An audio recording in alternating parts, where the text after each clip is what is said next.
Okay. Are we good? Are we saved? What a day. What a day. Welcome in, boys and girls. Monday, everybody. Stupid Monday.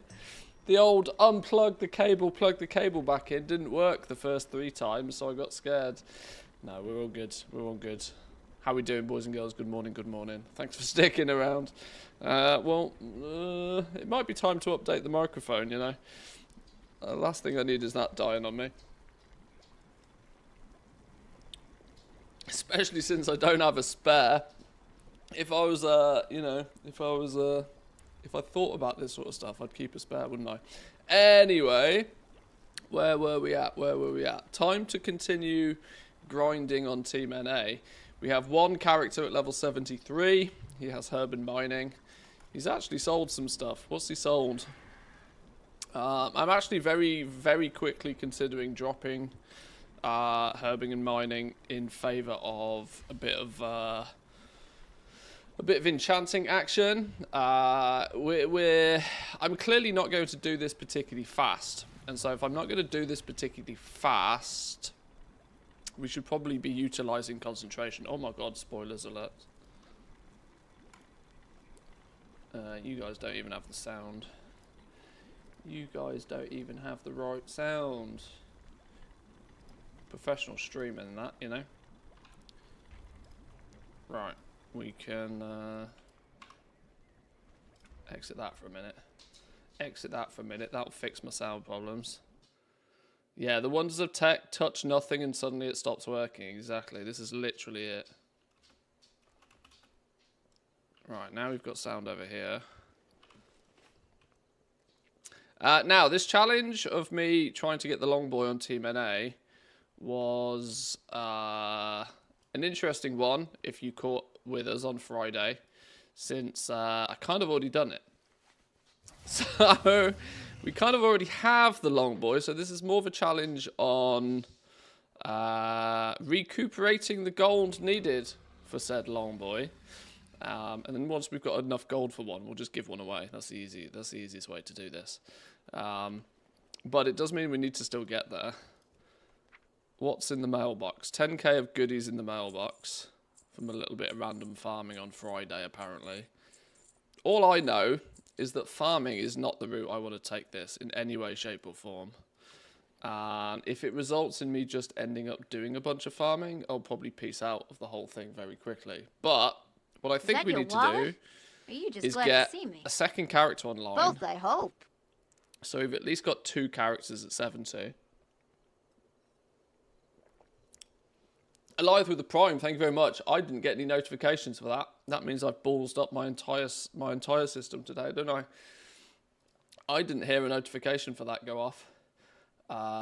Does that now mean that I've broken everything?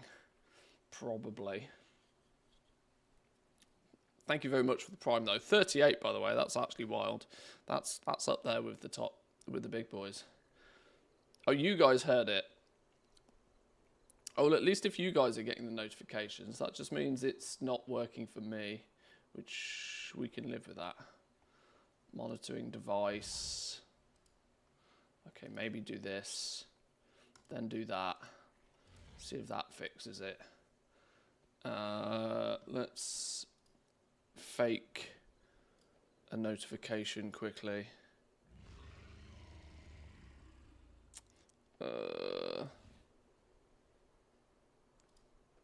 Does this turn you on?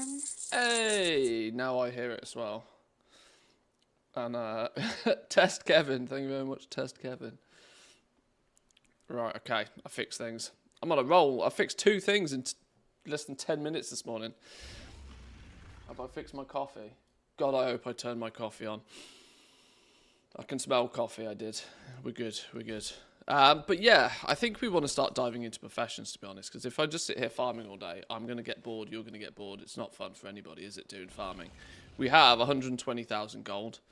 The irony being the gold that we spent on herbing and mining stuff is what we've made back. So we've, you know, 1 foot forward, 1 step back.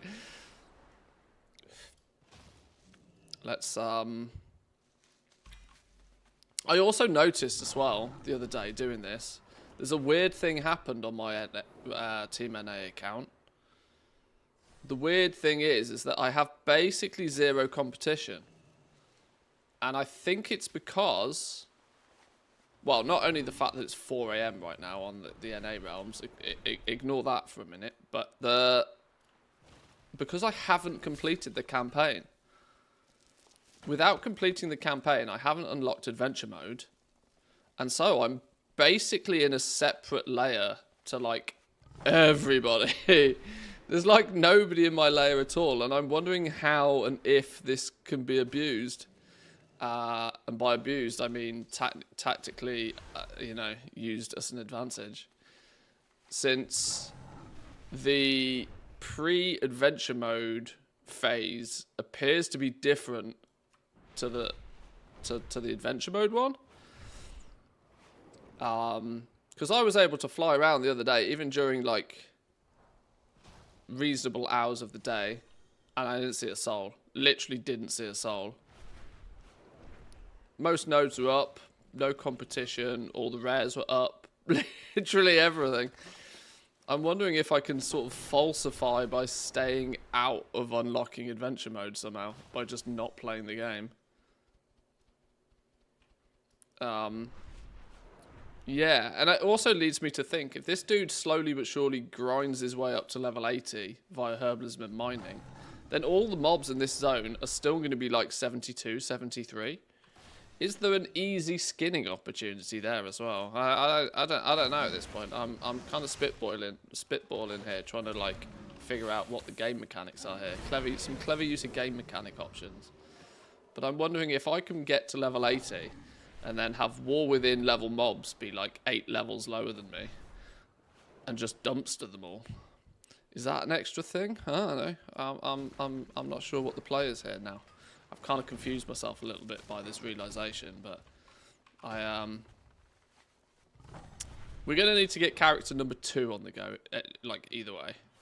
We're going to need that second level 70, and we're going to need to get them some professions. Jewel crafting and enchanting, I think, is the way I'm going to go. As they're 2 professions that I know now, at least, very well. And I think probably good candidates for some goal making. I'm guessing, because of course I don't have that much experience on Team NA. Started the car yesterday and was met with a bulb failure low beam. Xenon lights, 180 euros a pair. Ouch! I was looking at buying some Philips Hue light bulbs, and they're 30% off right now. And after I put a few bulbs in the basket, it was still that sort of price. And I was like, holy shit, these things are expensive. Even with 30% off, they're expensive. So yeah, maybe not quite as expensive as 180 euros a pair, but car lights are pretty bright, pretty fancy. But yeah, that's not what you want on a Sunday morning, is it? War mode, open the PvP chests, get some easy patterns. I've had really bad luck with the patterns, you know. Because I've been doing exactly that. I've been making sure that I've been hitting up the chests whenever they drop. And honest answer, I think I've had about 3 recipes this entire expansion. The drop rate seems really low on them. I'm more contemplating buying some of the recipes and just server flipping them, dancing around, make a few ults on a few different realms, because what I do think will probably end up being the way that I get the gold to begin with on Team NA. My first million or so, I suspect, will come from a combination of getting a few crafting professions with concentration on the very small quantity of characters that I have, and then in between waiting for more concentration, maybe looking at spending the gold we've had on flipping some stuff.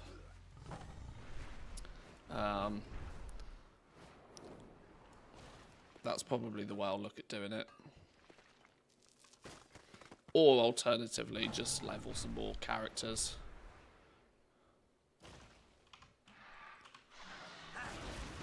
And by level, I mean level to 70. I'm almost really tempted to not do the campaign and not level anything to level 80. Just to see what clever ways we can find to utilize this kind of weird instancing that we're in. Where we basically have the zones to ourselves. There's got to be some advantage there for something. I just haven't figured it out yet. Yeah, by level other characters, I mean like level a few alts to 70. Just so we've got more professions at our disposal.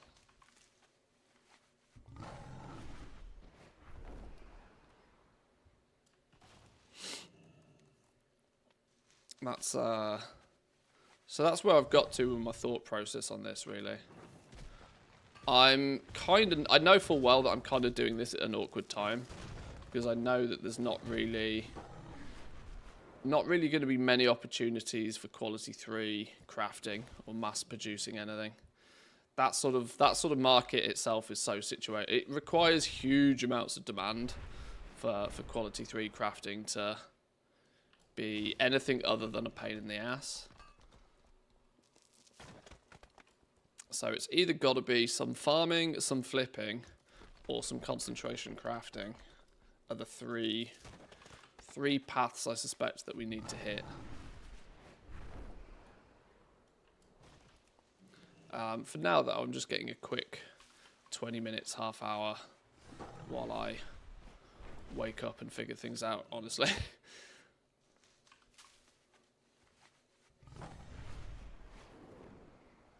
I've also noticed there's categorically 100% been a nerf to the speed in which you get these catch-up points for herbing and mining, without question. Without question, they've gone in and they've changed the code on those ones. There's compared to the first time I've done this, and then the second, and then the third, and then the fourth, because I've done it a few times on a few characters. This is by far the slowest character. The amount of what they called Dream Grove roots. The amount of Dream Grove roots and what are they? Slabs of slate, I think. The mining ones. Oh shit! I didn't mean to aggro you. Those are way slower now. Not anything that turned up in patch notes. So nice cheeky stealth nerf there. If you don't already have Hugh Bolmes, consider the Zigbee pucks behind the switches instead.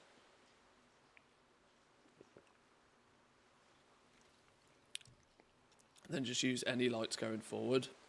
Well, in the studio I don't have anything clever going on. But in the main house we've already got a handful of Philips Hue stuff. It was more just expanding what we've already got. Oh dear, that's going to hurt, isn't it? Disengage for the win. Oh no, timed it wrong.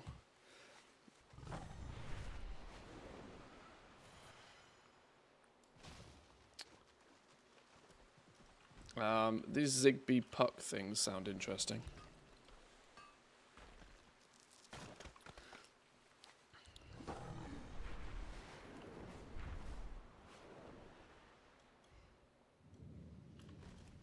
Oh, this is going to make me go boom and all. That disengage. I'll blame it on latency. I timed it perfectly. Oh, God. I timed it perfectly, but, you know, we'll blame it on latency.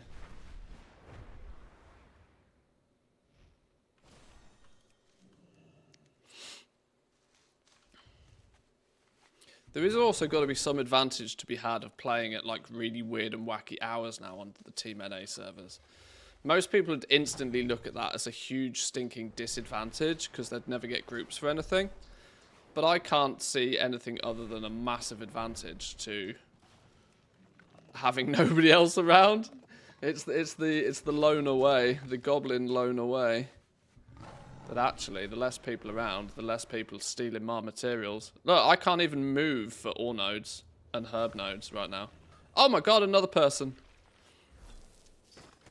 That's the first other person I've seen. Clearly a bot. Clearly a bot. Should we report him?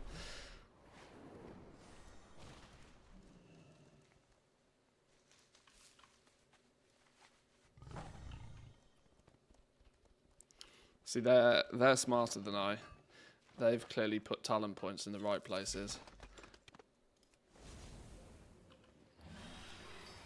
Wow, the sun is like blasting me in the face. There's a gap in my curtain like this. Hang on, let me fix that before I go blind.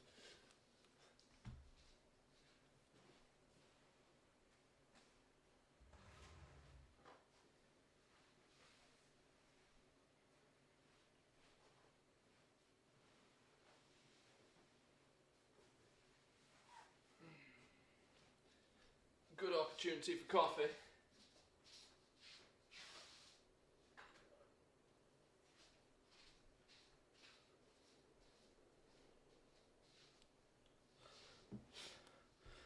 Coffee and apple juice on the go. Double the hydration. Double the hydration, quadruple the goal making.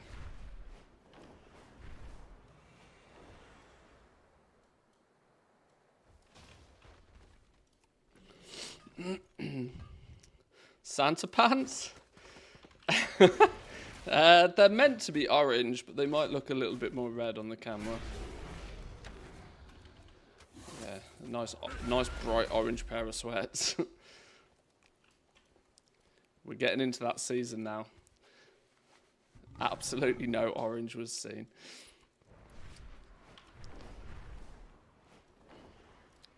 Yeah, I wonder if it's...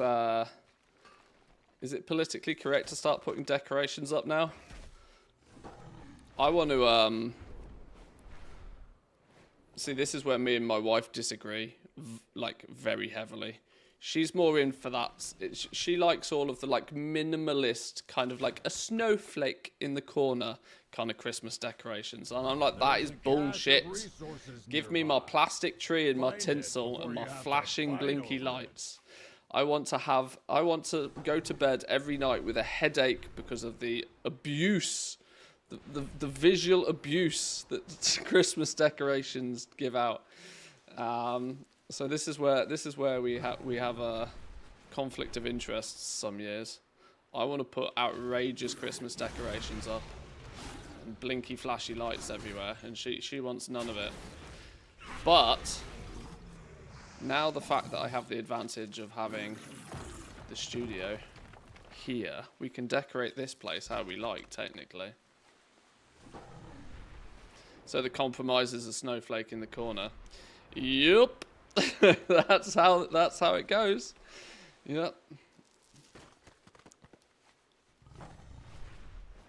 My wife wanted a cat. I didn't want a cat, so we compromised and we got a cat.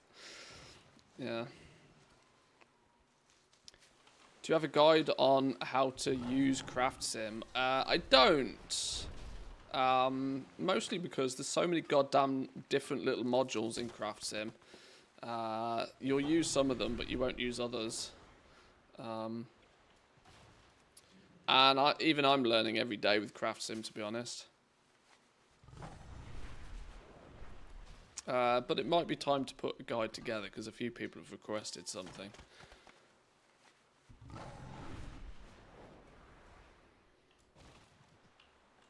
I don't know, I kind of feel... I don't know. I guess it's almost a touch of imposter syndrome these days when it comes to like YouTube videos. I don't know why. You may have noticed my frequency of producing YouTube content is actually tragic, and I've caught myself in a weird situation that I don't like. I'm in that awkward situation where I haven't put out a video for a while. Now it means the next video I do put out has to be a banger. Otherwise I'll feel odd. And even the last video I put out, to be fair, was just like there's a long boy on the shop video. It wasn't even a video. Yeah, I've kind of got myself stuck in an awkward spot. I need to break the streak. I need to break the bad habit. Maybe a solid little Craft Sim video would fix the streak.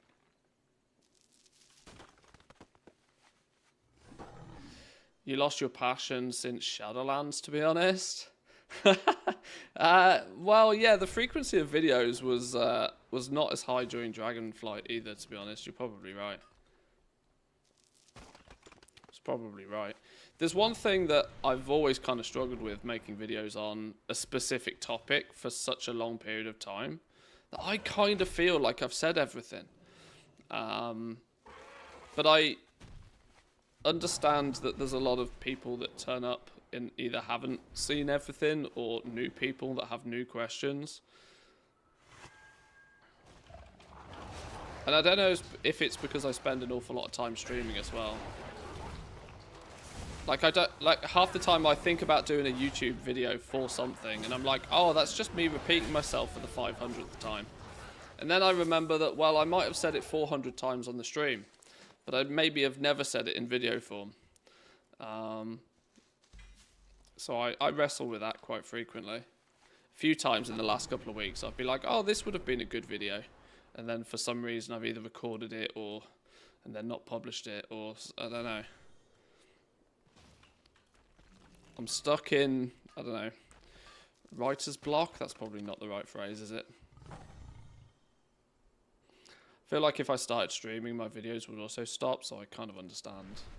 Yeah, I've always struggled to do both consistently. When I'm streaming a reasonable amount, I'm making less videos, and when I'm not streaming at all, I make more videos. Unless it's like a real hype season, you know, the week before an expansion launch or something where you'd be mad to not do everything.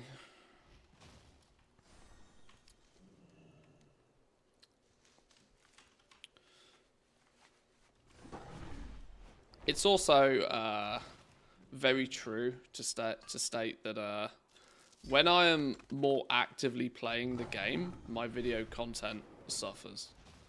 I tend to have far more free. It sounds so gross to say free time, but in my brain, it's that I have more time to do stuff when I'm not busy actually playing the game. Expansion launch, I did the same in Dragonflight.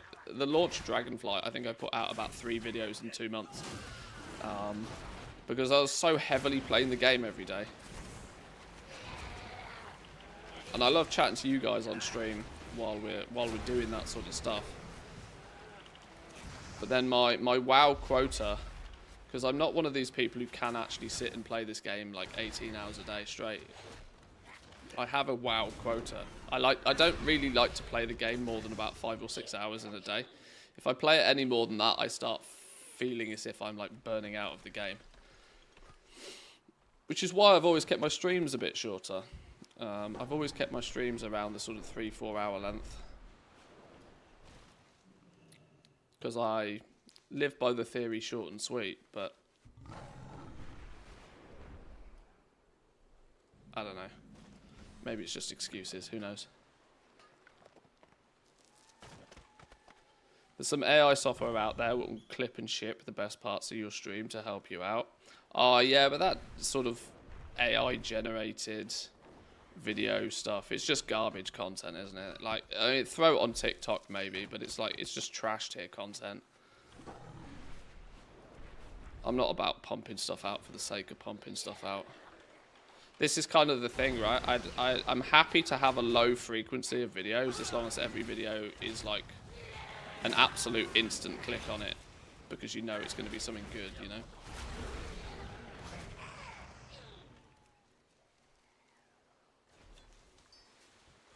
I think it's methodology that's used way too little in content creation.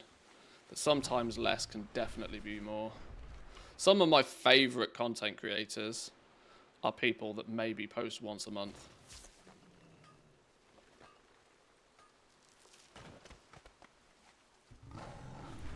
You know, your sort of Mark Rober's, Veritasium, these sorts of channels. Arguably the more informative, entertainment, like educational type channels, but you know, better videos less frequently.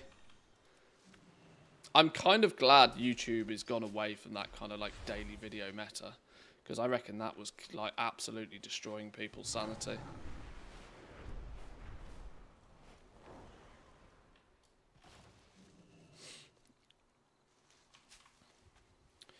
Right, we'll keep an eye on the flask here. We don't want to spend too much time without True Sight. I'm going to go as far as saying when this True Sight runs out, we might head back to the main city, and I might then look at leveling Enchanting. We should have plenty enough gold to level Enchanting with what we've got, plus what we've got in our bags. Ooh. Weirdly, at the moment, I'm mostly doing this for... Ha! He's double mining. He's got his 2 tunes on the go. One following another. Some casual 4 AM jewel boxing. Fair play. NA series would be good for some YouTube content. You're probably right. Probably right.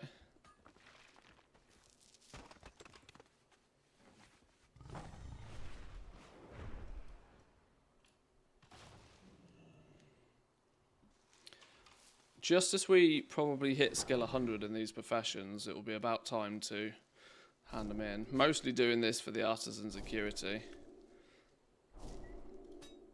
which hasn't really been all that lucrative so far.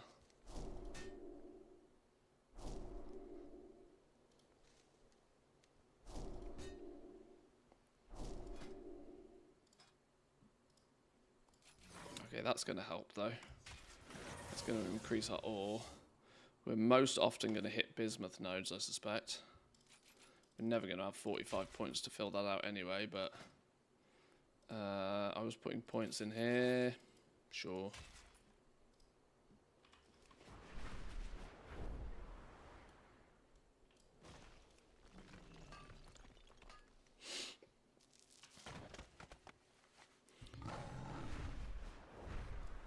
But Goldson, how's Operation 92 million alt army situation on the go? I've seen the thumbnail of your latest video. It was 40 minutes long and I had 20 minutes before I started my stream, so I didn't get a chance to watch it. But I'm sensing, I can smell burnout. I can smell burnout from a mile away.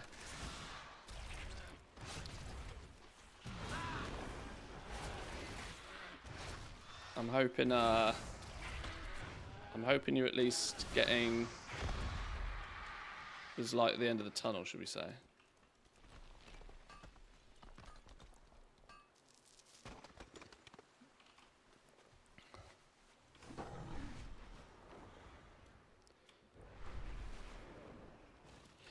Not going good, but still going to continue. Just not going to put in as many hours into it anymore. I've made a very, very similar mistake, I think, which is I've spent way too much time on each of my characters. Way too much time on each of my characters. Now, I know the long tail of that is that it will pay off, but the point is that in spending the time on the individual characters I have now, that is, in my scenario, at the detriment of just having more characters. I'd be much better off leveling characters to 70 right now, so I can simply just have more tunes with more concentration across my account. The time spent optimizing and tinkering with the characters I have isn't really that valuable short term in any way, shape or form, because you're kind of only getting a fixed income from each tune each week, which every week is slightly declining because of, you know, supply and demand. So the right approach is to have a bunch of characters and do as, weirdly, is to have as many characters as you can and spend as little time on them as possible, which is somewhat counterintuitive. But I am also starting to see, there's clear signs for me of people who set up concentration builds, like the first week or so, first couple of weeks of the expansion, who haven't touched those characters at all. Meaning that those characters are now you know, maybe they had the bare minimum, like quite literally the bare minimum to produce something. Whereas that now means that they're still producing like 2-3 things a go. But the people who've been either pushed a bit further with their professions, instead of making 2 items with their concentration amount, are now making 3 or 4. And as the prices have dipped, the amount of stuff they're able to produce has gone up. So it's keeping the concentration feeling worthwhile, because it doesn't really take any more effort to produce 3 things. You press the button 3 times instead of pressing the button 2 times. But it's an extra 50% profit if you can press it 3 times, you know? I think we're starting to see the first wave of concentration build tunes, like, fizzle out. Just because the profit per item is dropping quite quickly. But if you went with the absolutely bare minimum approach at the beginning, you're maybe starting to notice that, you know, the 2 or 3 items that you make per week, the per item profit on them is starting to be so poor that you're looking at the whole thing as like, well then why am I doing this? Whereas I can, for example, with my Jewel Crafter now, quite frequently make like 9 or 10 quality 3 gems, as opposed to like 2 or 3. But I don't know. I haven't quite decided whether more is more or less with more effort is more. I don't know.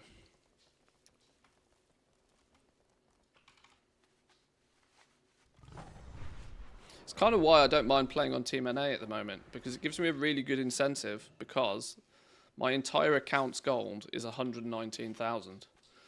Like, you know, just making 1 token's worth of gold, like, basically triples the amount of gold I have. I can't get that same kick out of EU, because I don't often make gold for the sake of making gold. I enjoy the journey. Why NA? Well, the main reason for playing on Team NA at the moment was that I wanted to make sure that I get the Longboy, of which we technically already have. We've got the Longboy on Team NA. Not that I have expectations to play on Team NA like full time or even a lot, but it's a quality of life thing that is once again going away in January, and I absolutely was not going to miss it again. So we've got the Longboy now on our EU account, we've got it on our NA account as well. So for as and when we need it, we have it, sort of thing.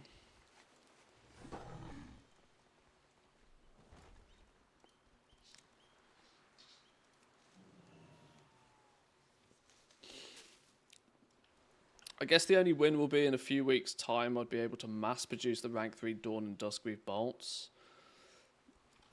I mean, even on Team EU, those bolts are still profitable. Like, mass-produced quality 3 bolts is still money, like big money. Like double your money kind of situation, which is not great when you've only got 30 charges to use. But it becomes amazing when you've got 300 charges to use. Which I think is where the, you know, that scaling up starts to feel good. Oh, hang on, I don't want to start messing around with these dudes. These dudes will drill me a new one.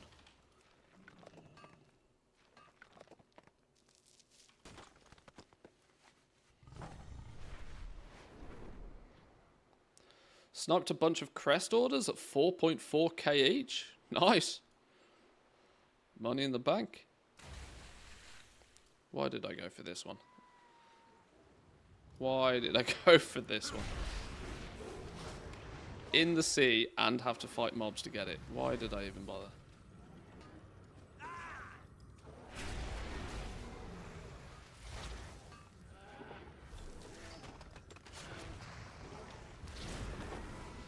Getting to gold cap by using skill and knowledge would be advantageous to everybody, including myself.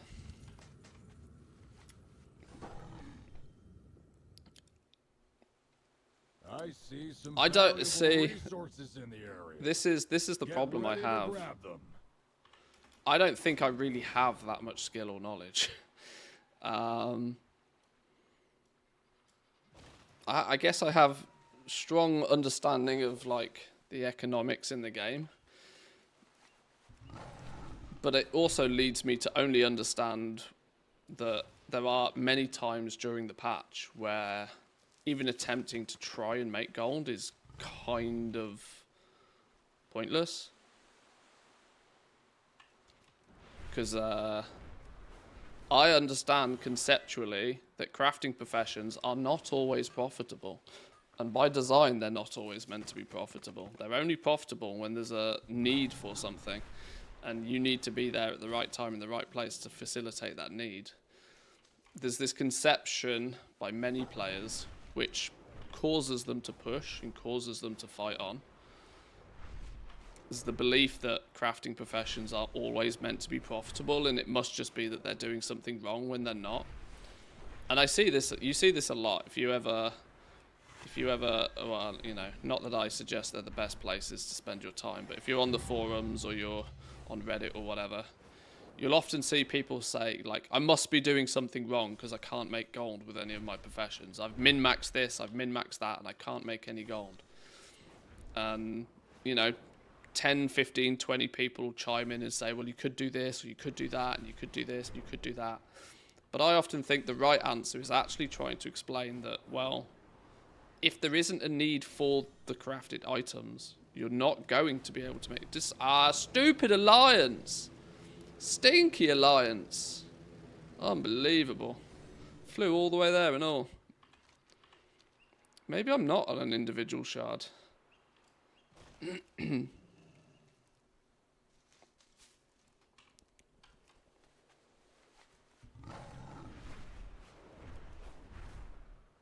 Like, I know categorically, with concentration being a thing in the game, mass producing things at quality 3 is going to be unprofitable more often than not. There's going to be very slim windows of opportunity where mass producing things at quality 3 will make you a profit. Very slim windows of opportunity. There was a week or two of it at the beginning of the expansion, and that was a double bubble because most people hadn't touched their professions yet, and secondly, most people hadn't realised what concentration was by that point. So there was a slim opportunity there. The next slim opportunity will be Season 2. Now, you know, whether it's Season 2 launch, or a week into Season 2, or with the launch of the raid in Season 2, it's hard to determine. But a huge amount of the player base is going to do everything in their power to optimize their professions and still look at it and go, well, why does none of this make a profit? And the advice of you need to get your materials cheaper, and you should try and, you know, buy on cheap days and sell on expensive days and stuff. This is good advice, but it's kind of skirting around the fundamental that is that concentration is here, which will push the price down permanently. But secondly, the price can go significantly lower than crafting costs now because of concentration, and so it will. And prices, when they go down, take so much more effort to go up that the likelihood is that they probably won't for most of the patch. And if you happen to somehow have your materials so goddamn cheap that you can make quality 3 stuff at a profit, you're also probably able to just sell your materials and make just as much gold.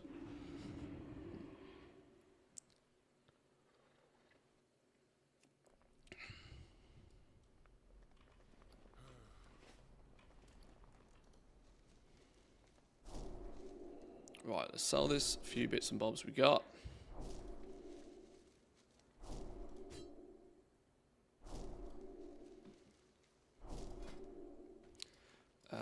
least the one thing we can do is we can always come back to herbing and mining if we really need to. I don't suspect that I'll do much herbing and mining, but being able to come back to it would be useful. Maybe we should set up the second character first, so at least I can get a bit of a insight to what's going on.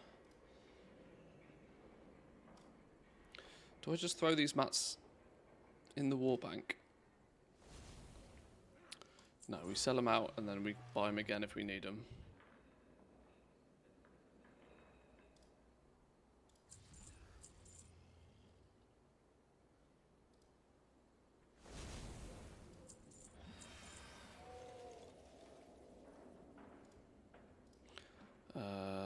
Wow.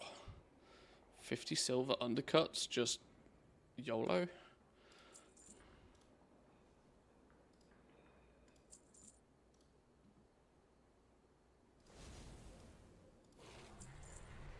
Jensen, how we doing? Welcome in. Good morning, good morning.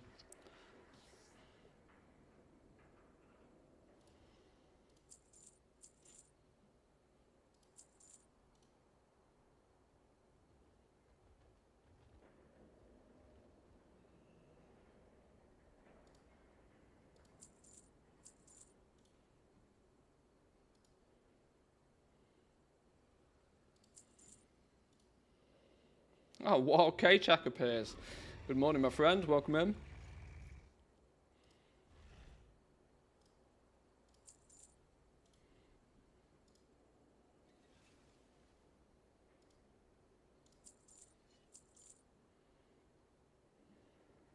Oh, I wonder if any refining options are available to us.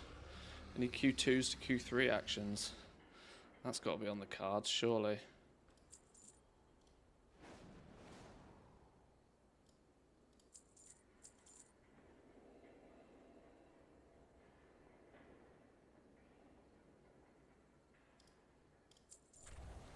Making some a decent amount of steady gold farming the old world mugs, selling about 4,500 to 5,000.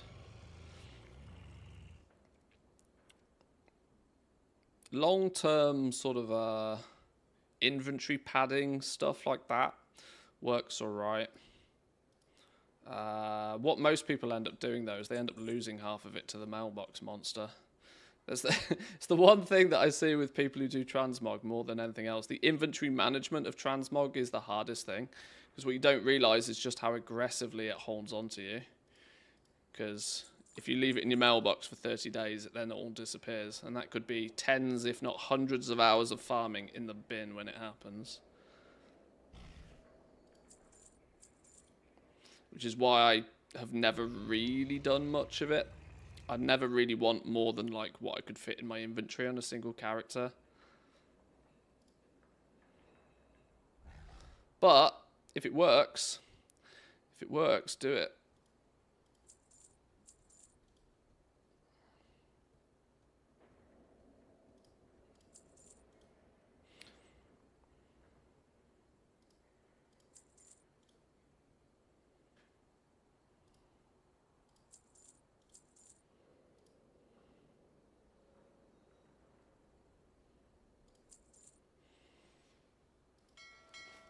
Right, let's get rid of all of this trash in my bags.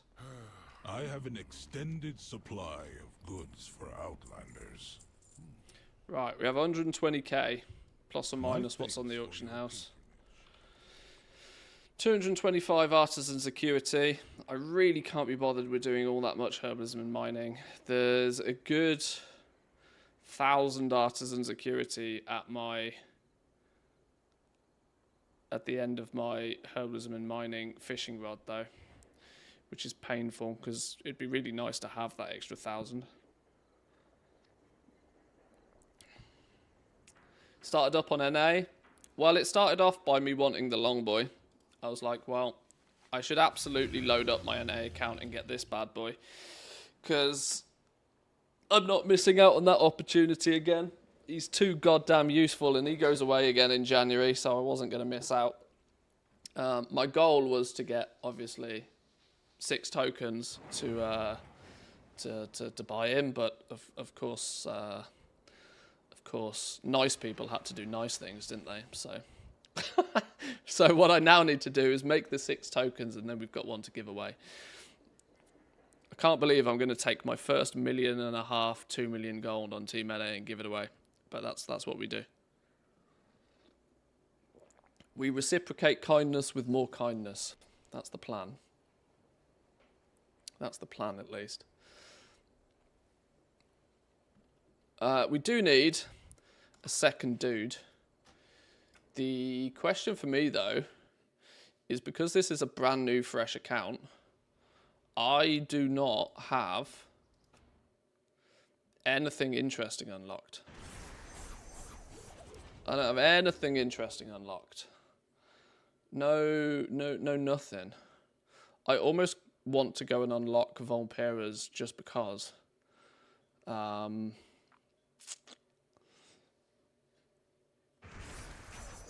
Because not that I use it all that often, but Volperas are just very handy. Very, very handy. Because of their second Hearthstone.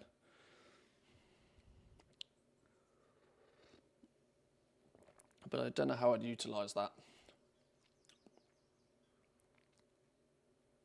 Alternatively, I'll just make another Goblin. Another Goblin Hunter. Goblin Hunter number 2. Unless... Blood Elf. Blood Elf Hunter for Enchanting.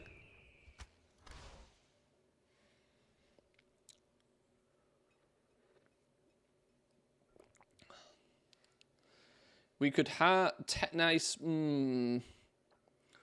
It annoys me because technically I could have Enchanting and then Herbalism or Mining.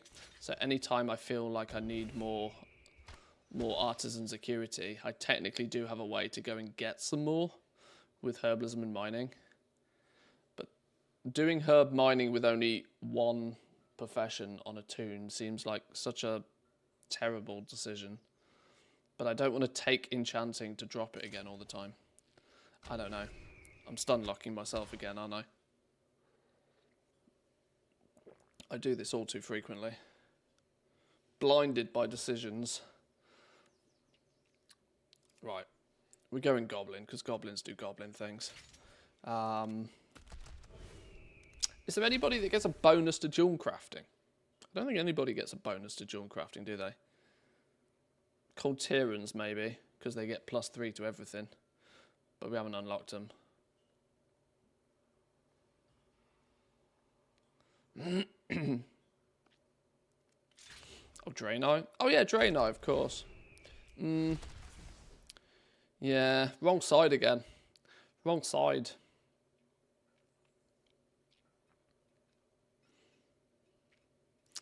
All it's going to do is reduce the concentration a little bit, though. So, we'll stick on the right side. Screw it, we'll just go Goblin. Actually, the fact that Goblins summon their own personal bank is widely useful.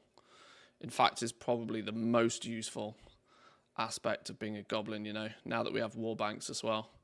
None of this stupid 2-hour cooldown on your war bank. Summoning a personal bank, much quicker and easier. Right, we're having another Goblin Hunter, because of course we are. Need a name, boys and girls. I'm bad at names. We need a name.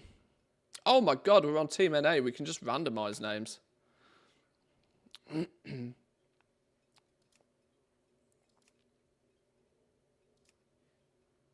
Plucky?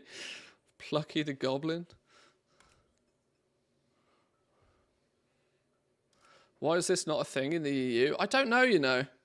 Literally one of the hardest things about creating new characters is coming up with names.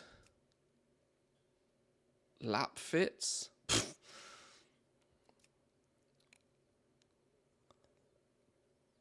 Banzamise.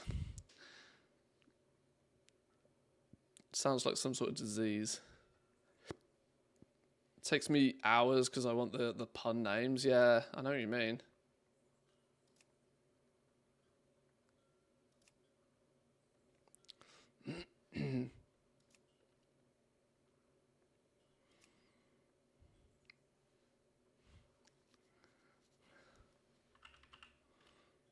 What about Mini Wix? My God, Mini Wix is actually a name. So not Gallywix, but Mini Wix, because he's a mini goblin.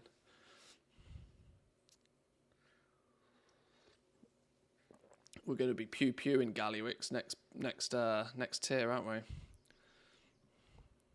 I don't know. I still don't like it. Still don't like it. I need more inspiration. Is that...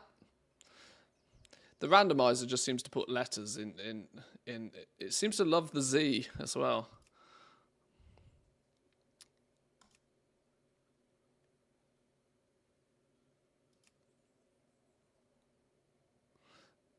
Zablin Dan? It's like a cross between Zanzaful and Samadan.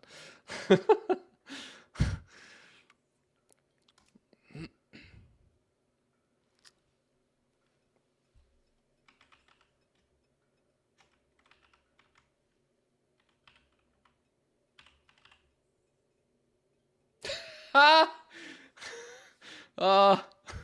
Yoink. Yoink.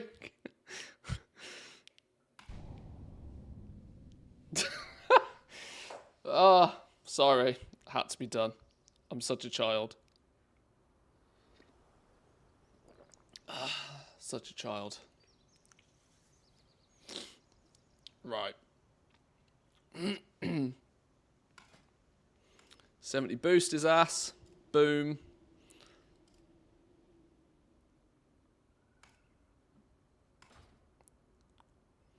Dung dung dung dung dung.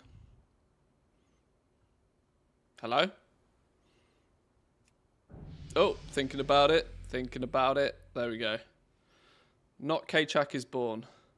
Manthy Scout isn't actually a character. I wonder if he's got anything on his inventory, you know.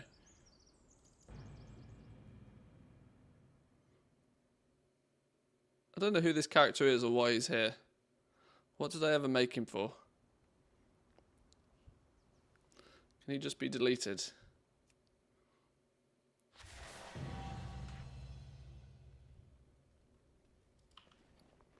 Oh, yeah, he's a completely dead character. Oh, I should have ported him to Wogrimmar and then logged out. Whoops.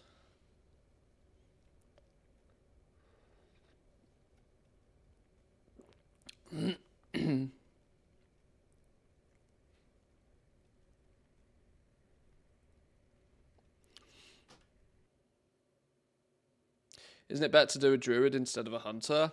No, because I'll never play a druid.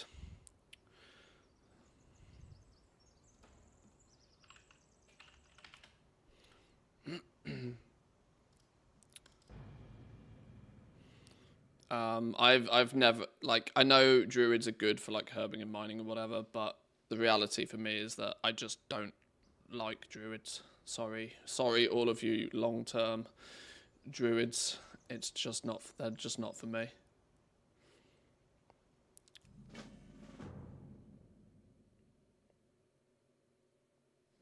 From the moment the dark Titan Sargeras plunged his colossal blade into our world. Don't be plunging your anything anywhere.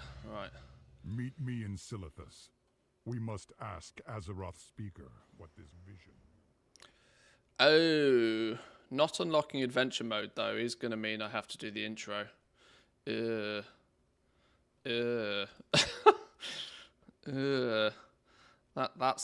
a definite disadvantage, isn't it? Alright, well I guess we'll have to deal with that.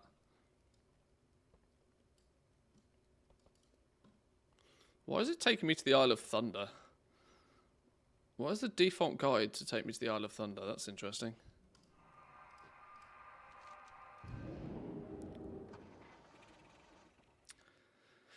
We all have our things. I've played the same Warlock for 19 years. Another vision. You saw it Renowned too. 20? With who? They're growing stronger.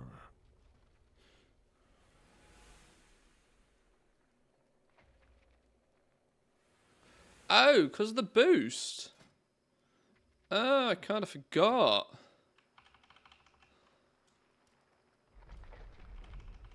Oh, my zoom in, zoom out buttons don't work. Where's keybinds gone? Keybinds... camera? Numpad? I don't have a numpad.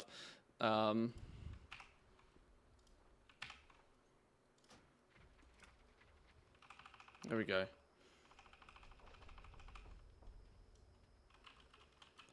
I need buttons, buttons. Give me some buttons. Buttons, buttons, all the buttons.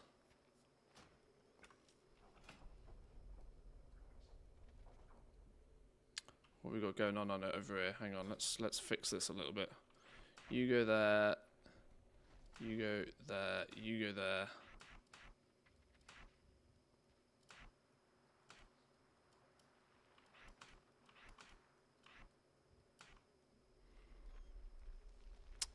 Oh god, everything's wrong. Everything's wrong. You stay there. Your shift Q. Turtle is that one, I think. God, one day I'll remember my own keybinds. Oh no, mend pet isn't a thing. We need to have mend pet on Q. We then need pet revive over here. Where's my 4 button? Where's my explosive shot? Do we not have explosive shot yet? Where is it? There it is. E for interrupt. Mouse wheel down is there.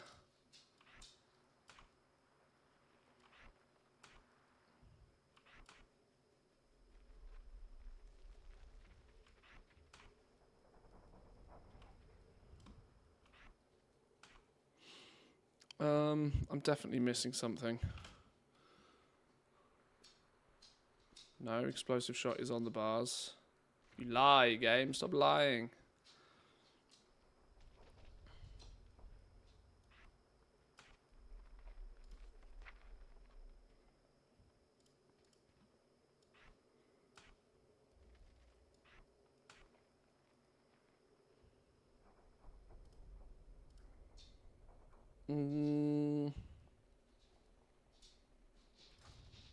Need a...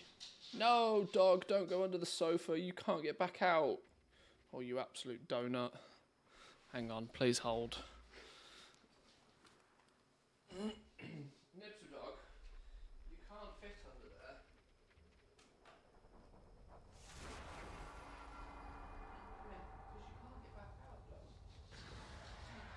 Come on. Out. Out. Come on. Come on.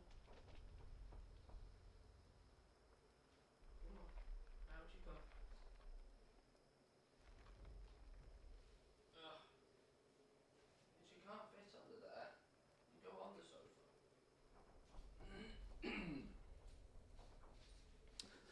We have a rug that is in front of the sofa.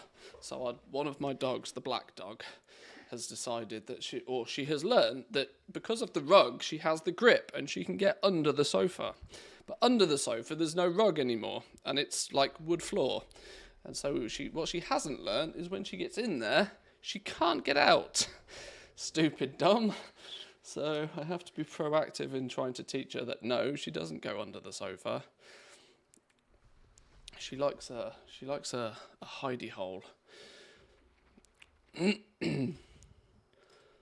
But my only concern is that we leave the dogs in here when we go out. I don't want her to go under the sofa when we go out and then stress herself out when she can't get out and I'm not here to pull her out.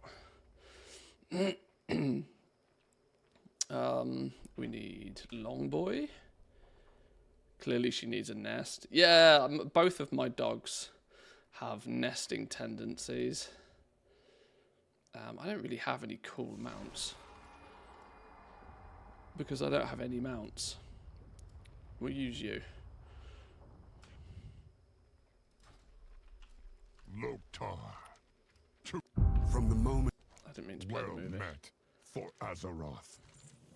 Oh Let yeah. honor guide your Let's Hope Magni has some answers. Oh, we have to do all of this. No one's seen him for We a have to few do all years. this because we haven't He'll be unlocked the there. skip. He has to Oh, be. gold.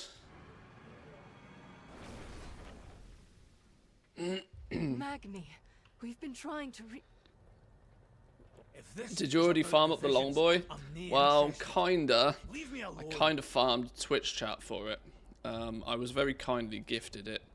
And so I've, instead of just abandoning the entire thing in one go, I've stated that I will still grind out the gold needed, and once we've got it, I will gift one Speaker of to one of you Azeroth. guys. She hasn't been speaking to me. After all I gave, she left me like this, unable to feel the warmth. So Must be let's cooler under the clear. couch. I'm doing Dogs this love it for there. all of you. I think it's probably, well, it's probably not because we've got underfloor heating, and so it's probably not. It's just Look a at my nesting death thing. yet. Azeroth. What would you ask the daughter of the sea? We will brave this darkness together. Hopefully Oh, we we've can got to do revive this him. whole intro Meet thing. us Oh in Dalaran god. when you're able.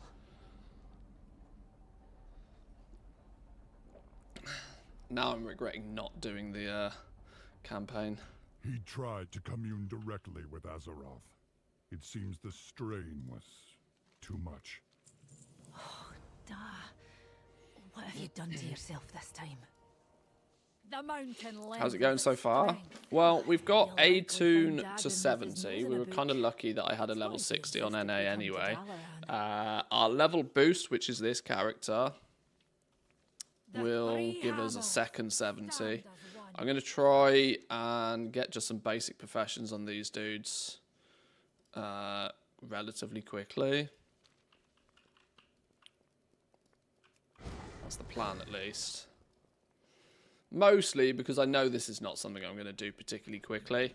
And because I'm probably not going to do it particularly quickly, I should probably also then try and take a little bit of advantage of concentration, since it's quick and easy gold. And every little bit of gold I get from concentration is a little bit of gold I don't need to get from either farming or doing something more clever. Have you seen these new tomes, Uncle Bran? And I'm hope Grandad's tempted all to right. use time walking to just get a few Never tunes got to spend anyway. much time with him. It'd be kind of nice, I'm not gonna lie, if to play this a little bit long term. A little bit long term in terms of actually getting one of every profession. Now that's going to require a few more characters than 2, obviously, but getting characters to 70 is relatively quick and easy. It can be done in a few hours per character. Wherever the action is. I mean, admittedly, I'm not going need to a have hammer? heirlooms and stuff, Or an which open probably hand? doesn't help, but, you know, time walking, bit of rested, whatever. Has Algar. The Bit of Titan Zygor installation action, mentioned in speeds the Algar. process more. up. Dalaran is called. Thought to about the doing aid some earthens to just go fly around and do some exploring to get some levels, but then I realised I haven't unlocked earthens, so that's not happening. We must convene So- the council. Good to see you. New If account Kaz Algar problems. is under attack, There's a kind we of like must prepare for the worst. outside of You'll need to actual perform gold the making, there's a strengthening bunch spell of in stuff key I kind of need to do. locations. The Just wand like, will do the rest. you know, account maintenance stuff. I'd like to go get the Traveller Tundra Mammoth, so then at least I've got a portable vendor, which, you know, is something you totally 100% take for granted these days. Be careful. That's, what's that, like 18,000 gold or something? 18,000 gold doesn't sound like a lot, but when you've got 63, it's huge amounts.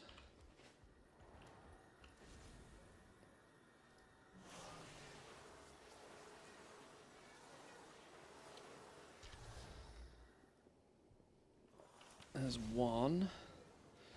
We spent most of Friday trying to unlock dragon riding until I realised that you get dragon riding instantly for free as soon as you ding 70 Dark times will if pass. you didn't have it before. Whoa, whoa, whoa, We whoa, whoa, will that's have not what I'm doing. justice.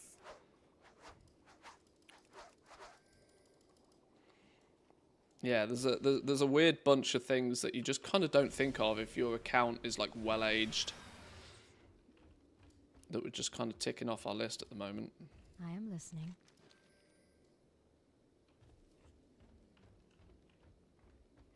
Doing this intro a few times is not going to be fun though. We might have to do the campaign on one dude.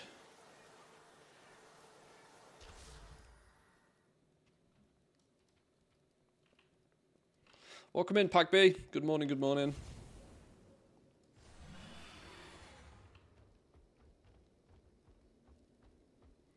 Where's this ward? 463 gear on a 70 boost. Oh, that's interesting. I didn't even realise that. 70 boosts are now exactly the same item level as what you got from Remix. So they were exactly the same. 70 boosts used to be 425 item level. So they must have actually boosted the boost. Interesting. Because I remember when the 70 boost first came out, I think I used one almost instantly just to see what you get with it. And I'm pretty sure it was 425 gear. 467 on... Oh, 467 on... Well, okay. Nearly the same then.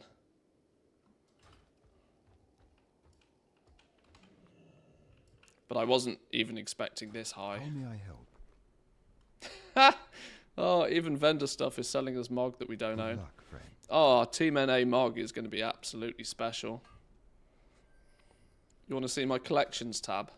12 mounts, 2 pets, 1 toy. You know, the only toy I have in the entire NA is... Where'd it go? There. Spitzy. Bring forth your own little sea slug. It's literally the only pet I have. The only toy I have on Team NA is a slug.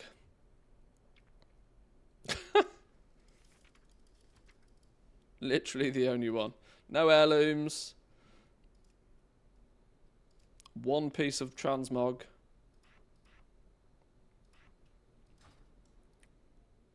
God, brand new accounts are gross, aren't they? Brings me back to 2008, yeah.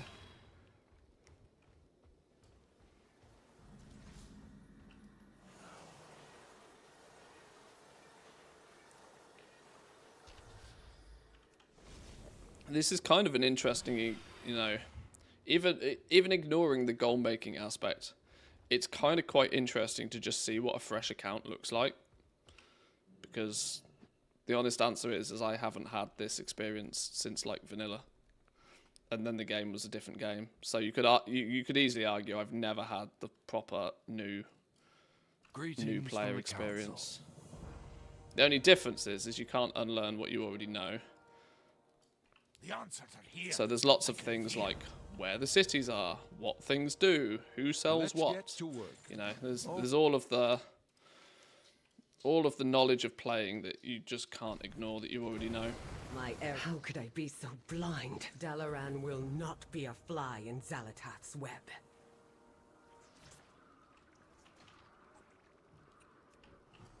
I am listening.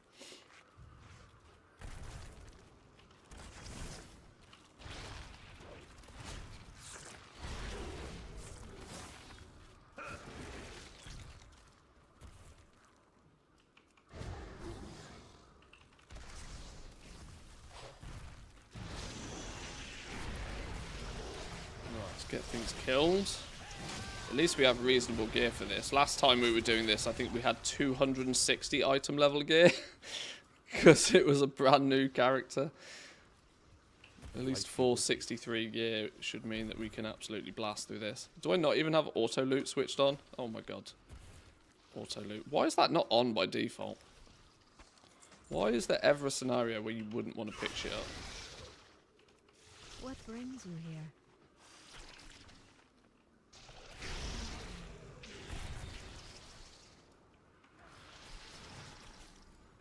Can I help you? 4 saved. Find me some more. There's got to be a dude in here, surely. Hello.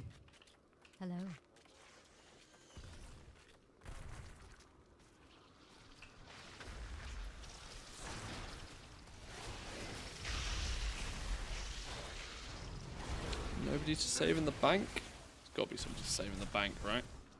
Full of absolute bankers in here. Well met.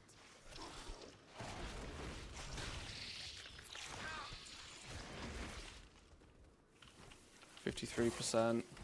Great to meet you.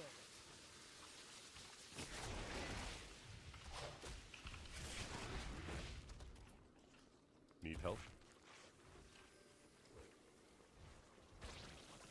What's up?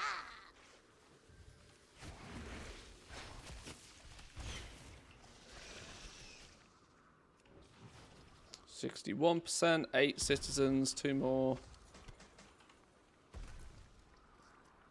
What's going on? Are we still in combat? Whoops.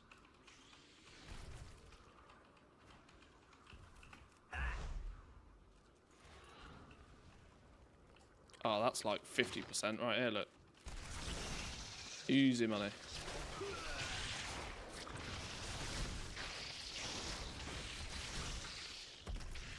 You need something? 9, one more. Crab do crab things, holy. 10, beautiful. Now just percentage. Nuke things.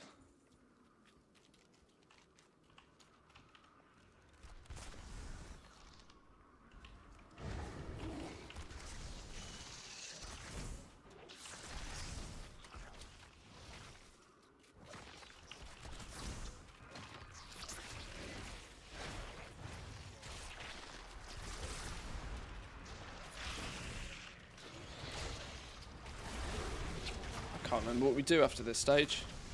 Oh, we've got to kill the big bug, don't we?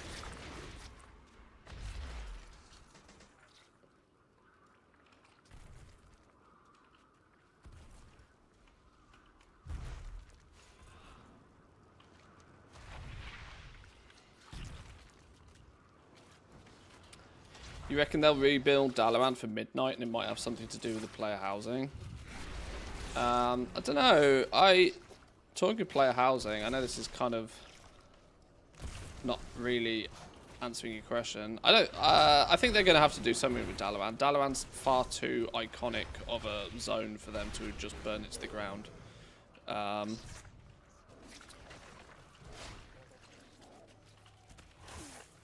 don't think it'll have anything to do with player housing, though, particularly. Although, what I would really like to see for player housing is players being able to claim plots in major capital cities. I think that's... they're gonna do it one of two ways, I reckon. They are either going to allow you to claim a plot of land practically anywhere in the world, but with the restriction of that they'll just be invisible to everybody. You'll have to like party up with somebody to see their player housing. Or I kind of hope they go the New World approach, which was where you get to claim plots of land in the main capital city, and there's then some criteria or ranking or something to decide whose property gets shown. Damn it all! Cut through the sewers and find Khadgar. He'll know what to do. I don't really need to see anybody else's house. I just want my own. Yeah. See, this is it. It depends how they do it. Do we not go here? I swear we go here. Enter the sewers and run down the stairs. Oh, in the sewers. Player housing's just a gimmick to sell in the Midnight Epic Edition. You'll pay $99 and you'll get a test version to use months before anybody else. Ooh, cynical, but I love it. You're probably right. In fact, I'd go as far as to say you're absolutely spot on. It'll be their ticket to upsell for the Epic Edition for sure. After the backlash of early access. Now, mentioning early access, I don't think that's going anywhere. I'm almost convinced they'll do exactly the same thing again. There's no way that early access didn't print money for Blizzard. No way. It basically meant that for their dedicated player base, the expansion was just $90 instead of 50. Realistically, there's no way they won't do that again. But yes, I do think player housing might be utilized somewhere in the mix. as a way to upsell. Now, they have kind of not totally confirmed, but I don't know how many of you noticed they updated the the roadmap. They took out that little questionable symbol and just turned it into a player housing symbol. So it's an indication that we get player housing this time next year. And here's our exit. Almost regardless of whether... I think we're going to get player housing way before we get the expansion launch. I will help if I can. So I don't know how they're going to wing that, really. I think much like Garrisons, they don't want to make the same mistake of dumping it all on an expansion launch. Player housing might even come way before...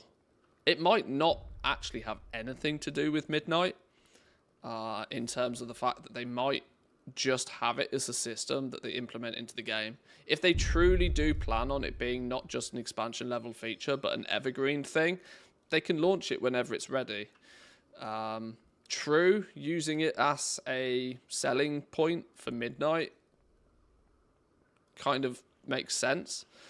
But at the same time, if they're going to do it, they can just do it, you know?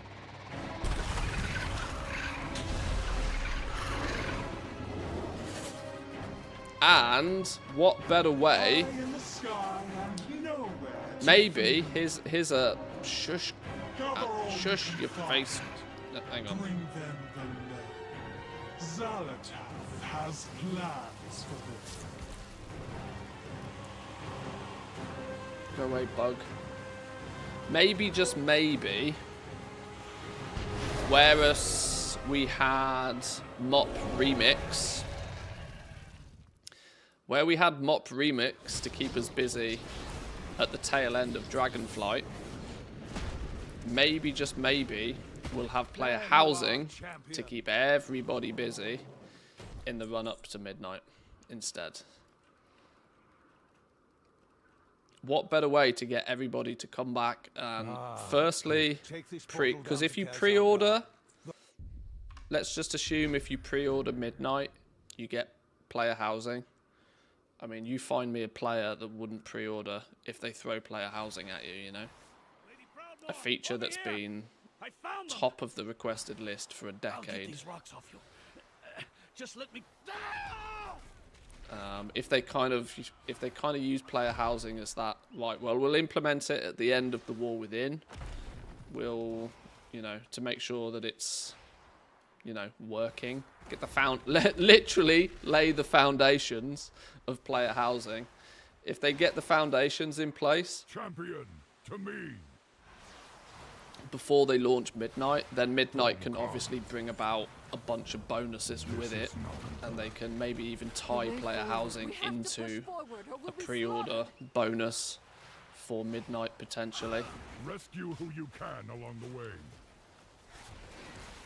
The Queen rewards her chosen. My marketing brain is going buzz right now, so I can kind of see a lot of this happening. Much rather the flexibility of my own choice than to see other people's houses and have premium locations. I mean, there's no reason you couldn't do both.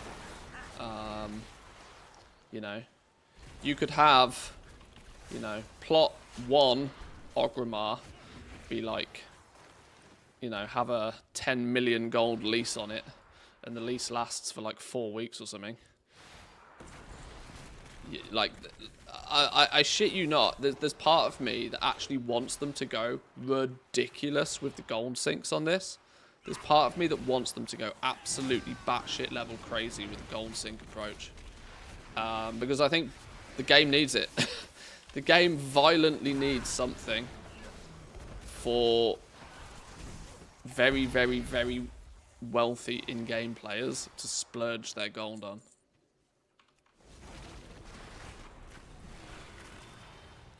And player housing kind of fits the bill really nicely because it's entirely cosmetic, and not only that, but it's super duper mega cosmetic to mostly them and them only.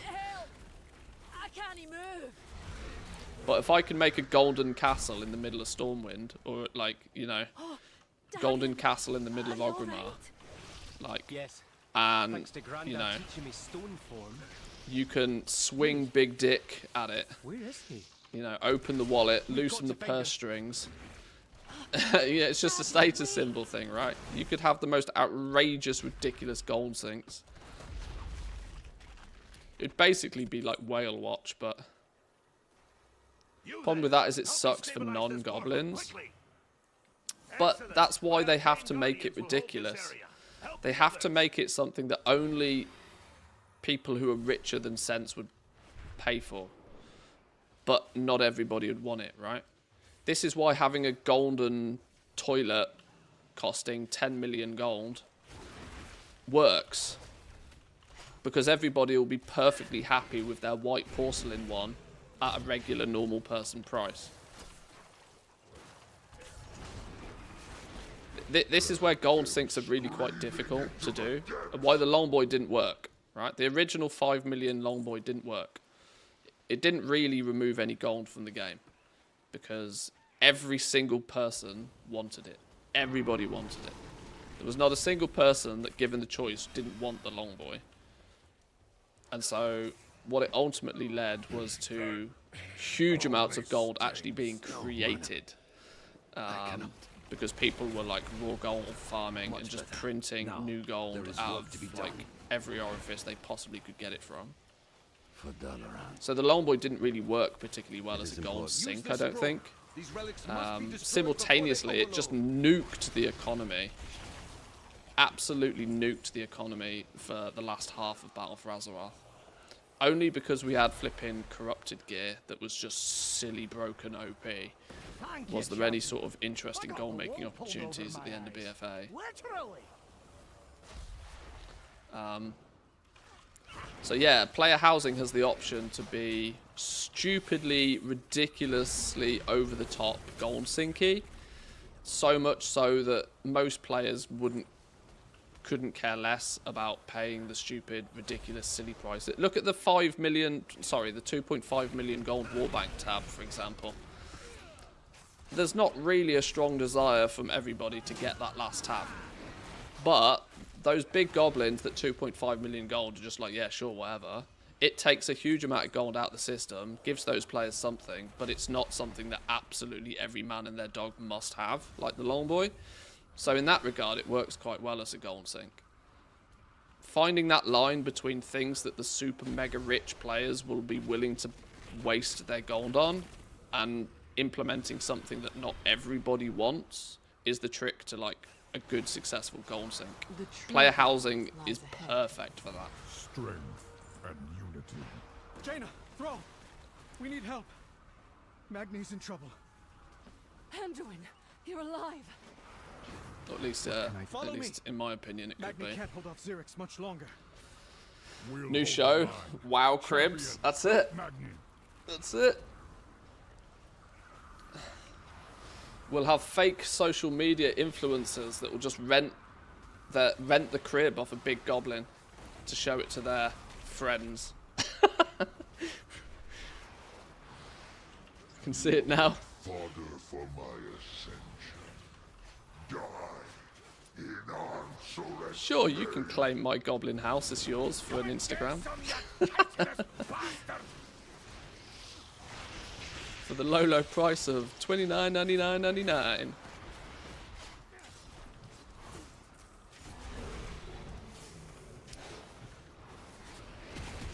It'll end up like bases in Path of Exile. This is where my problem lies, right? I don't actually have a huge amount of experience of player housing in other games. What is your query? A lot of people are already making links to others. The edicts mandate that I defend the core way. I must return to Dornegal. In Elder Scrolls Online, it acts as a fast travel option, and the size affects things like storage options, so extra bank storage.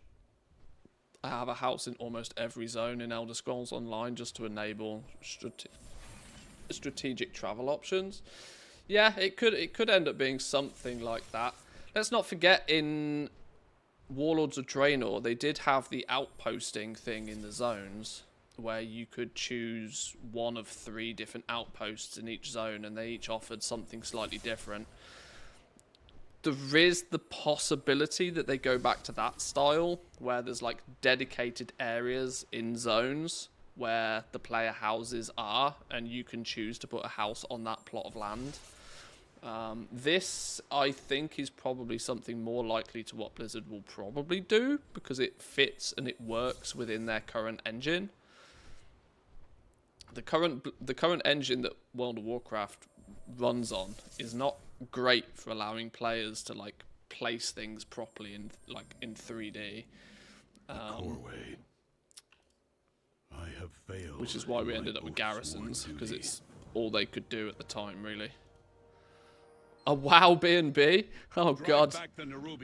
That's a new goal-making meta for Midnight. Real estate.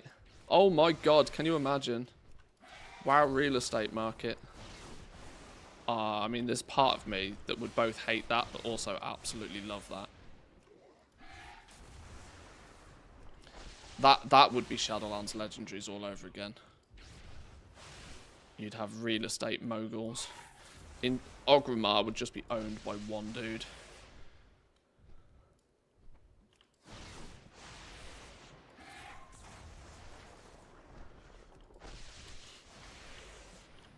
They are retreating.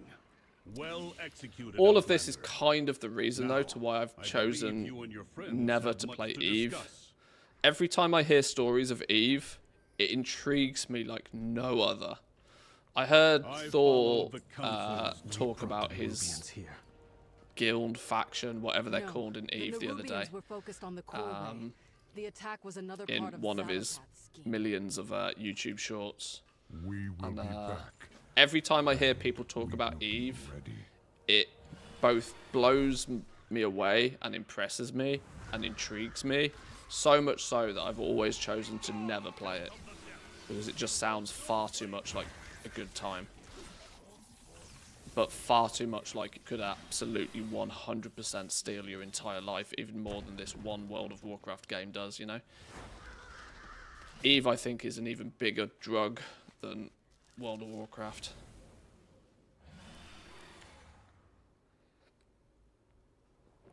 But yeah, if they start doing flipping real estate with player housing in WoW, I think it'd end up in that way pretty quickly.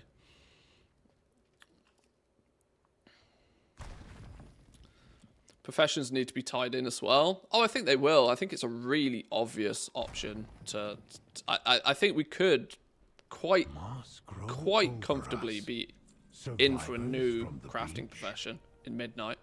Something that ties into something that ties in nicely to welcome to player housing. Secondly, that also makes me think that if they add a new crafting profession, there's a strong chance that there'd be a new gathering profession as well.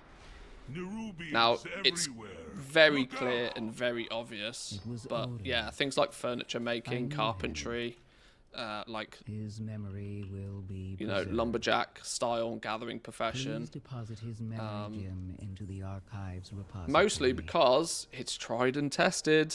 We know full well that Blizzard doesn't really push the boat out themselves anymore. They'll quite happily take a proven concept from another game and implement it. I'll be back for you when I know it's safe. Tree chopping, furniture making. These are kind of wombo combo professions that have worked well before. Could easily work again. You just want WoW Factorio? I have mean, that would be bids are scarce. Something special, wouldn't it? We have resorted to using the proscenium as a field hospital.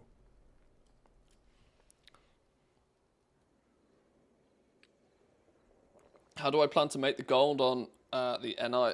How do I plan to make NA Gold Empire? Well, not far different from my EU adventure, really. Level a bunch of toons, get them in a position where they can use their concentration, and if any opportunities arise to mass produce stuff, mass produce it. But the foundation is going to be a couple of toons with some crafting professions on, in order to get some steady, small but steady revenue flowing.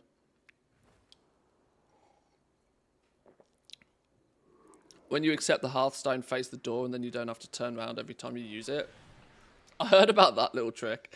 I've never actually tested it, but it clearly probably works because people keep talking about it. Inscription could make posters with live, laugh, love wrote on them. Oh dear, maybe.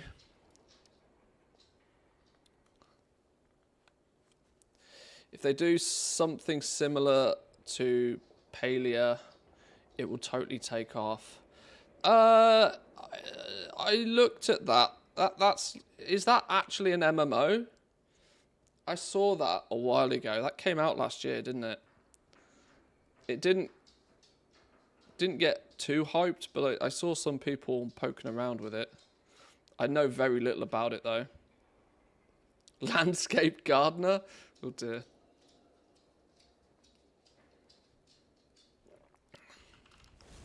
I mean, there's lots of options for sure. Right. What I am going to need to do now then is investigate the options of professions on this dude. I mean, let's be real here. Enchanting is one, isn't it? It's not muck about. We need enchanting even if we don't plan to keep enchanting, just because it's quick and easy gold right here, right now. And I'm very intrigued to see what enchanting looks like from a Team NA perspective. Return if you wish to speak again. With only 500 gold on hand, 420 gold on hand though, I'm going to need to get some gold for my other toon. That makes me believe we need to put our gold in the war bank instead of having it on the character.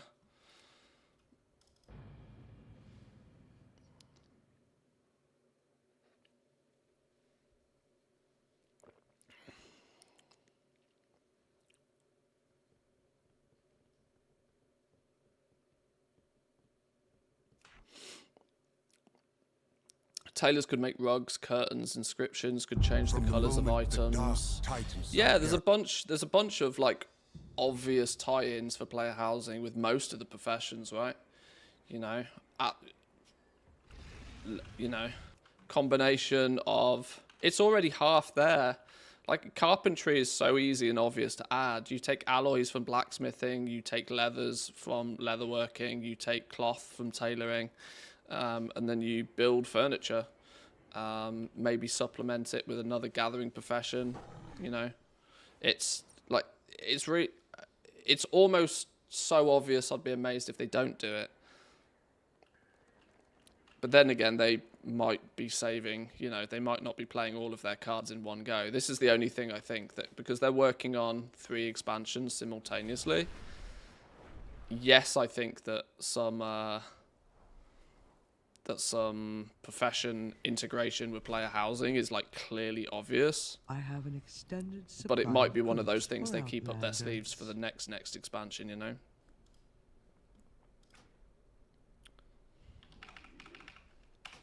Right, let's put some cash monies in there. My thanks for your patronage. Fishing for the aquarium? Hey, that sounds cool. Go catch myself a slum shark. As long as it doesn't end up as long as it doesn't end up like the garrison where you can like plant a farm and then farm it every day and, you know, mine and fish and like weirdly I want them to keep it as far away from garrisons as possible. Why does this cutscene play every time? Is it going to just do it every time until I finish the campaign or something? Yeah, I kind of want them to keep it as far away from the garrison as they humanly can. What enchanting build am I going to go with? Undecided. It's probably... Well, we've got a few bits and pieces we need to do first. We need to get some tools and the likes. Let's go grab like 20k. It shouldn't cost me more than 20k, should it? My prices to be reasonable. We'll go 50k. just so then I've got more than enough.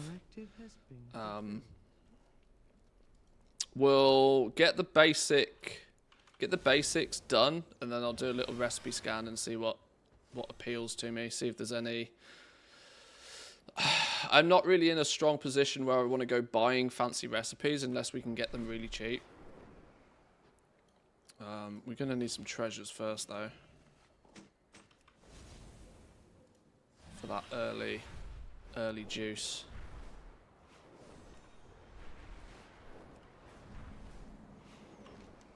One of the things of me doing this live is that I haven't really planned anything. I'm entirely 100% winging it, going as it feels right.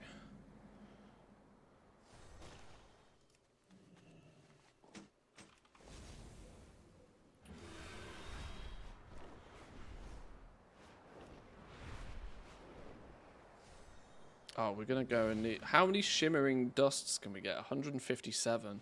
I don't even think we need to get all 157 of the catch-up points. There's part of me that thinks I don't even really need to go flying around and pick up these knowledge points. But I'm going to do it anyway because it doesn't cost me anything. That means I'll be able to get away with doing less of the shimmering dust business. Because we are absolutely working on a budget right now.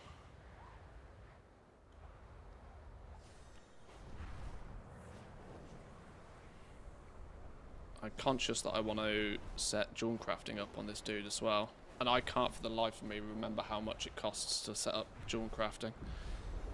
That said, I should have probably picked up jewel crafting before I did this. Because then I could have got the flipping... Then I could have got the goodies at the same time.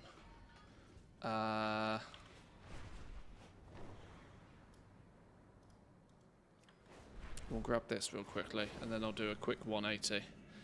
I've realised I'm being dumb. Why fly around twice when I can fly around once?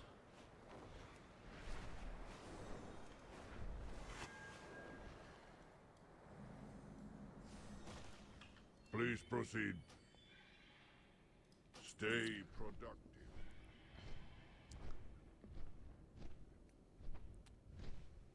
A bit of archaeology for the T-Rex head on the wall. Oh, make archaeology great again. That's a good thought. Welcome in, Woo. That's a good thought.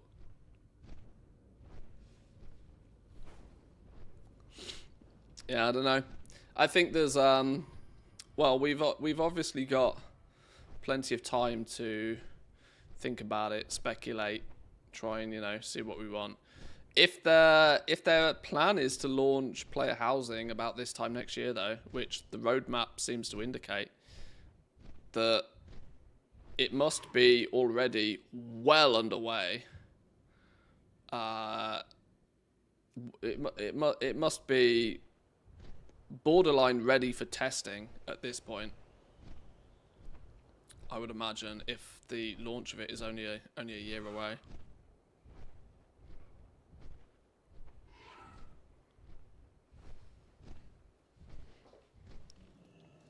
It'll be an interesting week of PTRs when it does launch.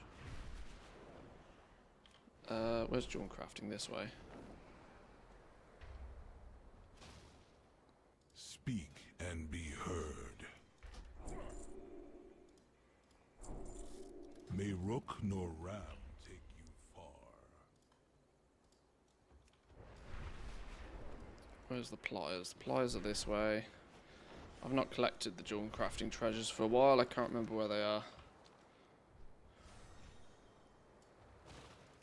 But that's why we have weak auras to help us out.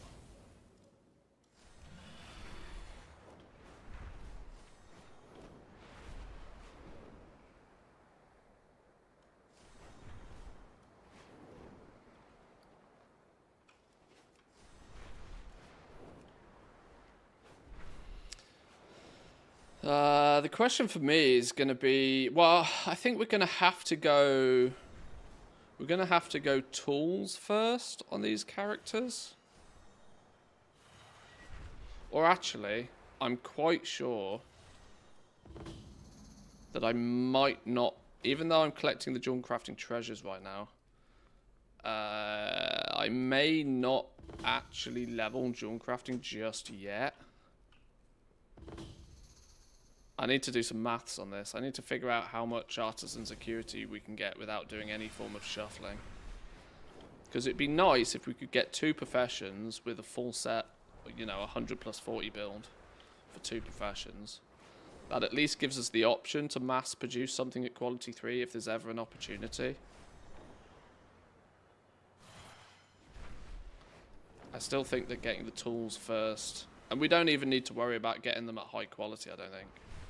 Just, the logic of just getting them is better than not having them right now. Because you can't mass produce things until you've got them, so it's the true #1 gatekeeper of you mass producing stuff.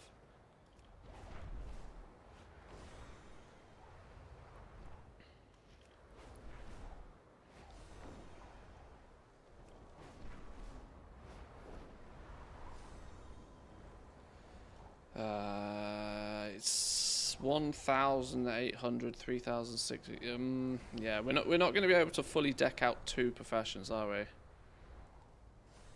Not without doing herbalism and mining in some quantities.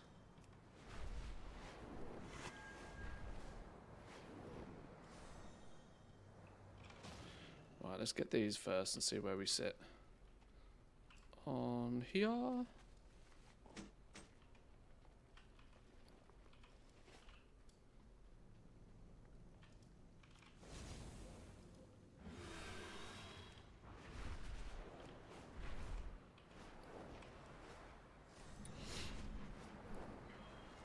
The other option is I just take my own advice and don't worry about it that much and just level another character when we need. Which is probably the approach we should be taking, really. Oh yeah, it's in here, isn't it? This gets a bit sketch because the bear's here too.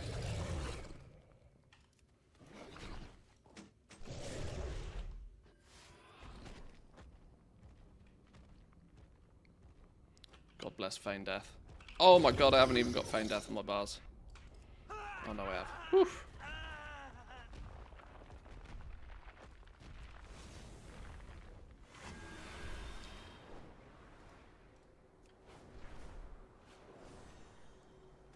Nearly made a whoopsie there.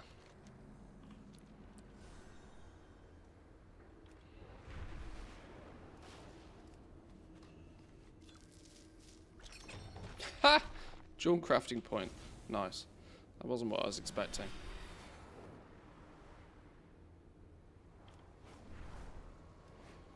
Oh, it's in this building, isn't it? We've got to fight our way to this.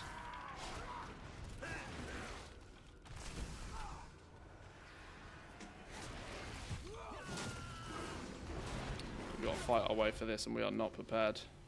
Crab, don't die! Oh, crab died. We got this, we're fine. We're a hunter, we don't die. Dying's for like mages and shit.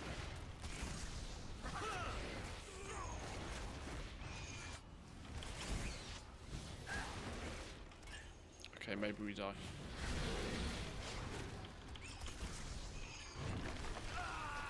Oh, fuck off, I turtled! Clearly wasn't enough. Okay, maybe we do die. Nobody saw that, it's fine. Nobody saw that.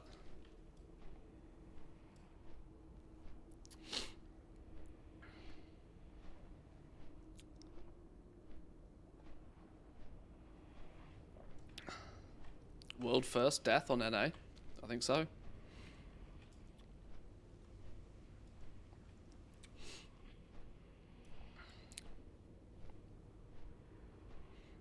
Did I picked up the treasure though.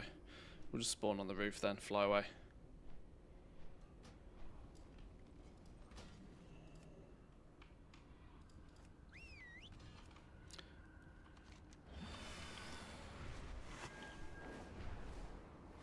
As we discovered last time, we don't actually have flight points, so even the most basic of things you think of fall flat. So let's grab this flight point around here somewhere. Where have you gone?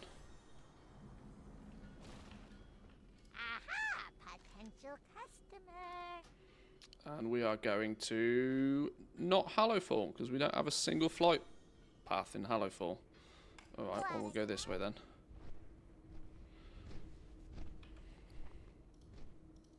Oh, I can't use these ones flying. 157 shimmering dust. What's that multiplied by 5? I can't do maths. 157 by 5. 785. So there's enough shimmering dust plus this business. Enchanting is going to give us enough to get a full set of enchanting tools day 1 if we really want.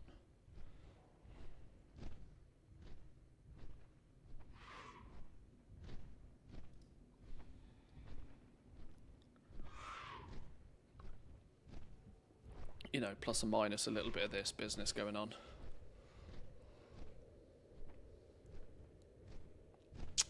Do we get a full set of enchanting tools day 1? Or do we just get the rod? Do we just build a rod? And then get 2 pieces of gear up and running on jewel crafting? Plus whatever we get from jewel crafting by leveling it and early patron orders and shit. Can we get 3 jewel crafting tools? Ace. Oh, I don't know what to do now. I'm stun locked again. Well, see, I know what I need to do, and what I need to do is do herbing and mining, and I really don't want to. I need to just do 3 or 4 hours of herbing and mining, because every bonus knowledge point is 5 artisan security. I'm trying so hard to not do farming, it's disgusting.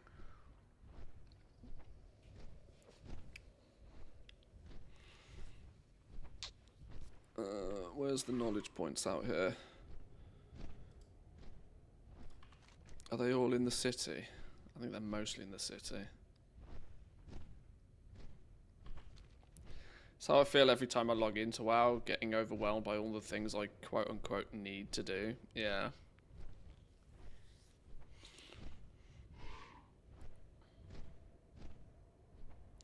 Yeah, it happens to me more than I'd care to admit, if I'm honest. But I think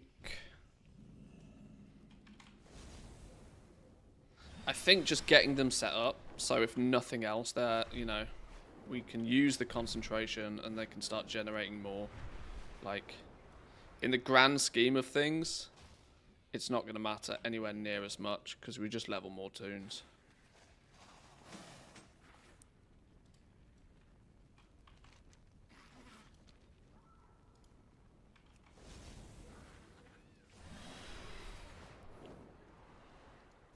I really do not belong in this zone, though.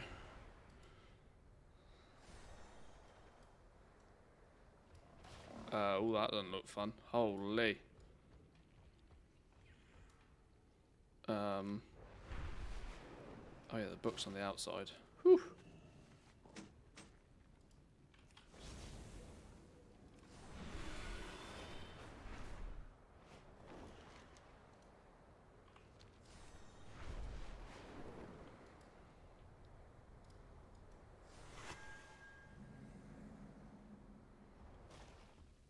In this building, maybe somewhere? Please don't tell me I have to fight anything. No, we're good.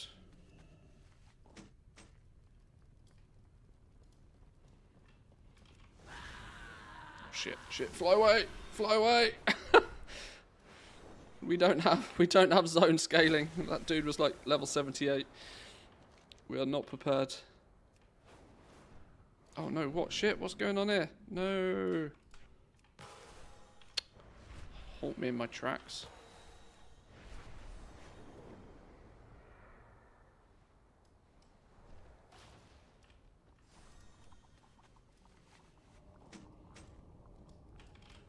Okay, let's remember to grab the flight path if we can. I think we can.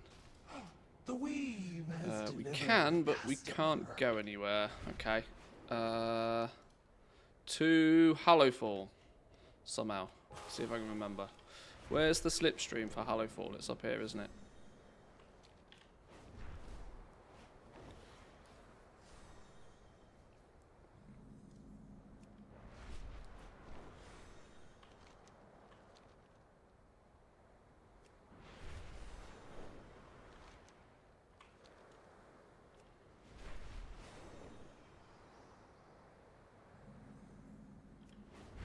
Where's the slipstream?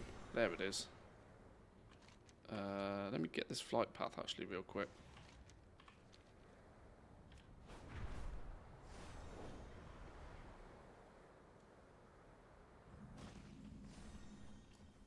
We are the seekers of light.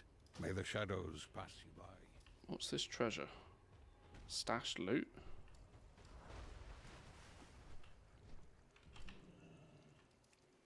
What's this then? Boom! World first cash. We have a grand total of 4. We are flying. That's another thing, right? Even dumb basic stuff. Like, I'm not going to be able to afford cash books because I'm not going to have any cash.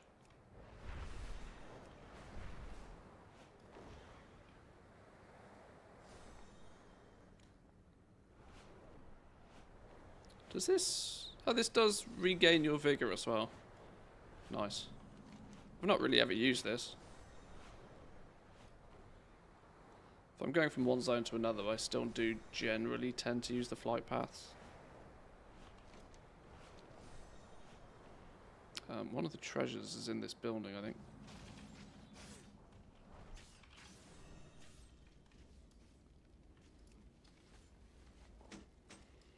Yoink.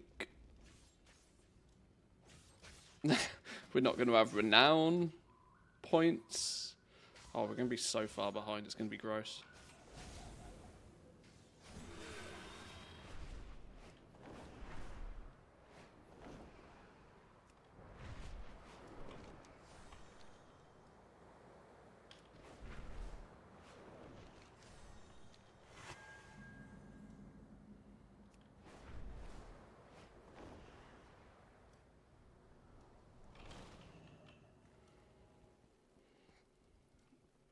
Is this the one upstairs? I'm pretty sure this is upstairs on the bench here. Yep, there we go.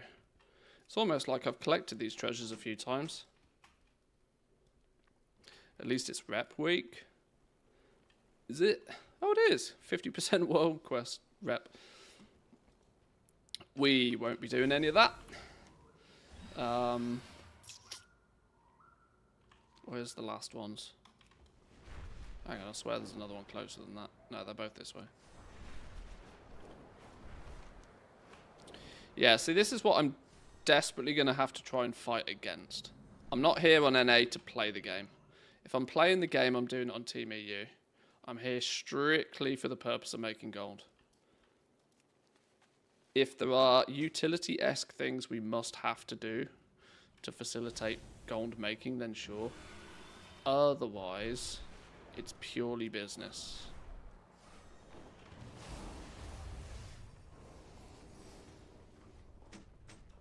Right, that should be all of them. Yeah. Right, it's half back.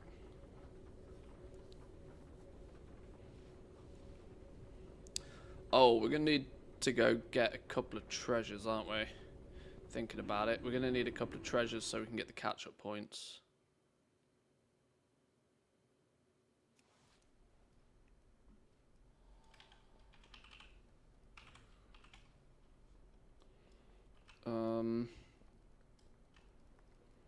Let's learn these first.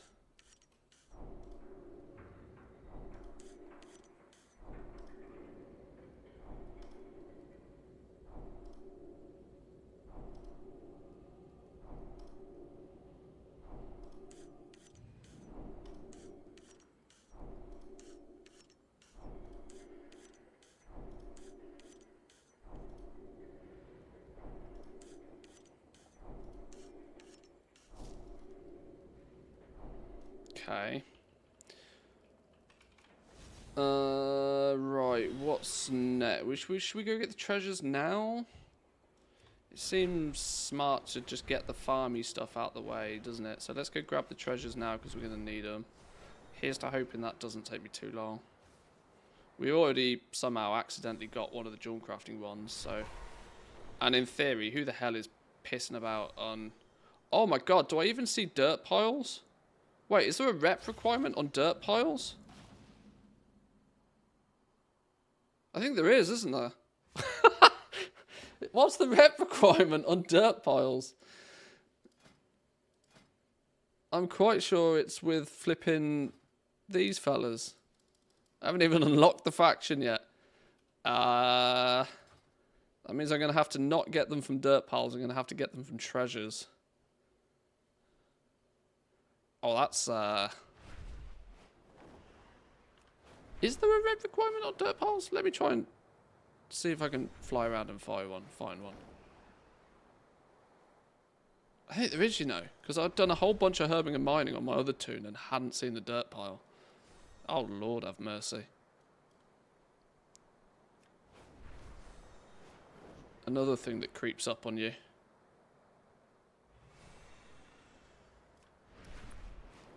Right, well, I guess... Can we scout around Hallowfall, maybe? I bet I didn't pick up a single flight path while we were in Hallowfall either, did I?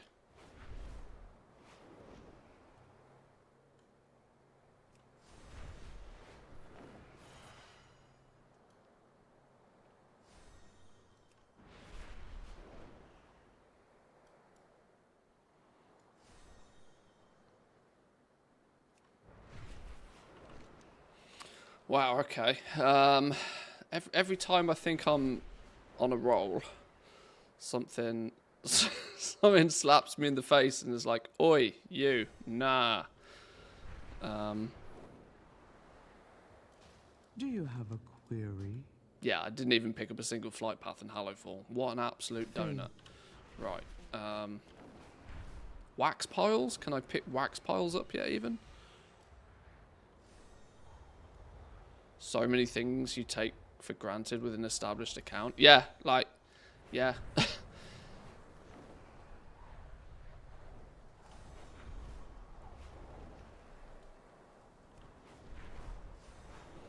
don't really want to spend too much time in Hallowfall because everything's going to be like 76, 77. Everything's going to murder me on sight. I'm going to have to very stealthily, quickly steal some treasures. I can about survive down here, but I don't think wax piles even work yet. So we're going to have to find treasures. I wish it was a purple mode. If it was purple mode, it'd be much easier.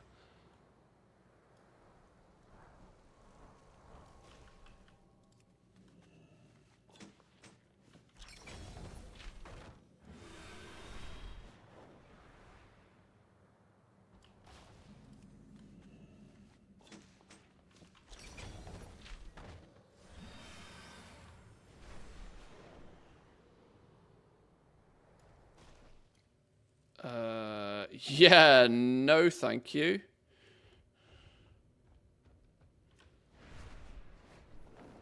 It's odd seeing scary things in the game. I've not seen a scary thing in the open world for a while.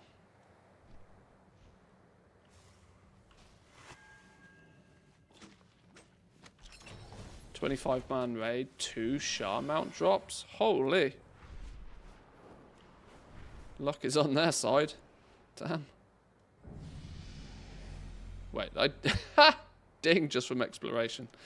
That's funny. Well, maybe we pick up some flight paths while we do this. Are you well, friend?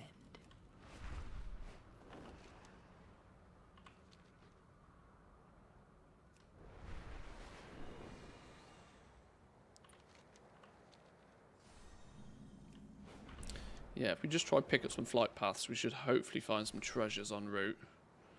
Dark ritual in a cave. What's this one? Defeat all of the... We ain't defeating anything. We are not in defeat things mode.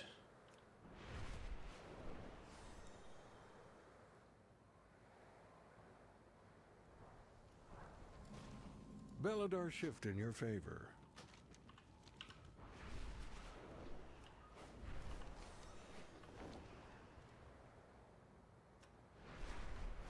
Did we get the flight path over here?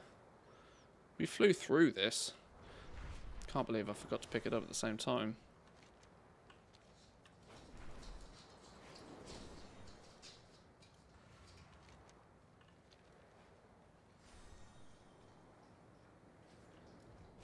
sacred flame guide your way, friend? One in Meldar.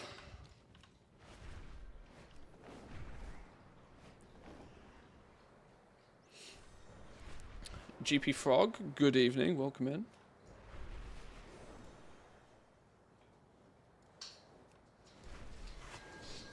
There's the flight path here. It's up here, isn't it? We will triumph. There's another one. Take your lead.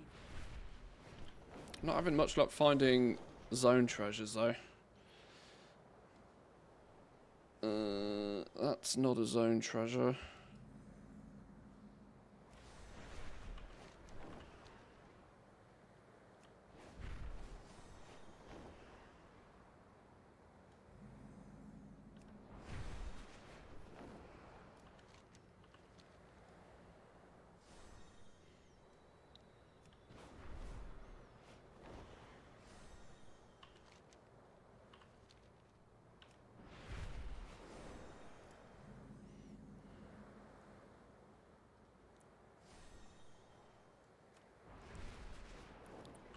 Wow, there's like nothing anywhere.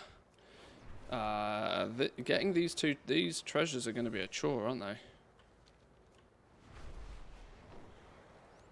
they? It might be quicker to grind the rep and then go do it.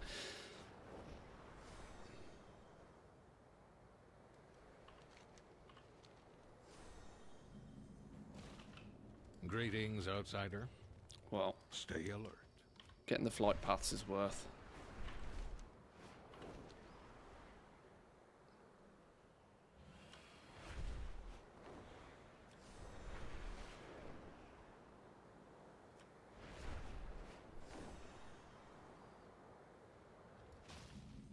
The flame burns for all of us. Is there any more down here? There's one round here, isn't there? Light's blooming. But that's a level 80 zone, if I remember. Which is all the more risky going to at level 71.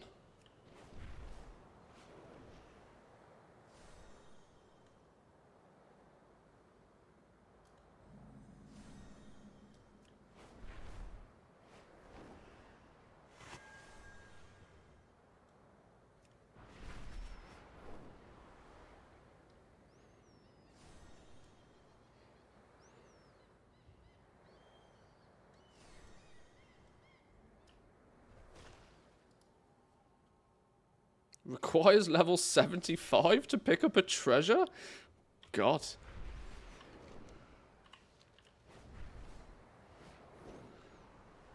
Game just wants to beat you from every direction when you're on a new account.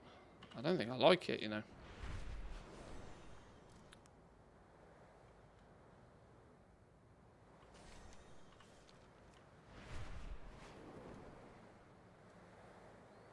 Is this the flight path? I hope this is the flight path. We burn brightly together. Keep an eye on the dawn towers. Okay, I came to Hallowthorn because I was pretty much assuming that there'd be treasures aplenty, but I think I found 2.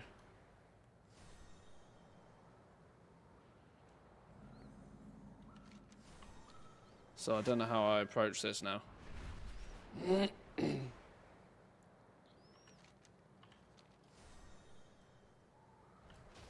Greetings, outsider.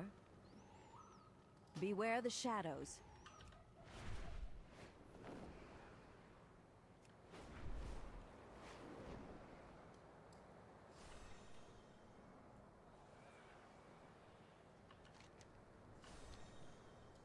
Considering nearly everything in this zone wants to murder me.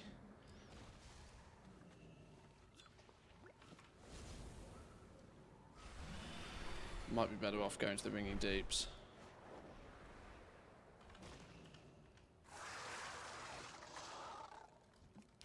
Can we take them?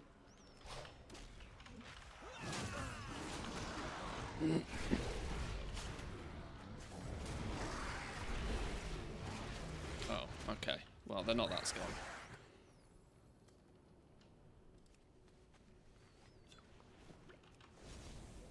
I don't even know if I qualify for these. Oh no, I got one of the jewel crafting treasures, didn't I?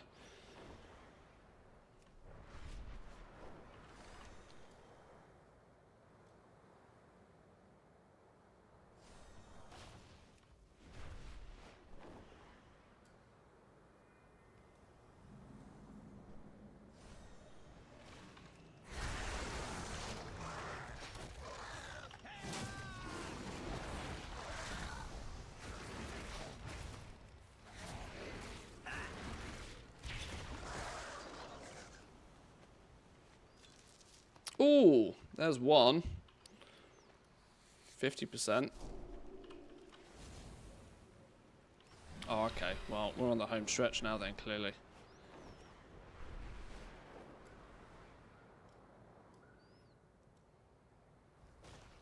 Smuggler's treasure. Then we have to get the key off this dude. Yoink.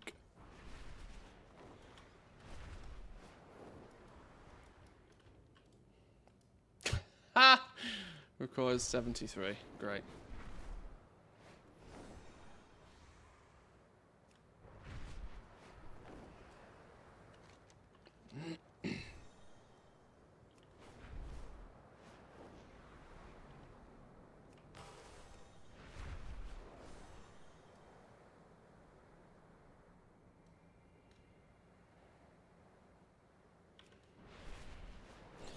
What was it I said? Let's quickly jump on this new character and quickly get 2 professions leveled. How does nothing ever end up being quickly?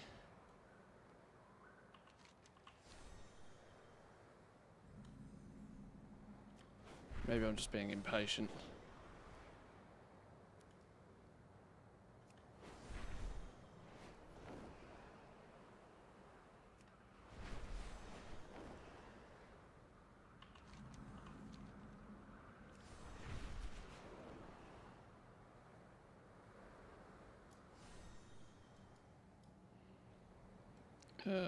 Where's that then? That looks like it's in a scary place. Oh no, we can get to this one. Oh, I see those radiant remnants every time and I'm like, ooh, but then no. Just because they're blue. It's an illusion.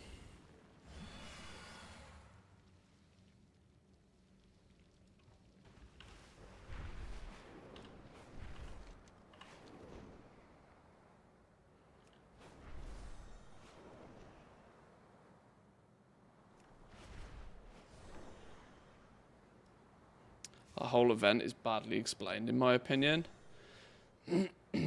Yeah, this whole lights blooming area. Yeah, it's so easy just to completely miss it.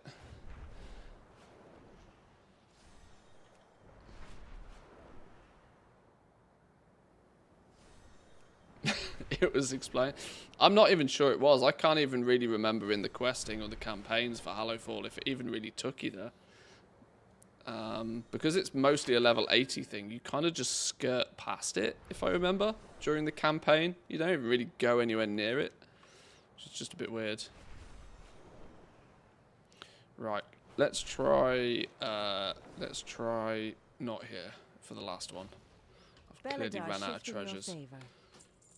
Let's go to the Ringing Deeps. Do a lap around the Ringing Deeps. Maybe fully up to the players in the community to figure it out.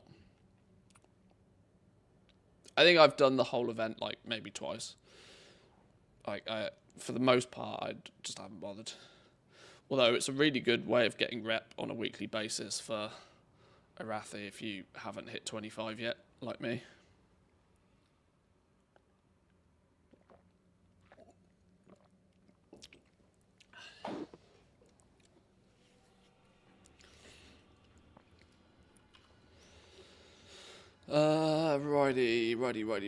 Righty. 2 more treasure. Well, 1 more treasure minimum. Crystalline repository. If we can get the crystalline repository, we can then actually go level up enchanting properly then. That's really my main goal, to at least get enchanting up and running and preferably jewel crafting if we can.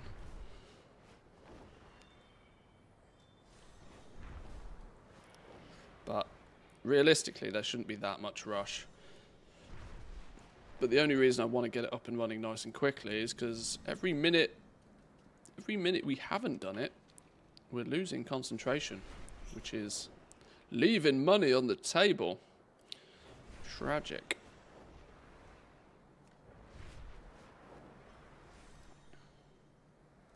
Dark, scary chest. How do we get the dark, scary chest? Light up the candles. I don't think this does anything fancy, does it, other than give you a pet? Oh well, haha. Let's remember on Team NA I don't have any pets, so maybe it's worth. Then one more. Wait, what? Oh, have we got to do it quickly? Oh Christ.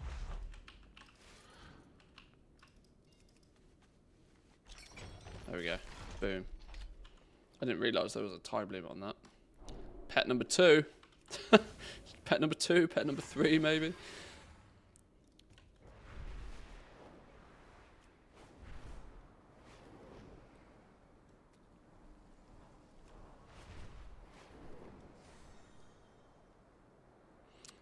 Project Pet 3.0 almost here. Yeah, road to 100 pets. Probably not going to be the most interesting series, that one. Road to 100 pets.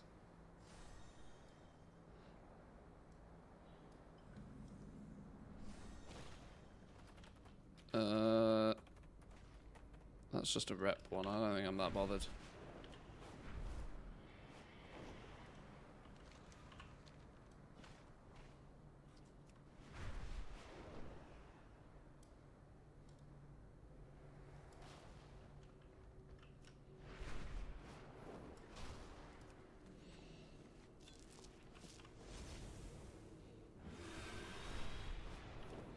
That's what we need. Piles of refuge times lots. There's lots of them up the top, isn't there?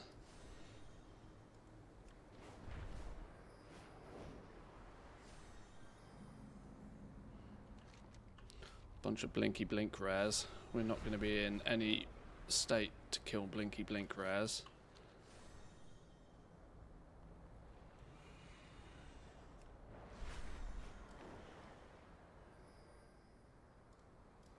What are you? Oh, that's the cola machine. Oh, the cola machine's worth doing, actually. Holy, I've just remembered. Cola machine's worth doing. Blue, orange, green, yellow. Oh, it doesn't give me a colour. Blue, orange, green, yellow. Yay, mini fridge. 34 slot bag. Unironically, winning.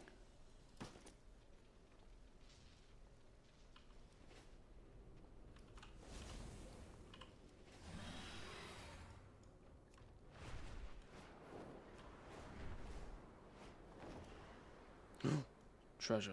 Deep lost satchel. Where you at? Hello? Where you at?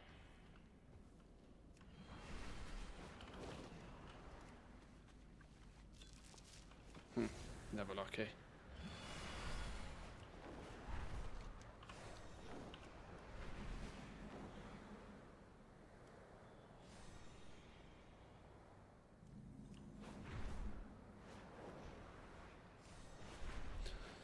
These 2 treasures for enchanting is going to take longer than setting up the rest of the entire profession. That's wild. I start not to envy people like Zan who must have done this 50 plus times. 100 plus times.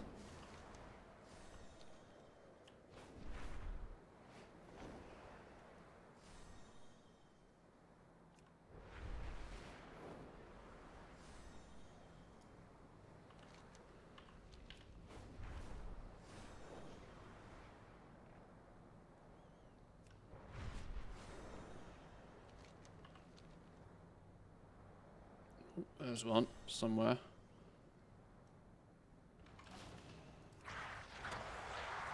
Shit, is that problematic? Oh no, you're only level 70. You're easy business. Let me take you. Yoink. Oh, it's the dual crafting one. Oh, the one you need is always the last one you get. Typical. Alright. The one you need is always the one you get last. Been moving house. What's the strat for the NA setup? Not overly different to what we do on EU, honestly, because I'm not trying to do this super duper mega fast. I want to get a couple of characters set up with some basic professions so we can craft a few bits and bobs a few times a week, and then see how enthusiastic I am about leveling a few more characters to repeat the process. Probably not doing anything overly fancy. A bit of flipping, maybe, possibly. Any form of processing probably requires us to spec heavily into it, which could lead us to completely brick that profession if the processing is not really worth it, but...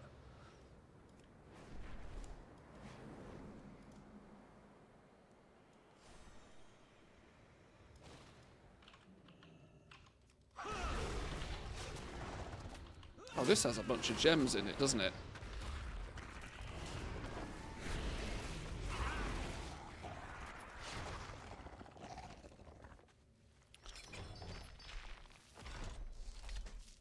I'll help with jewel crafting in a minute.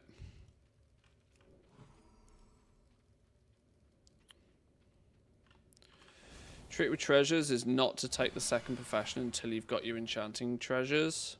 Apparently it takes like 10 minutes then. Ah. Oh well. We live and we learn. I went by the theory that if I'm going out to get treasures, I might as well wombo combo them.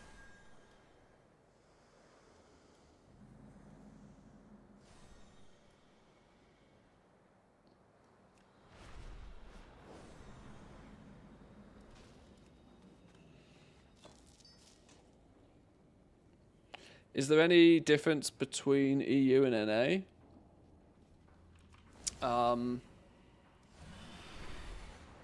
Well, for years I've always had the belief that NA is easier to make gold on. Mostly because I so frequently see, more so than anything else, tips and tricks and strategies and stuff just working for way longer on NA realms than I do on the EU realms. I don't know if it's due to the amount of players or, you know, local economies or whatever the case may be, but it's always felt to me that Team NA... Saying Team NA is easier is kind of not really the point. I always think that Team EU is harder to make gold on.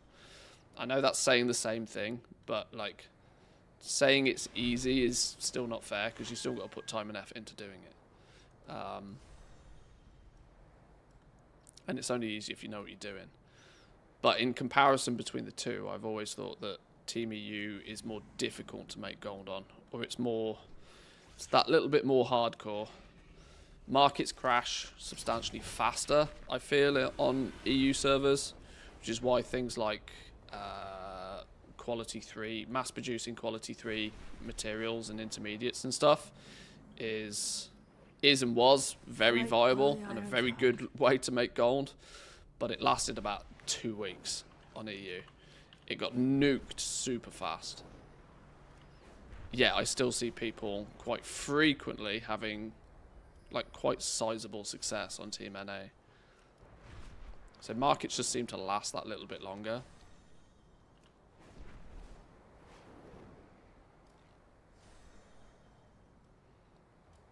And the original reason was just to get the long boy.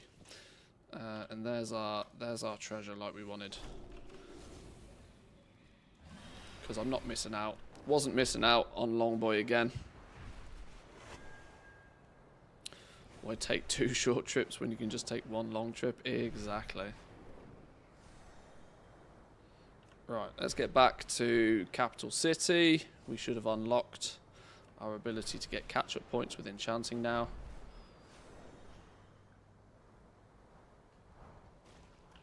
You are acknowledged.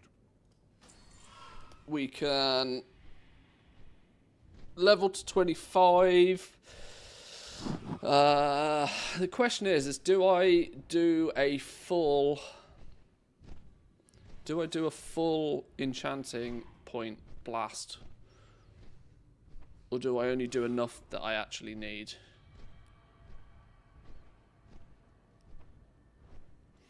More knowledge points might be more useful, just simply due to the fact that I'm probably not going to spend big bucks on big fancy recipes, so I might need to diversify a little bit to have options. Because I don't have big bucks to buy big fancy recipes. We're in the art of making gold, not losing too much of it.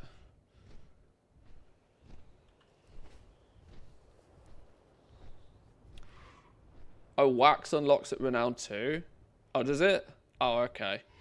If it unlocks that early, I probably should have just done that. I didn't even realise. But I haven't even done the campaign. I haven't unlocked adventure mode. I haven't done half of the stuff. It's literally the definition of a brand new account still. Right, enchanting. Let's have a look, see if I can remember what we're doing here. Let's get some vellums first.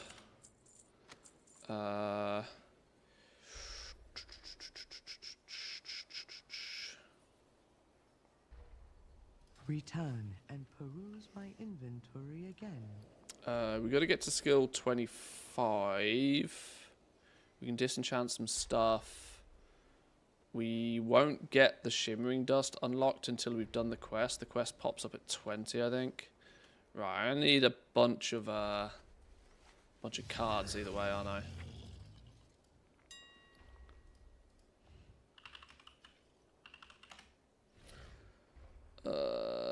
How many? 157 plus 6. Should we just buy 170? See how much that costs. Whoa! What the fucking hell is going on here? Alright.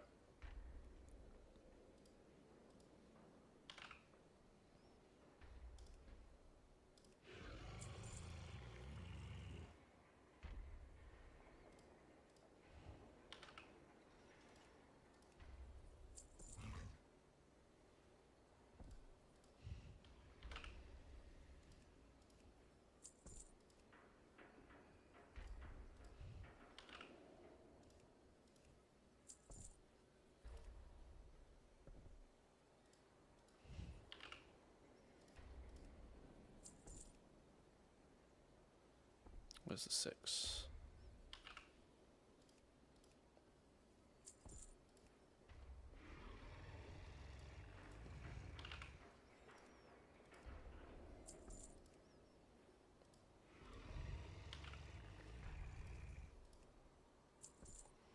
Okay, that's half our budget gone in one go.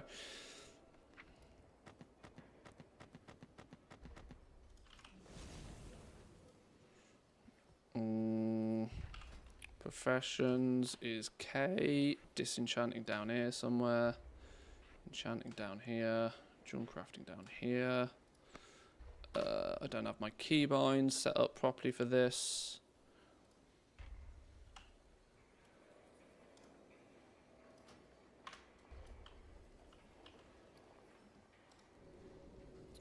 Right, make some decks. How much do these sell for? 200 gold a piece.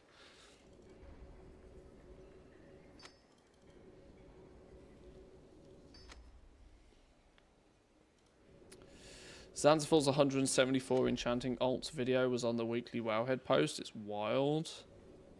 Oh, I haven't seen that actually. That's well reminded. I forgot the weekly report came out yesterday. Mass concentration builds and emblem crafting.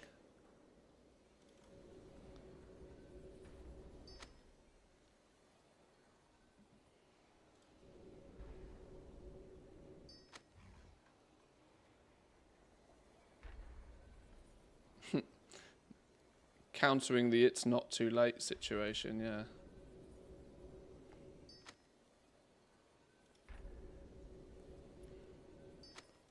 Oh, he's going to farm hate in the comments for that though, isn't he? Can always count on Wowhead to screw up gold streams for me. Oh my lord.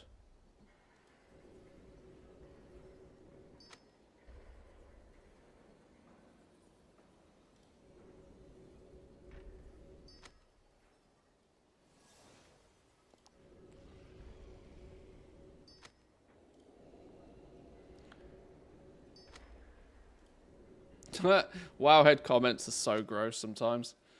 Wowhead comments are actually bananas. So the report this week, rough translation on this. Exciting times ahead.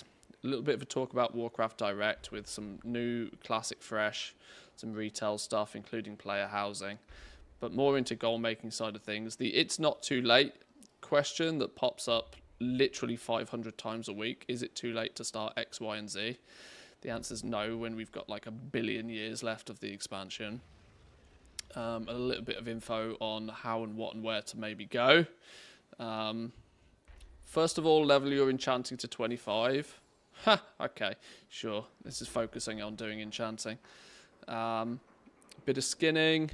If you can be really bothered to do a bit of skinning, you can choose to then keep skinning in enchanting if you really want, or drop it and pick up professions you actually want. And the secret high effort option is to do herbing and mining first. This is both high effort but also worth at the same time.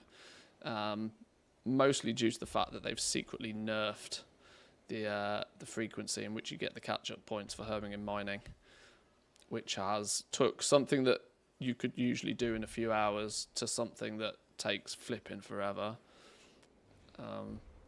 But the TLDR is, yes, just get it done. We're 2 months into the expansion. It's never too late. Zan's video on concentration.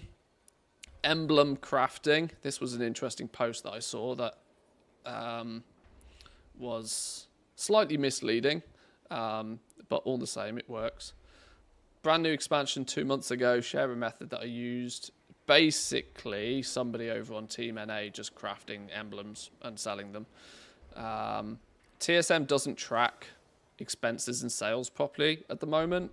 I have reported this to them. They said that they know. They said that they're trying to fix it. But if your dashboards and your numbers with TSM don't seem to make much sense right now, it's because you're not the only one. But yeah, Algari competitors, medallions, and the likes, competitor insignias, crafting and selling them. Not even really crafting that many or selling really that many of them, which is why I think the entire thing's a touch misleading of a title. But the same theory of, just craft a small amount of things and sell them, honestly. My TSM says minus 100 mil. Yeah, mine too. Mine's completely busted and broken. So I don't know how TSM are going to rectify that, because people have got like 2 months of just wrong data from the beginning of the expansion, which even if and as and when they fix it, the only way to fix it properly will be to actually maybe reset your TSM data. Otherwise, it's always going to say you're down like 100 mil. I don't know how they're going to approach that, but I'm sure they'll figure something out. Yeah, a wipe and start over situation might be the only way to rectify it from this point on. But they're aware of a problem with the accounting. Doesn't it depend on what's actually broken about it? Yeah, I didn't go into much detail. I just, I quiz, do you know this isn't working? And the answer was yes. So I'm like, okay, sure, you do your thing. Some info here on cross-realm flipping. Is it worth it? Well, of course it is. This is more of an assumption. While warbands made it easier to buy stuff across realm with one account, it also makes it easier for everybody else. It's not as complex a process anymore, and most players now know that they can buy stuff cheaper from other servers. Also, it's easier for botters too. So many assumptions in this, it's unbelievable. So many assumptions, which the answer to most of them can easily be no. Due to the fact that just because people can doesn't mean people do. And I can categorically guarantee you most people don't know they can buy stuff cheaper from other servers. I'd also like to remind people that there's literally no way in-game to see that something's cheaper on another server other than going there, making a character and looking. You have to use third-party external websites to even know that something's cheaper on another server. There's literally nothing in-game that helps you do this, which means 99% of people don't know. which is why things still sell for a lot more on some realms than others. TSM doesn't tell you. TSM now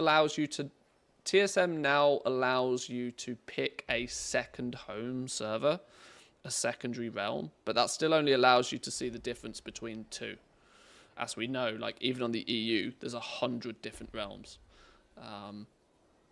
There's literally nothing in game that helps you with this, which is why stuff still sells for like this much over here and this much down here. So the answer to this is unanimously yes. Yes, absolutely yes. And it's possibly something that I will look to do on NA a little bit as a way to, you know, take the very small amount of gold that we have and turn it into more. But honestly, flipping is really not all that great of a strategy until you've got like a couple of million gold that you're willing to just like dump into stuff that you may or may not sell for 6 months, which is not really the strategy that I'm going for with my Team NA. I need to build the capital in the first place, so I need more reliable trickles of income, but we'll see. Two pieces to the puzzle here. How much has the market diminished now that everybody can move money around realms with one account? How much has competition increased? The competition's the only one I really think is that viable.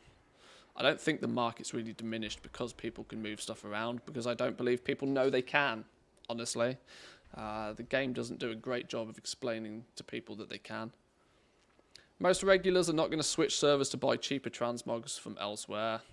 For them, the War Bank is just an account-wide bank for the characters that they're already playing on. Is it more competitive? Yes. Does it open more possibilities due to ease of opportunity? Also, yes. Does everybody also have that opportunity? Also, yes. Cooking's the example I always give of this, right? Cooking's the example of that just because people can doesn't mean that they do. Every single character has the chance to level cooking. But look how much of a market there is for food and feasts. Every single tier. There's always huge market for that sort of stuff. And you know, logically, you'd assume that nobody would ever be able to sell food because everybody can, in theory, make it themselves. But that's just not the case. Third-party websites also are 1 hour refresh rates on them. Well, yeah, that's also true, that the prices aren't always even remotely close. You can spot something on a third-party, you know, I'm referring to places like Undermine Journal. It's not called Undermine Journal, is it now? Whatever. Is it Undermine Journal still? Or Boss Exchange? You know, websites along those lines. But yeah, they're still potentially up to an hour out of date. I've seen an uptick in economical activity in general, but by and large, I think most people don't trade cross servers, whether it be goblins or otherwise. People just don't think of it very often. My entire guild knows that I cheap out and get deals cross server, even on things that I intend to use like recipes.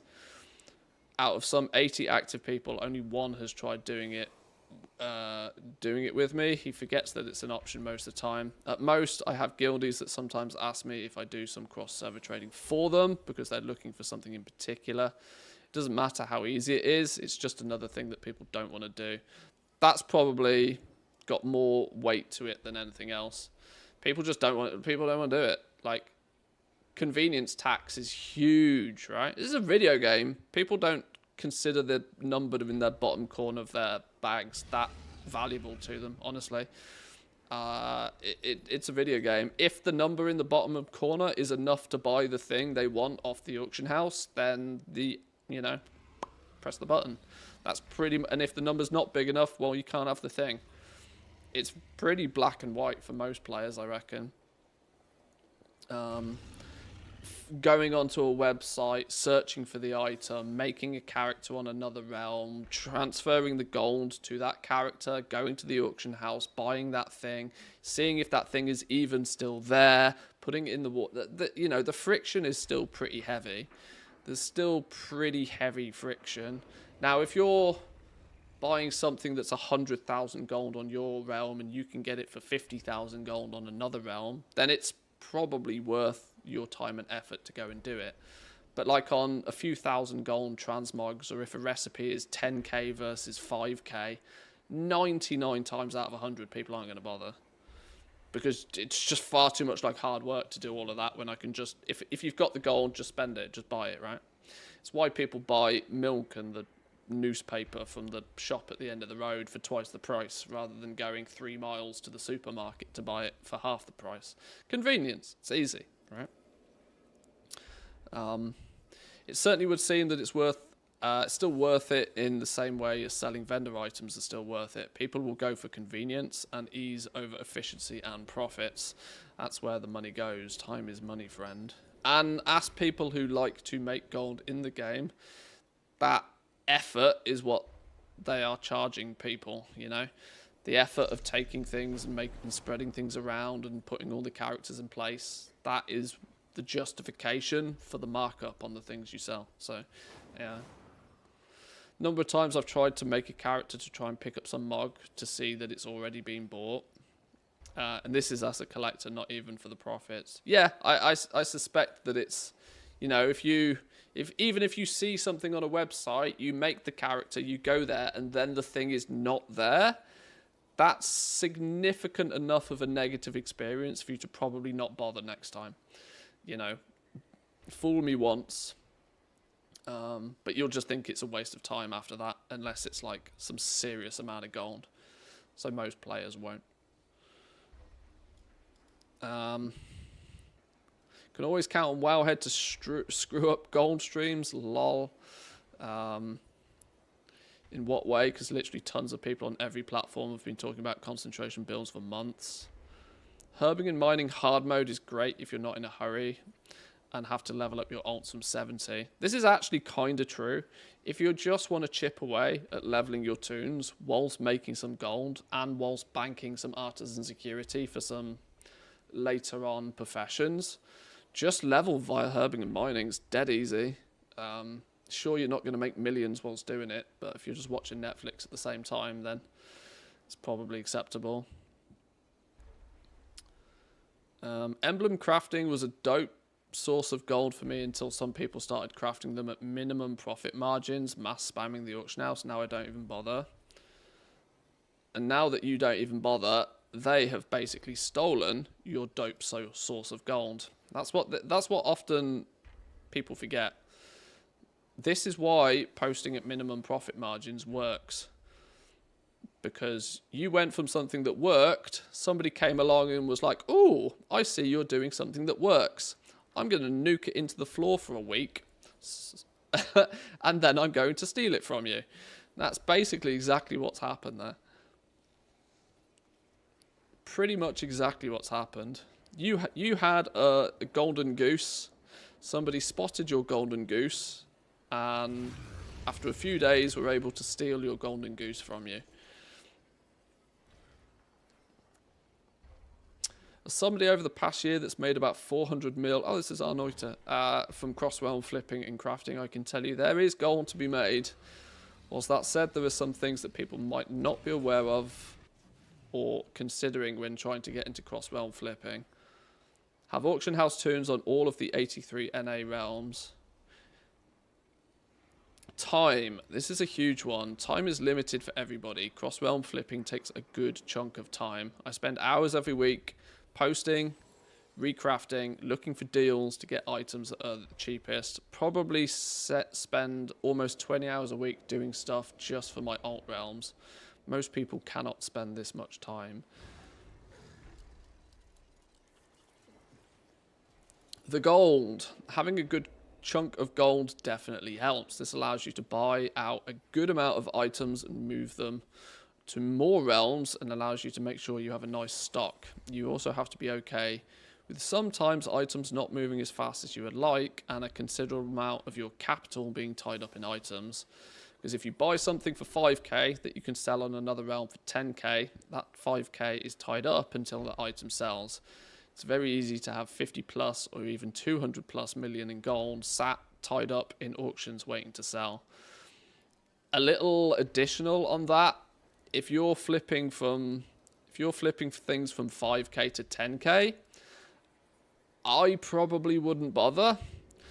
I would mostly go as far as to say that that is still not big enough of a reason for you to take something from one realm to another. This might be me being more fussy, but I think the way to make cross-realm flipping profitable is to... You got to be doing more than that. Like, taking 5k and turning it into... I know this was just an example, but 5k to 10k isn't going to be worth you bothering. You want to be buying things for like a few hundred gold, 1,000 gold, but then selling them somewhere else for 50k. You want it to be that every single sale you make, basically, if you can make one sale across doing the whole thing, you're basically good for the day, right? So you want to focus on real extreme level stuff. Stuff that's like basically free somewhere and that just isn't represented anywhere somewhere else. And if you know, this is a methodology from like the car sale sort of industry, right? Most car salesmen will tell you it's significantly easier to sell one Lamborghini than it is to sell 10 Fords, right? Because you only need to find that one customer. And if you can spend most of your time finding that one customer, the transaction of that one thing is quick and easy, right? Doing the same thing 10 times to achieve the same result is kind of like, well, why would you put 10 times the effort in? And I think cross-realm flipping is kind of the same. You want things that you can get for basically pennies that are just not represented on another server, that you could post at 50k, and you're just waiting on those miracle sales. And if you're posting 1,000 items across 50 different realms, those miracle sales turn up probably more often than you'd expect. And those miracle sales pay for all of the things that haven't sold yet. And that's how you take your gold from like 5 million, 10 million to like 100 million. Apologies, K-Chak, I've literally just given your billion gold strategy away. But the concept is that, in essence. You take things that are super duper mega cheap and you just sell them at outrageous prices. Absolutely bonkers level crazy prices. And every time you somehow magically snag one of those bonkers prices, you don't have to worry about everything else. You're not focusing on margin when you do cross-realm selling. And then thirdly, patience. Sometimes items take a good while to sell, and being patient allows you to maximize those profit margins. I often see people saying things like stuff is not moving fast enough for them, and this happens when doing auctions on tons of realms. A number of people have gotten into it and quit because even more are doing it. This is usually an indication that people are investing more than they should do. You should only be cross-realm flipping. You should only be spending gold on it. That if you never get a penny of that gold back, you won't bat an eyelid about, right? So your expectations need to be zero, basically. You need to say that, right, if I spend 1 million gold on buying a bunch of stuff and spreading it across different realms, then if I never sell a single one of those, I'm not bothered. But people get too... much like the real world, I suppose, people get way too financially invested in it. They make 1 million gold and then they spend like 800,000 of that gold on things to spread across. And then they are desperately waiting for those things to sell because they want that 800,000 gold back. What they should have done is maybe only spent 100,000 gold. So if anything that they bought never sells, then they don't care. That's kind of the point. Gamble with what you're willing to lose. And if you only gamble with what you lose, you focus on things that are just ludicrous markups, like 500 gold to 50,000 gold kind of markups. And you kind of, you repost them, once every 48 hours.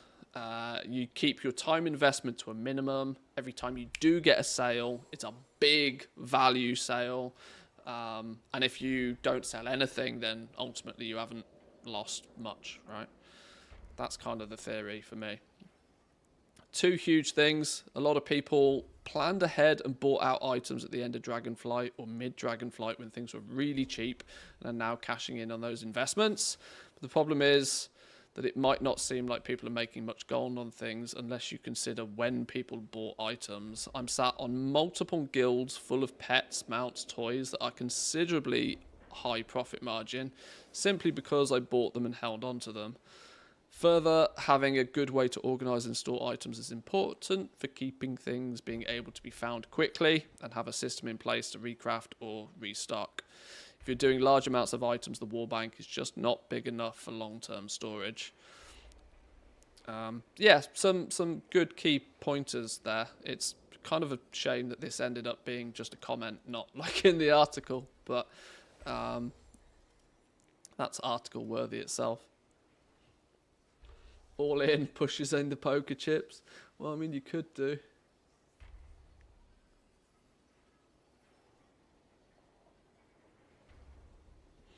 My sale of the month is some green dye. Sold 1,000 of it for 49,000 gold. Yeah, see, there we go. And then Blizzard fucks you up and you lose all of your items stored in a guild bank. Well, you can't plan for the unexpected, really, unfortunately. But yeah, Blizzard did screw some people. No, just no. This is the penultimate "we only cater to people who bought gold with real money" article. I don't think they know what penultimate means, do they?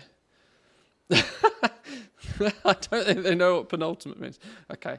As a leatherworker, I can say with experience that your Beowulf run mention falls flat on its face without addressing the fact that they are all level 80 elites who I've witnessed absolutely slaughter undergeared players, myself included. Adding further that profession swapping for artisanal acuity bonuses. Okay, I'll let them off as their language is clearly not English. Which are heavily featured in the videos we suggest is detrimental to players' progression.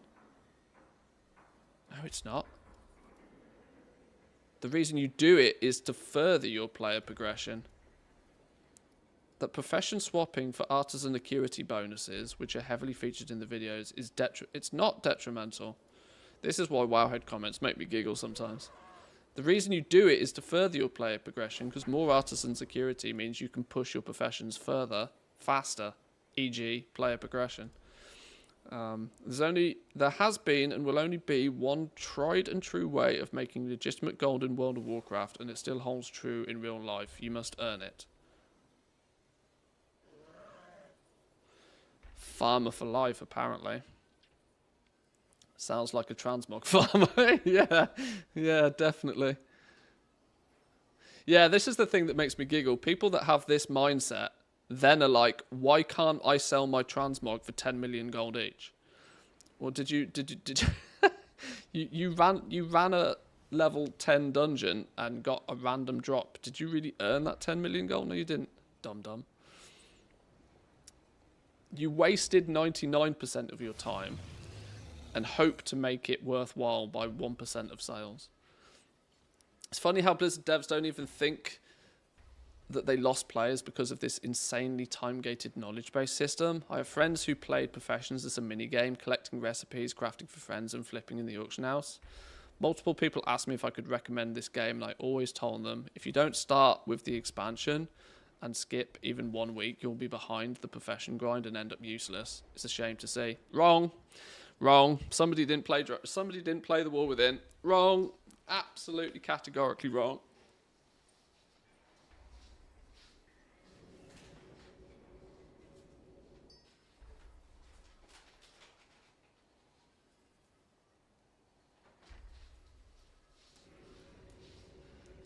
That comment is very clearly from somebody that played Dragonflight Professions and did not play the War Within Professions.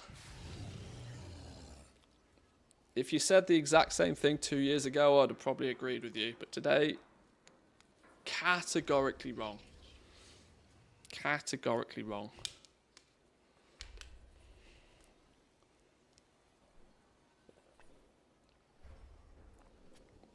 Most professions you can still have up and running to a point where they can make you 10, 15, 20,000 gold a week. Easy. Now, most people don't need more than 10, 15, 20,000 gold a week.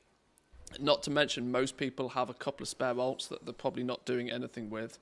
Most players have the facility to make more gold than they need in the game very quickly, very easily now.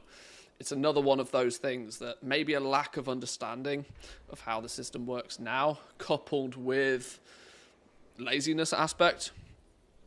Much like cooking. Everybody has cooking, but people still buy feasts off the auction house and people still buy their food buffs off the auction house. It's often much easier to buy it in a convenient way from people that have already done it and then just dismiss the system that went into making it in the first place.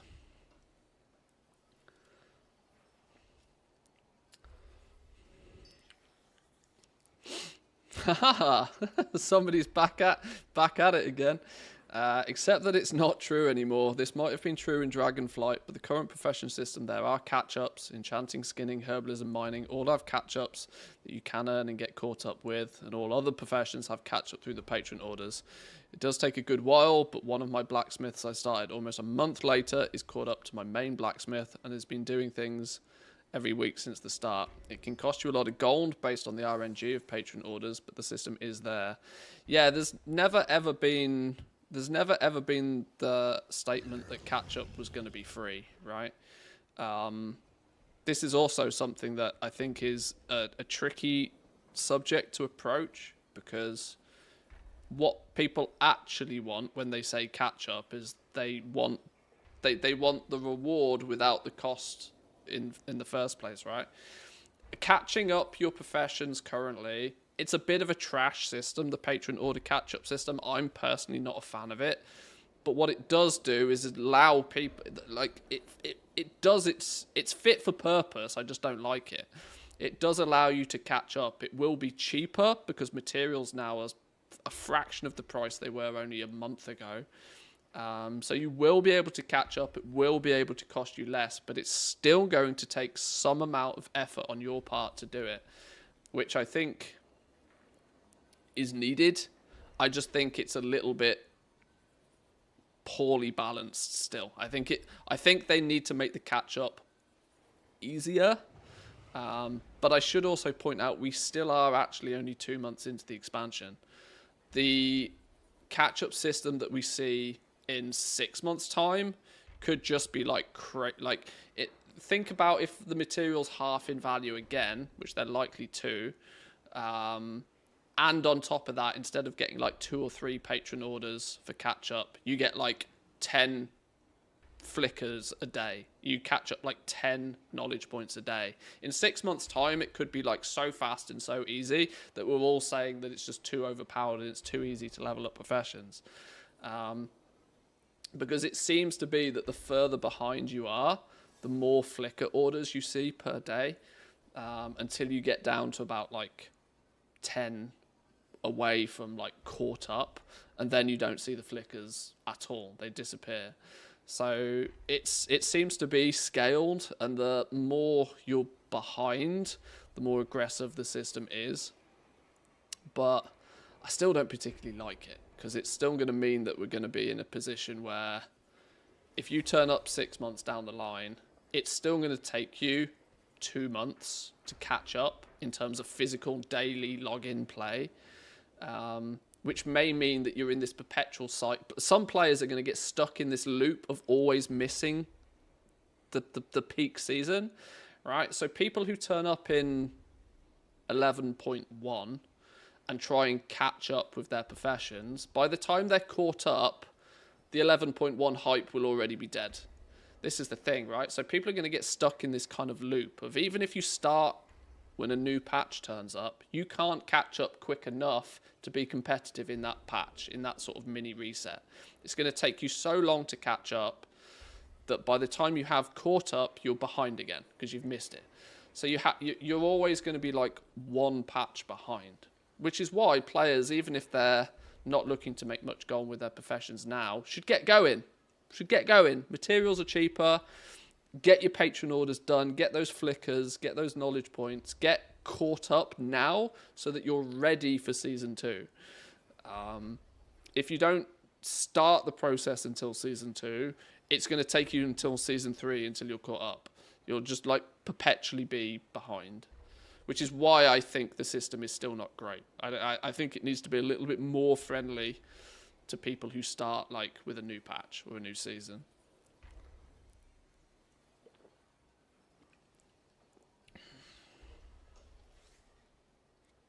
Tried to catch up with knowledge points in Season 3 of Dragonflight. It did not go well. Well, it's because there wasn't a catch-up system. You didn't have a catch-up system. For the last 6 months of Dragonflight, you were fundamentally foolish to even bother. Because there was not physically enough time for you to gain the knowledge points to catch up. Which is why this system is here now in the first place, but it's still a bit odd. I definitely agree about the cross-realm trading taking some time. Margins are also now slim on the particular market that I'm in due to newer War Within versions. Previously much more expensive items rapidly dropped in price. I'm at the point where I'm starting to move stock to current best markets and selling up until the next expansion, as it is no longer worth the effort reward ratio. Often 3 to 4 hours across 6 different realms, 24 different items, and some old mogs I've had lying around gathering dust. This is the scenario I see frequently, and this is because you're not focused. My advice on this is that you're focused on too lower margin things. You're trying to take 5k and turn it into 10k, which often means that very, very quickly there's not much room. There's not much room for error in all of that, believe it or not. If you're buying things and you're crafting things for 500 gold and you're selling them for 20, 30, 40k, then 3 or 4 hours and you get a few sales across 20 realms or something, then you're gonna win more often. Tried the Mog market. It's awful with tons of reposts. Oh yeah, transmog is never... I've said it for years. Transmog is a fallacy. Transmog doesn't make people gold. Transmog only makes people gold if you are doing it for like 5 years straight. It's super long game approach, transmog. And my advice with transmog is be greedy first. The first time you get an appearance of anything, put it in your collection. And if you don't enjoy collecting transmog and actually transmogging your own character, stay the fuck away from the transmog market. Because you'll just spend hours and hours and hours and hours and hours grinding low-level dungeons, doing low-level transmog farms, to then hate yourself with the amount of time that you have to spend posting it all to get 200 gold when something sells. Like, you'll absolutely hate yourself. If you want some quick coin, you should have played in the first few weeks. Now the ratio work versus income is just plain stupid, and you're better off buying tokens. If you calculate how much you can make, max $2 an hour, you'll be making more for the coins on the street. Nobody with a job should waste that much time trying to make gold. Like, it's useless unless it's something you enjoy, which makes sense. It's a game in the end. This is mostly true. This is mostly true. But this is where doing things that will allow you to make a reasonable amount of profit with a very, very small amount of effort, e.g. concentration. Concentration builds is and will be the meta for the rest of the expansion unless Blizzard adds something new. You know, if we get another Dracothis situation, then that might sort of switch things up a bit. But with the game as we see now, concentration builds are the meta. Like, the maths dictates that concentration is where you will win consistently throughout the rest of the expansion. You can put the time and the effort into setting them up, and you can set as many of them up as you're willing to put the time and the effort into setting them up. And then once they are set up, it's literally 10 minutes a week to make like 50k. Boom, done. Those numbers are broad, but you know, that's the concept, right? And if you want to spend more time, you can spend more time. But if you don't want to spend more time, you know you have that sort of, you know, small amount that's going to be relatively consistent. Easy business, right? Anyway, back to actually setting it up. Back to setting it up. I actually need to get to skill 25. I probably don't want to disenchant these all the way to 25, because in a minute I'm going to stop getting knowledge points. I'm going to need a better way to get to skill 25. We're skill 7.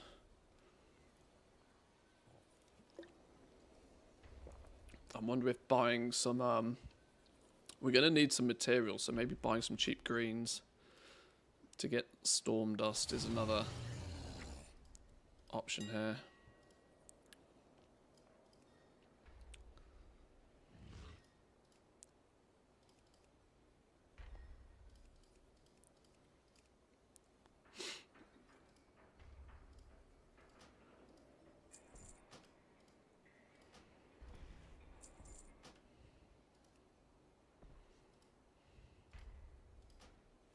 That's an undercut and a half, isn't it? Holy.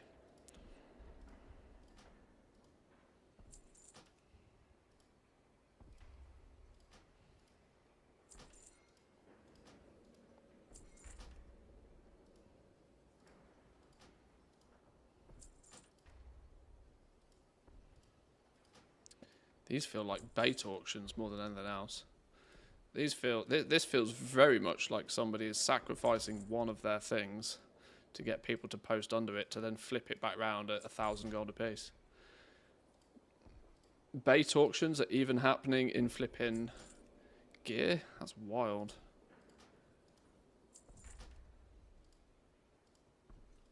Bait auction with a socket on it. Maybe it's not.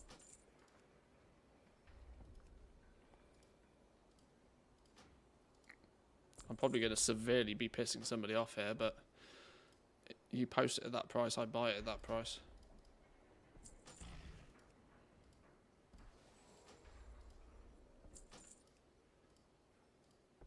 Huh, how can that be a bait if it's the only one? Okay, maybe it's like the default posting cost or something. Which causes a bunch of people to slap them up there at pennies. Or maybe it's got something to do with the fact it's 7 AM on NA realms. Right, any greens under 100 gold is basically a win, I suspect. Solid guesswork here, but I mean, even vendoring them at 60 gold a piece, like, you can't lose.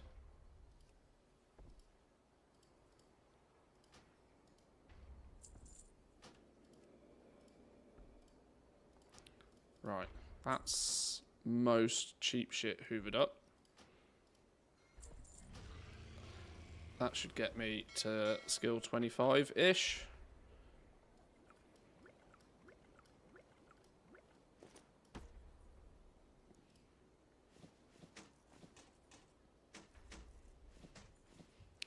Still feels so weird to have to be checking the vendor sale price before disenchanting gear.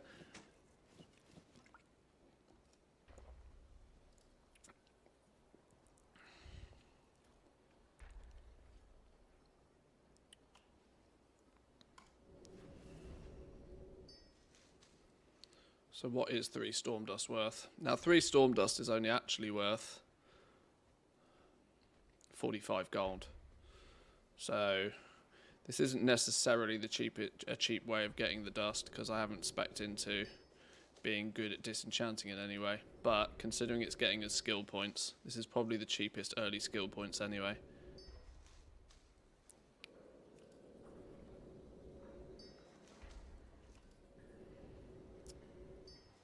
Why am I playing on NA? Well, predominantly because I wanted to get the Longboy on Team NA as well.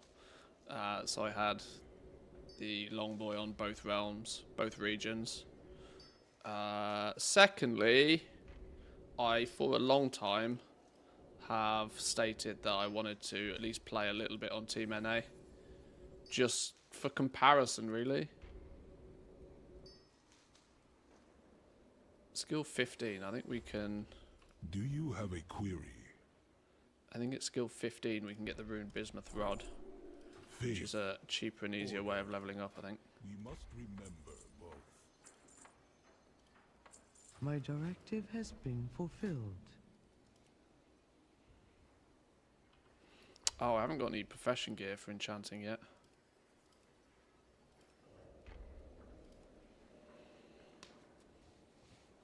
EU competition too hard?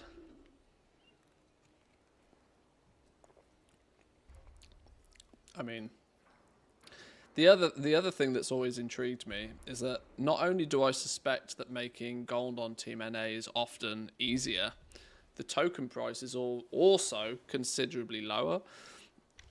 So it often feels like it's a double. From the outside looking in, it almost looks like a double win. You would kind of expect gold making to be easier, but the token to be higher because gold making is easier, for example. Yeah, that's not necessarily always how it works, but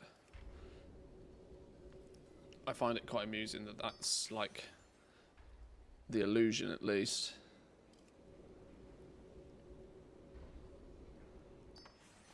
Can we make one without crafting speed on it, game? Maybe not.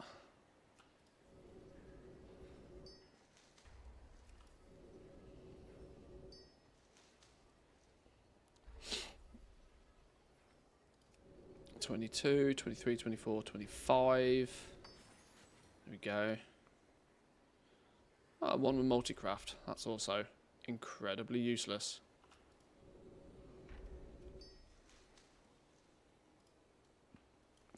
From 25 we can do this, which is what we need to then get the... Hang on. Curiosity. Do you actually have to do this one to get the catch-up points as well? Was it just the treasures? Okay, you need to do this one as well. 10 gleaming shards? You son of a bitch, you're an expensive one this week. I forgot that was an expensive one.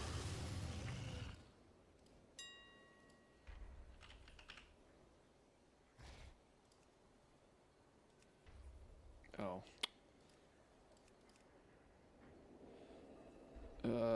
10 of those. I wonder if we need to buy some of these in a minute anyway. I don't know. I can't remember what's next. We are the Titans' hang on. and foundation. I was about to put a pigeon down then. I don't have a pigeon, do I? Work cycle Wrong realm for pigeon action. We will continue speaking later. Right, now we can get catch-up points.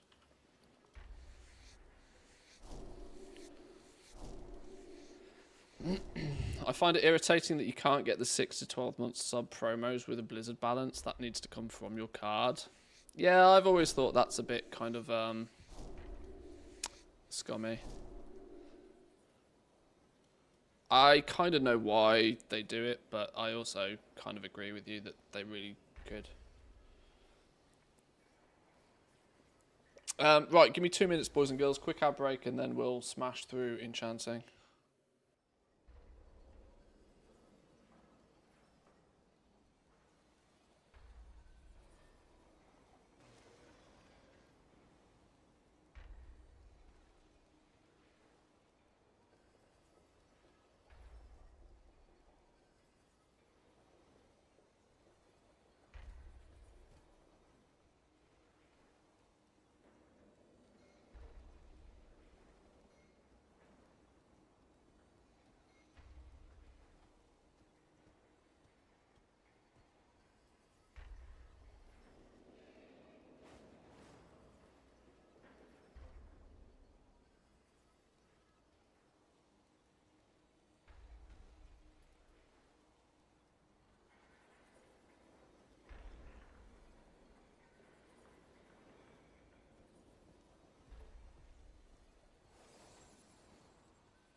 Alrighty.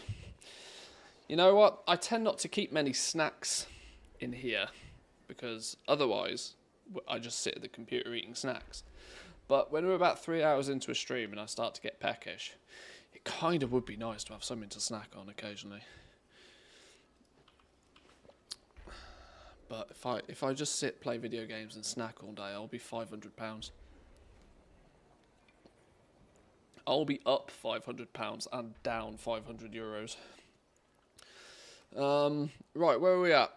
We got to skill 25, presumably. We're now in catch-up mode. Do we need to do the cheeky little enrichments, ephemerals, and equipment shuffle through here? That's some quick and easy bonus knowledge points and also artisan security, isn't it? So we unlock this, we do 5 points in here, then we go here and we do 15. 5, 10, 15.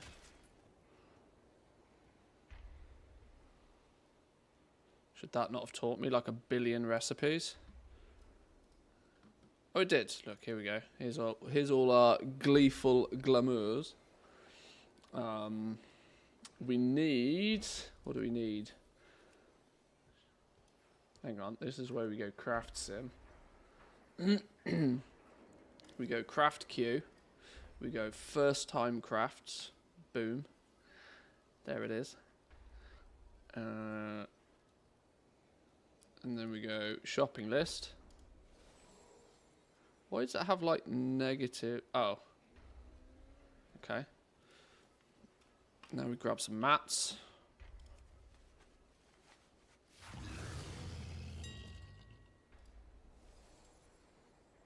And this is everything. Whoa! Stormdust Q3? Get out of town.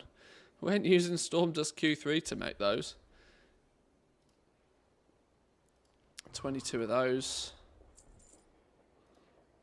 22 of those. 115 Stormdust, but not the Q3 variety. Have words. How many did I say it was? 115. Well, we're going to need more anyway, aren't we? We should probably get some profession tools and stuff in order as well, actually, while we're here. Thinking about it. Profession equipment.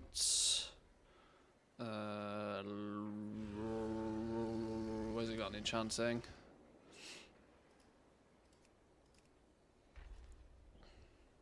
Encanter's shard. These are the same every time, aren't they?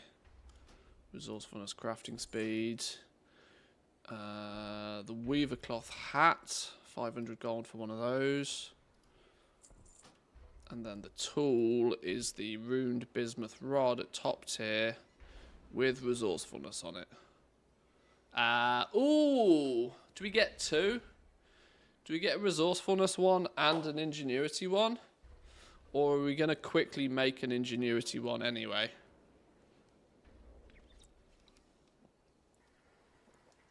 I think we probably make an ingenuity one relatively quickly anyway, which almost leads me to believe, why am I making one and buying one in the first place?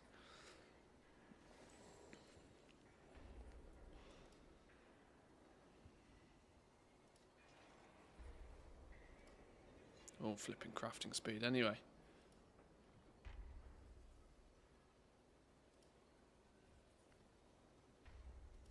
Oh, damn you, Team NA. You seem to know what you're doing.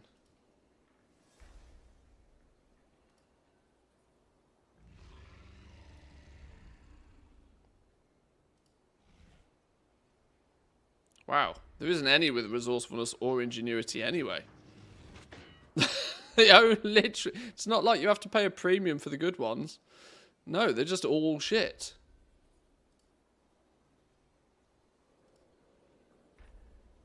Wow, you can't even buy the good ones.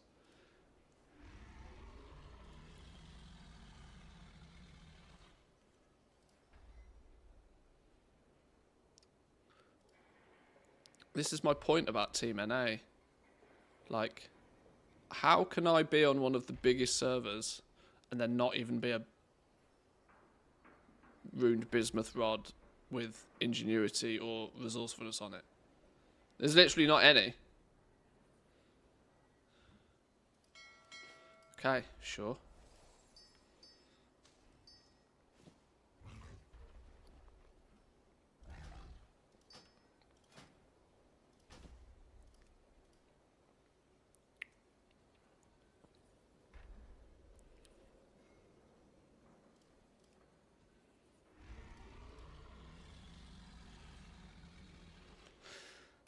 Why do you insist on using Q3 materials, game?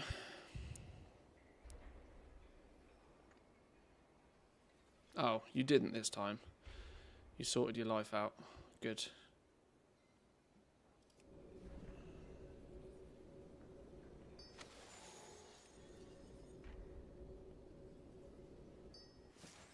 Yeah, it was basically 5k for all my first time crafts, which is fine. That's Artisan security times a bunch, knowledge points times a bunch. Interestingly experienced as well. Q3 Storm Dust makes the glamours extra glamorous. Yeah, clearly. There might have been some extra value in making them at Q2, whereas at Q1 they're just vendor trash. But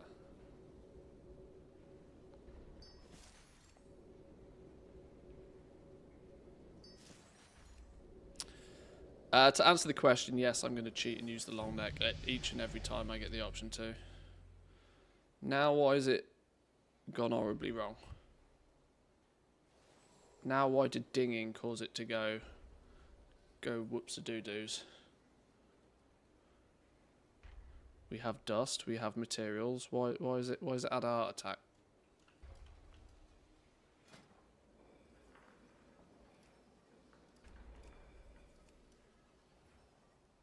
I was trying to be smart and use craft sim, but it doesn't seem to want to play game. Status, wrong profession tools? I don't have a profession tool equipped. How can you say it's wrong profession tools? All I did was ding.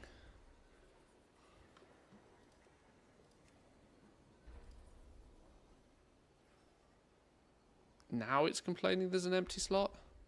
Okay, whatever. I should have the mats to press all these buttons anyway. I was trying to be clever. Sometimes you don't need to be.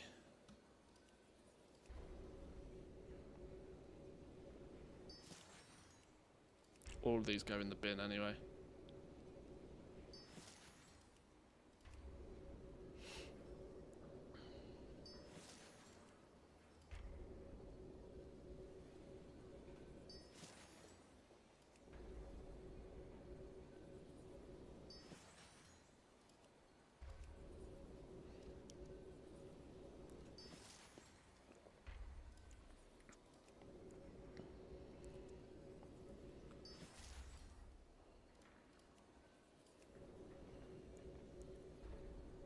Oh, we're going to run out of storm dust, though. No, we're not. We have just got enough. By the skin of our teeth, got just enough. So at least the shopping list got the maths right. Even if it had a mild heart attack about the profession tools. Okay.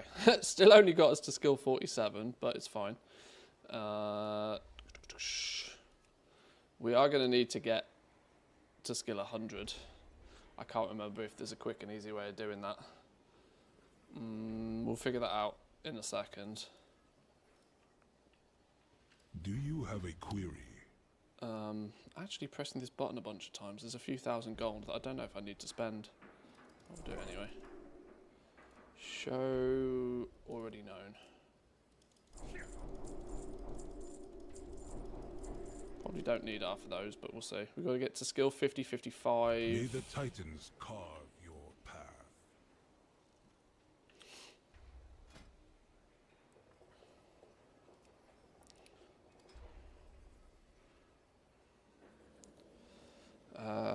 Let's just burn through a bunch of these now.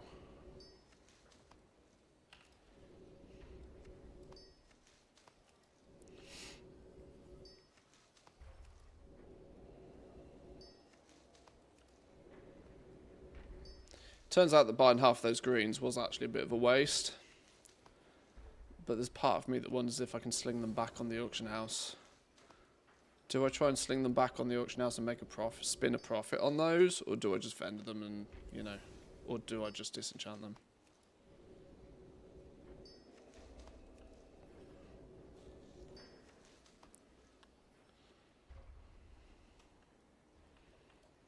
Should we just disenchant them?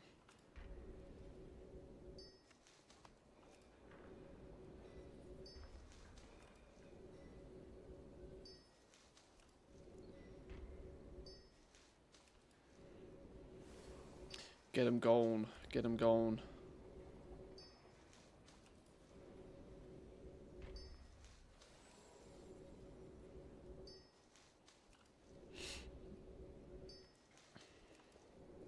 I usually just take the dust when I buy things I shouldn't have. Yeah, at least the dust will go in and be useful somewhere else. The reality is actually vending, from a purely gold perspective, vending these is still the better option because I haven't got good skills in disenchanting. But even one stray random quality 3 dust would probably make up for it. What was that? Disenchantment 1? Disenchant 50 items? New accounts. Love new accounts. Right. I have calibrated my prices to be reasonable. How did I get 2 of those at one point? Did I proc multicraft on one of those? That's wild. Vendor doesn't want that. Delete it. Vendor that. Return and peruse my inventory again.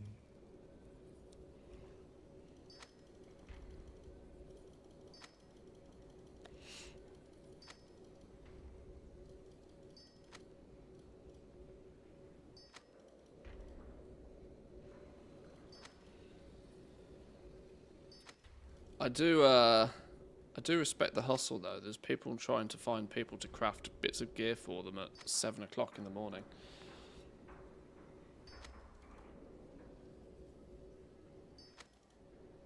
It is kind of weird playing. We're going to live in a world where we're mostly going to play in the dark, which is odd. Because I do most of my gaming sessions like in my morning times. But if we're on Team NA, that's like literally the middle of the night. We might need some of those, what's the inky bright potions or something? Things that make shit daytime. Got to get our vitamin D in.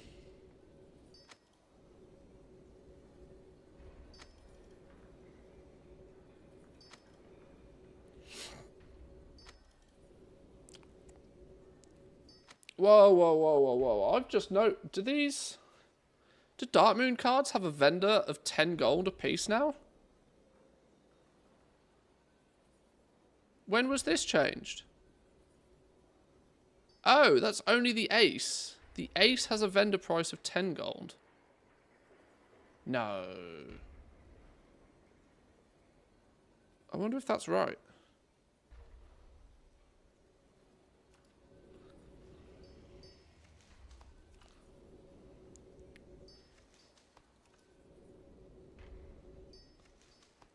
Even vendoring these decks is 87 gold. Quite frequently on Team EU, I've been able to build the decks for less than 87 gold. I think I had an average deck price of about 70 gold. So, you could even just vendor shuffle. Is Darkmoon decks now so cheap that it's actually a vendor shuffle? That's hysterical.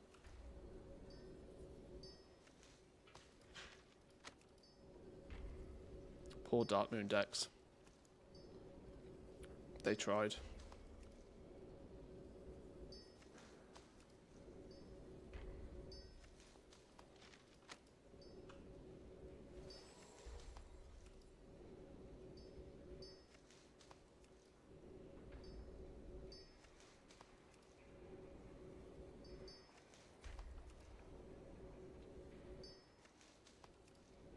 Let's do this in batches, because I may not necessarily need to actually break all of these down right now. I might think about... Oh, ha! We've got to get to skill 50 before we can even unlock the next tree. Well, I hadn't planned for that. Codified Greenwoods. What's the damage on these now? 5k for first time crafts here.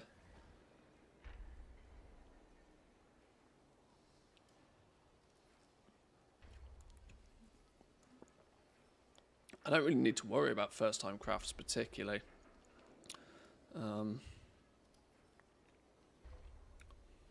3 points each. I wonder how many of these. Let's buy some codified greenwoods.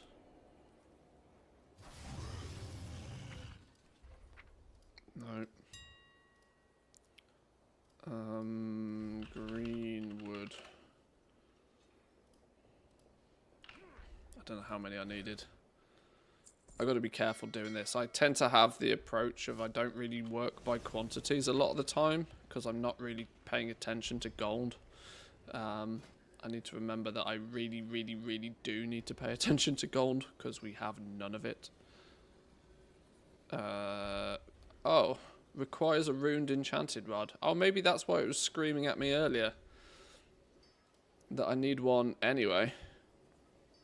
Huh, interesting.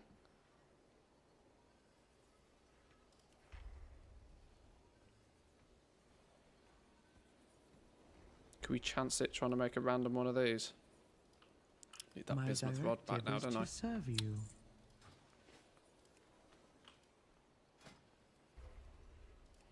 Slap a missive on it. Can't go wrong if we slap a missive on it. What's the cheapest missive in the world? Give me a resourcefulness missive. This is probably completely wild. Missive of... what do I want? Missive of resourcefulness. Q1. 400 gold. It's cheaper for the Q2 one. Lol. That's cheaper than buying the tool, innit? And then at least we get it with the stats we want. Ah, I keep dismounting before I take things on the mailbox. Amateur hour.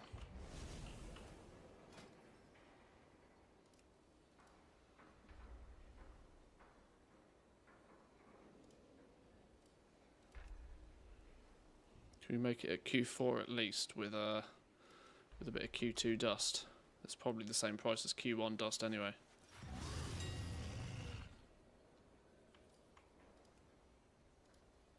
Close enough.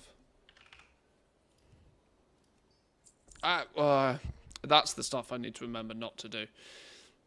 Randomly buy 100 of a material just because it's a round number. Oh well, we'll definitely use it.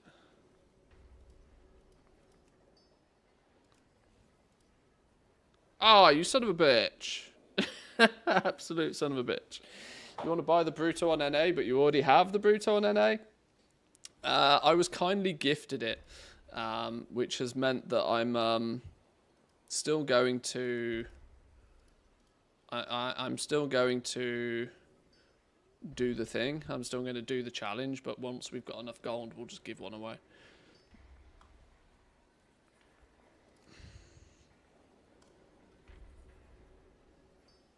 Okay, this was a completely weird, batshit, crazy way of doing things, but it'll do for now.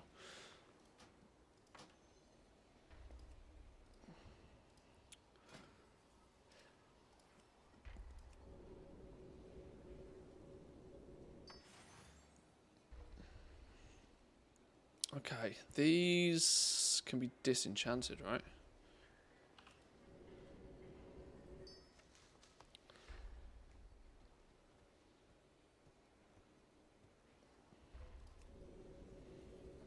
Make a bunch of these until they go green.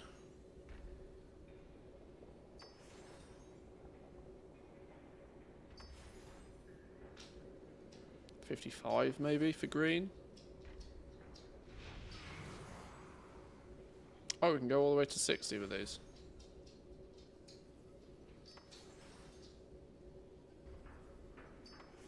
Oh, no, they've gone green at 57. Alright, get them disenchanted.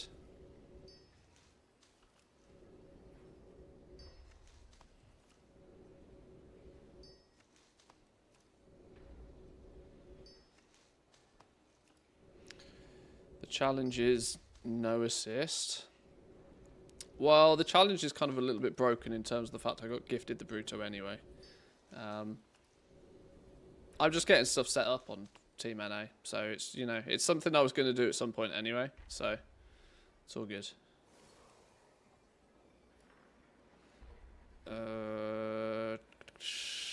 We got a few things to learn from Work here. cycle interrupted. Return if you wish to speak again. Alright, we need some more dust.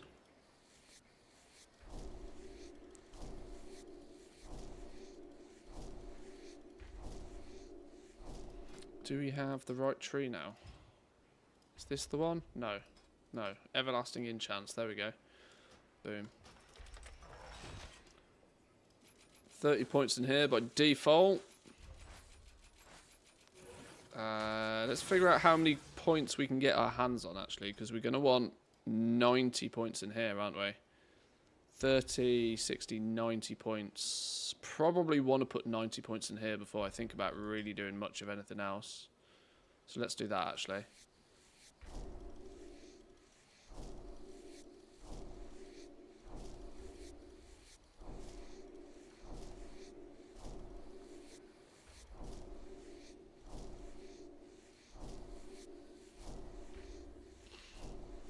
I basically only really want to get this dude to a point where I can just burn my concentration and turn it into something, and then we can move on to bigger and better things.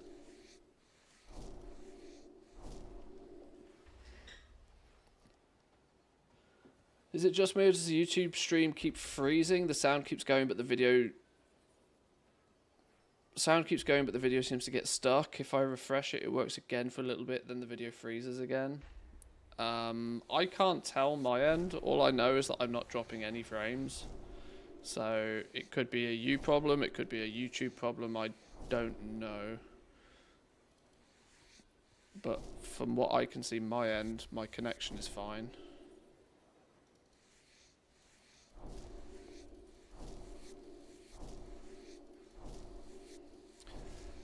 Let me think about this for a second, because I may not have enough knowledge points to put full 90 into the first tree. I'm just thinking about the fact that we're going to need... How many we're going to need? We're going to need at least 40 more. At least 40 more to go into this tree, but preferably 60 to give us a wide overview of what to craft. What does it say on catch up? 115 still? Oh, I could do the maths here, or I could just YOLO it and hope that it's fine.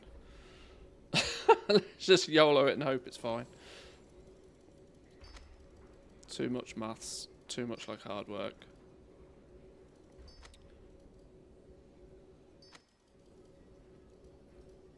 It's been a while since I've done this, so I can't remember the ins and outs. Math is for cowards. Just YOLO.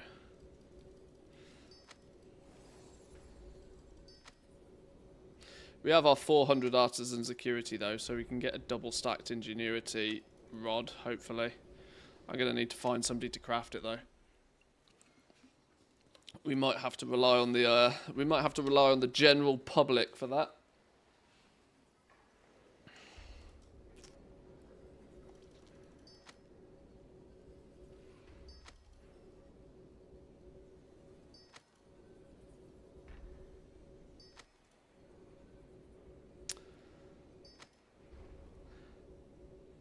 I was doubting you all before, but today I finally witnessed the OG Brutasaur on the black market auction house. Of course, it was gold capped already. Oh yeah, it's insta gold capped without question. I'd still happily drop 10 mil on the OG one. Because let's not forget, Longboy 2.0 goes away in January.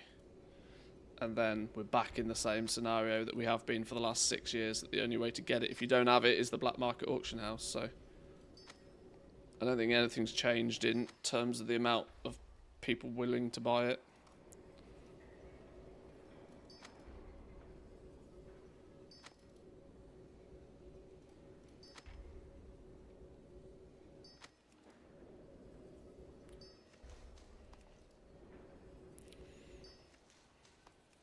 Every time I do this, I kind of want to put points in Designated Disenchanter to get better crystals when doing this. Because unfortunately, the quality 1 crystals, I tend not to really do much with them. The quality 1 crystals end up getting sold on the auction house for people who are looking to buy mats to make the crests.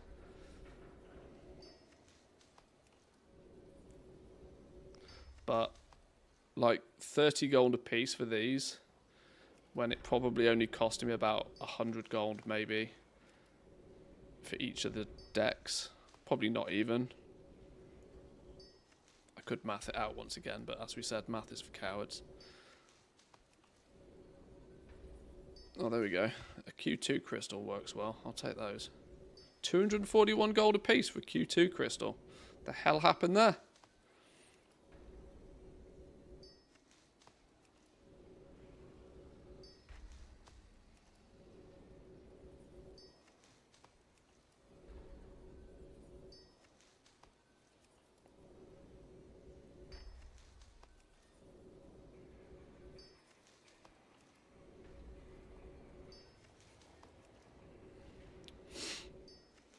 Next Bruto will be a Bruto sword. It will have a full-size Sargeras sword in its back.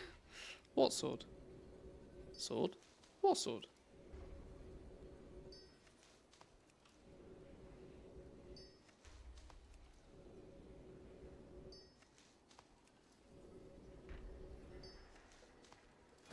Hang on, how many we got? 55.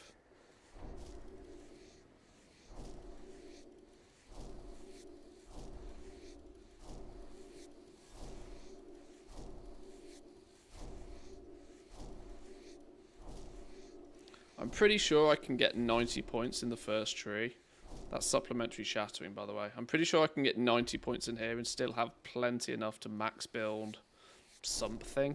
I just haven't decided what that something is yet. Do you usually build around character racials for min-maxing profession skills, or does it not matter that much? It matters so little that I tend to not bother.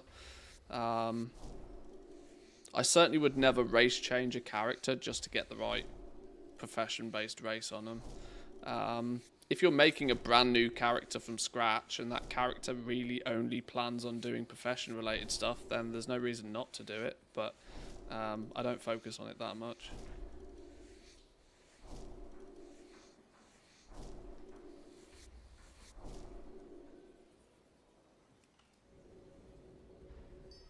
$86. 87.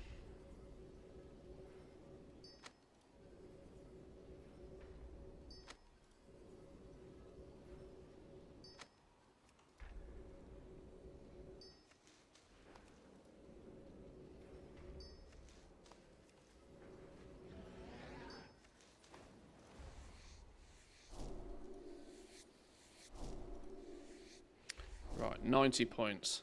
That means we can put 90 points in here, and it means we still have 80 points that we can spend other places. So yeah, that's an easy win to put 90 in here, then probably put 60 filling these out, and then that leaves us perfectly a bonus 20 points to fill in any one of these ones which we need to max build or something.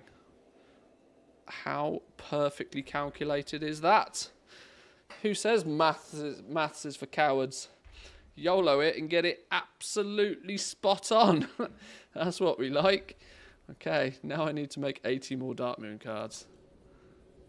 And more importantly, actually level to skill 60. We're going to need to do whatever we need to do to get to skill 100, really, for the actual flat skill, but 60 minimum to unlock this tree. That bonus 20 technically could also go in here, really, but no, that's distracting. Let's not do it.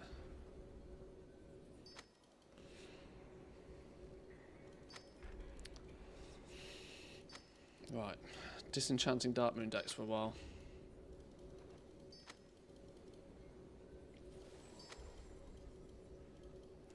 See, this is why it's worthless to rely on the fool's crutch that is mathematics. Maths is for suckers. It's interesting, right? For quite a while, my approach to goal making has been that if I have to do the maths, like, it's probably not worth doing. Soon as it gets to the point where it's not obviously profitable, I tend to move on and do something else.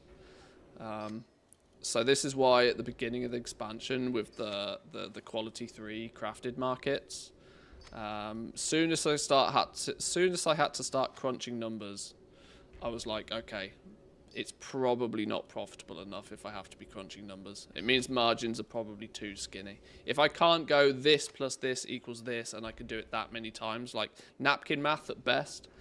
I know people love a good spreadsheet, but most of the time if you have to math out, it's probably quite risky.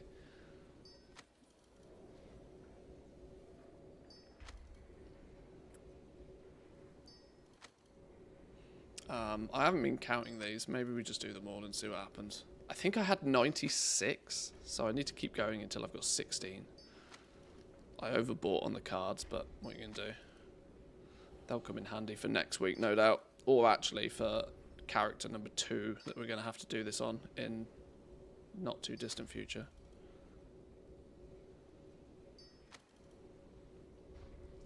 It's going to be an enchanted jewel crafting or just doing the artisan shuffle on him.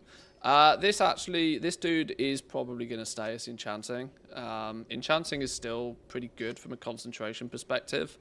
And getting set up on NA is not anything that I'm trying to speed run. So something that can use concentration, can help me make a few pennies in the short term is worth sticking with. Because it's so quick and easy and, you know, cost effective to level, though, if we want to drop it and pick something else up later, we always can.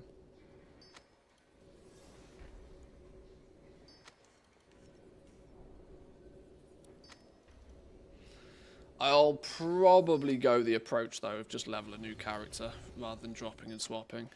Follow my own advice.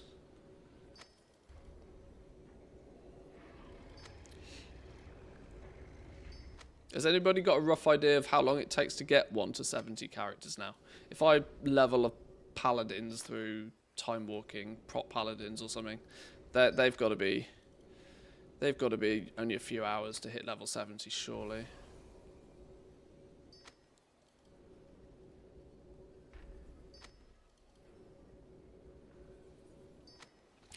Heck, we might even need to do the Dragonflight campaign. Oh my god.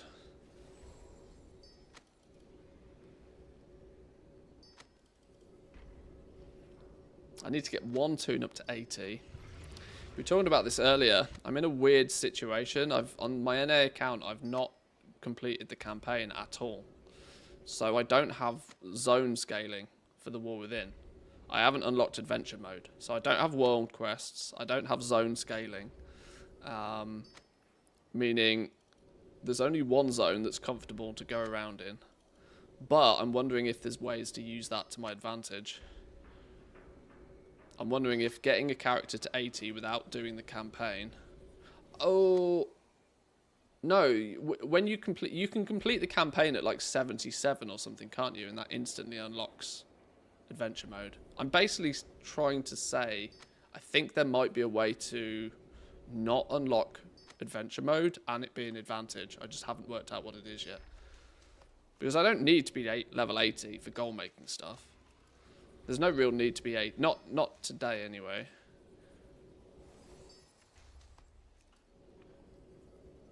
So I'm thinking if I can get a character to 80 via herbing, mining, something like that, then nuking mobs at level 73, we could maybe do skinning in the Isle of Dawn relatively quickly and easily. Although we could just as easily do that at level 80 in a B group or something. I don't know. I'm thinking out loud.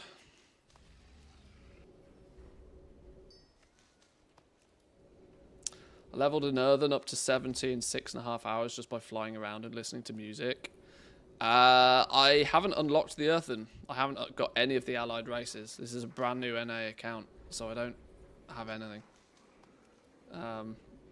This is causing me many stumbling blocks so far because I've got nothing.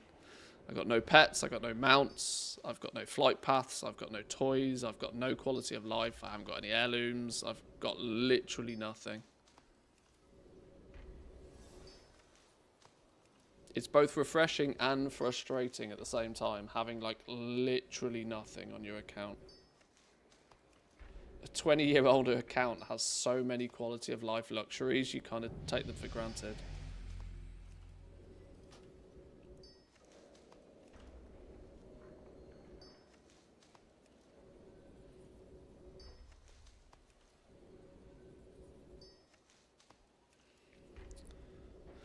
What realm am I on? Area 52. This wasn't really chosen for me.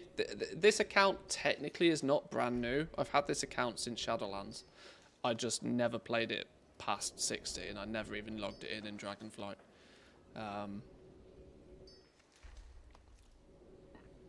But I picked Area 52 many, many moons ago. I'm hoping that it's still a reasonable server. I'm pretty sure it's pretty big.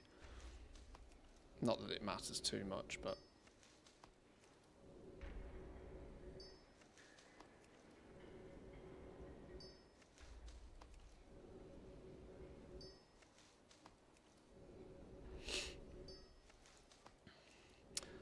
kind of hate that you can't level to 80 using first time crafts. Went from 70 to 80 on my gatherer by never doing a single quest. Yeah, I've done that a couple of times. It's much slower now. They've definitely nerfed that. Blizzard have definitely come in and slammed the brakes on that one. And not the leveling, you can still level just as fast, but the catch up herbing mining points. It's way slower now.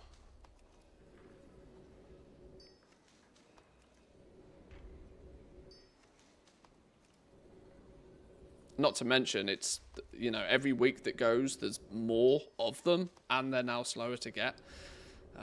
Those gatherers that started nice and early will have, quote unquote, caught up really fast.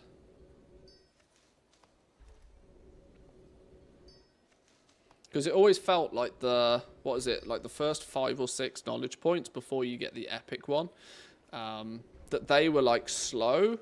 But once you got past them, the catch-up points were really quick. Now they just all feel the same level of slow. So whatever the percentage drop chance is of the regular weekly knowledge points, they seem to have just copy-pasted that onto the catch-up points as well. So if it takes you an hour of herbing and mining to get those like first 5 or 6 knowledge points a week, it's likely going to take you an hour or so for every 5 or 6 catch-up points after that as well.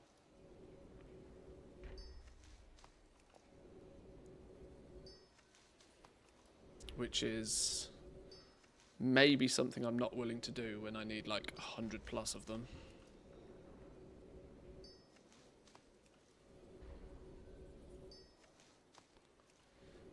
Did some research on the EU servers. It seems that Silvermoon is surprisingly the biggest one there. Not that it really matters nowadays with the region wide and the warbands though. Silvermoon's the biggest alliance realm. Both Kazakh and Draenor are bigger horde realms by active player base at least. Taran Mills up there, pretty big as well.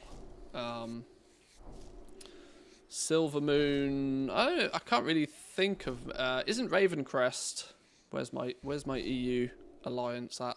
I think Ravencrest is a relatively big EU alliance realm.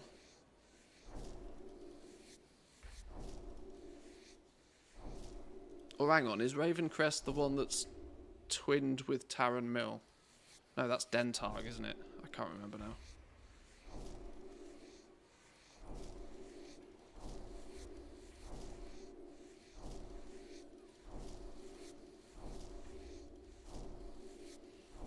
You should get some experience points or something for these shimmering dusts. I mean, I guess you get Artisan security, so I can't complain.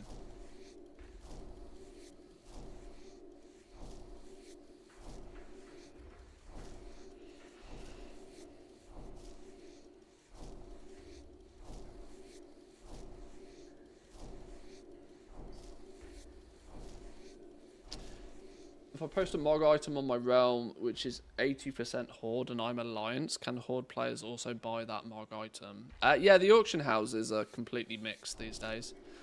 They have been since, like, Cataclysm at this point.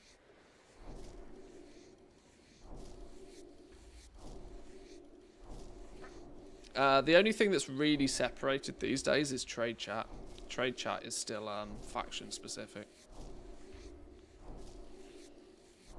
Not that you want to hang around in trade chat all that much. Unless you're doing work orders, of course.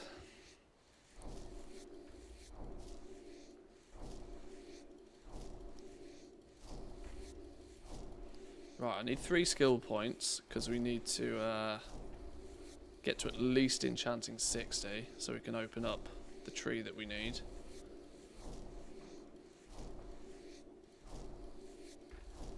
Mount goes away in January. That's when they'll add the bank upgrade to that little treasure chest behind the saddle for yet another 90 bucks. Oh god, it's funny because I'd pay that and all. And I think many others would also. Yeah, it's funny because it's true. Right, 170 knowledge points. That's got to be loads, right? Loads of money. I need, what do I need? Nearly 1,000 Artisan security. Now this is where I need to question what I do on this character with the Artisan security. Because 900 is enough to get a full set of tools. Shit, it's not. It's 1,000, isn't it, for enchanting? We need 3 more. We need 3 more. Oh no, where do I get 3 more knowledge points from? I only get 1 from an enchanting thing. Oh no. Oh, we'll have to steal some from jewel crafting. Oh no. Yeah, I've just realised you need 1,000, don't you? Because the big boy tool is 400. Oh, patron orders. No, you don't get knowledge points from patron orders on enchanting.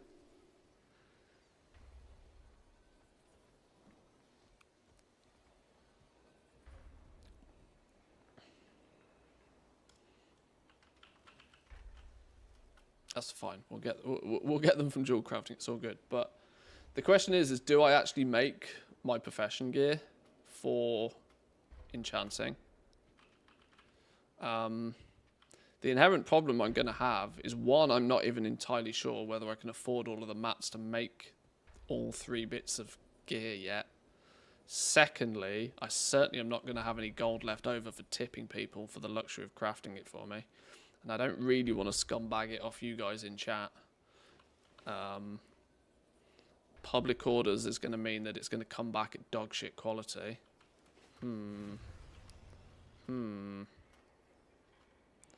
It does seem a little excessive getting all of the tools and stuff right now, but it also seems double level dumb to just leave the Artisan security not doing anything. It's definitely going on the tools before it goes on the books. It's how I distribute it though. Do I like make my enchanting tool with 400 and then get my jewel crafting tool as well for another 300? That's 700. And then that leaves me a bit of Artisan security to kind of wheedle something if I am a few knowledge points short somewhere maybe. I don't know. Brain think.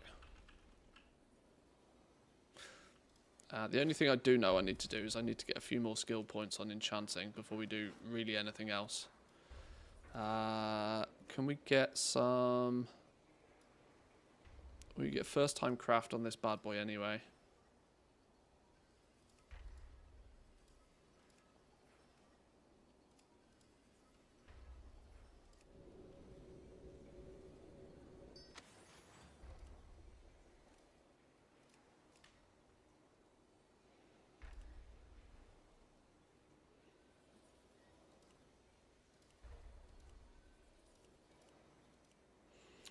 $1,200 gold to make these. Is there any way we can push these to Q2? Not easily.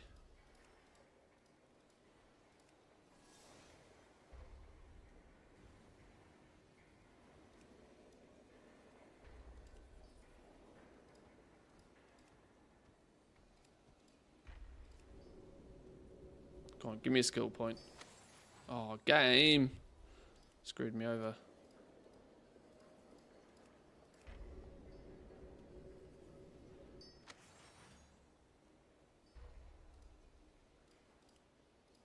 Gotta make one more.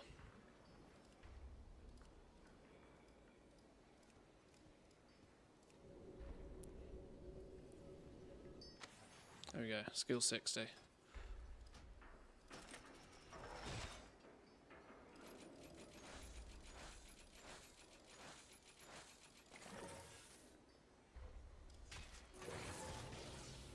Resourcefulness.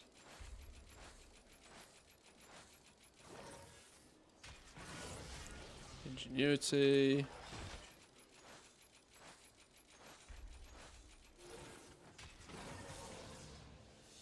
$20, $40, $60.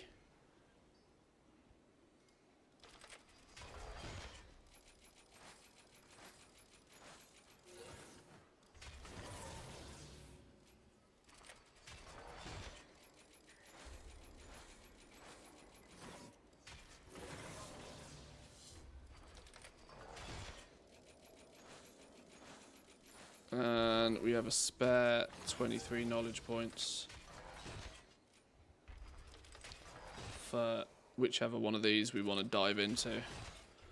Not that we technically need to dive into any of these particularly. But I'll do a quick recipe scan in a minute and see what's what.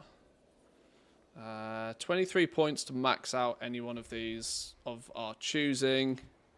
First time crafts can get us some more knowledge points if we really need them. 1, 2, 3, 4, 5, 6, 7, 8, 9, 10, 11, 12, 13, 14, 15, 16, 17, 18, 19, 20, 21. Okay, so there's another 20 knowledge points there just in first time crafts if we really want them. We're going to need to figure out a way to get this up to 100 without it costing us too much, because every point here is one less point of concentration spent. My question is how aggressive do I want to go on this while I still have literally pennies to my name? I have 27,000 gold region-wide, realm-wide. That's not great at all, is it? Oh, that's not taking into consideration the war bank. I think I've got 50k in the war bank. Why is it not taking into... oh, I need to check that. I need to make sure I haven't way overspent and not even realised. Do I still have 50k in the war bank? I'm pretty sure I do. God, I don't like this being poor business. Yeah, 50k in the war bank. For outlanders.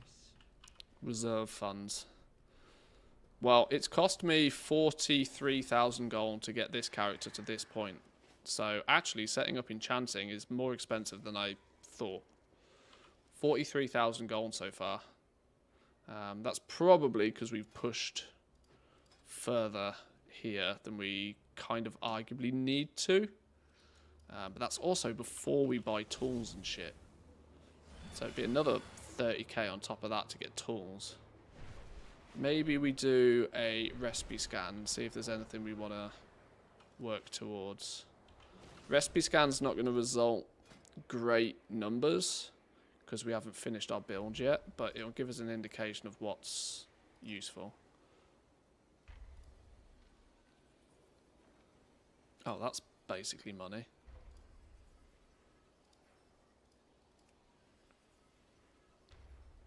Oh, we can't make it at Q2 yet. Oh, flipping Nora. That's why you need more. Oh, that is money.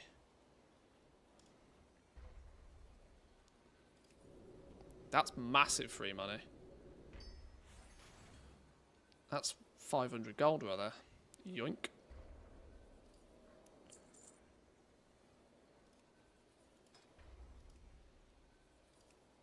Right, what does Enchanting look like over on Team NA then? Let's make sure we've got this set correctly. Enable concentration. Include unlearned recipes, because I want to see if there's any recipes that I should focus on getting. Optimizing profession gear is probably not that useful right now. Optimize concentration. Optimize finishing reagents, and probably optimize profession gear as well. It'll slow down the scan, but it'll make it more accurate, which is what we want.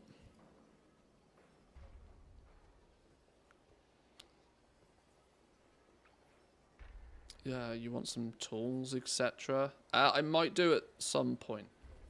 Thank you for the whisper. I'm probably... I haven't quite figured this out yet. I'm probably going to set up no refunds on NA as well. that means we can get a few crafters in the guild. No refunds has been quite useful over on EU, which is our crafters guild in which we have now some pretty well kitted out crafters.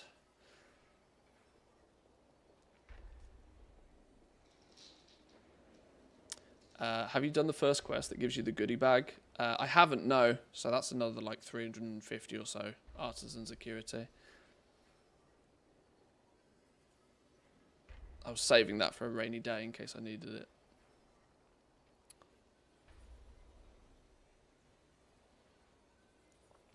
Okay. With our puny setup as it stands right now, Algari, Ingenuity, Finesse, Deafness, Resourcefulness, Perception are the ones that are set to make some monies. That doesn't seem right. Why are we not?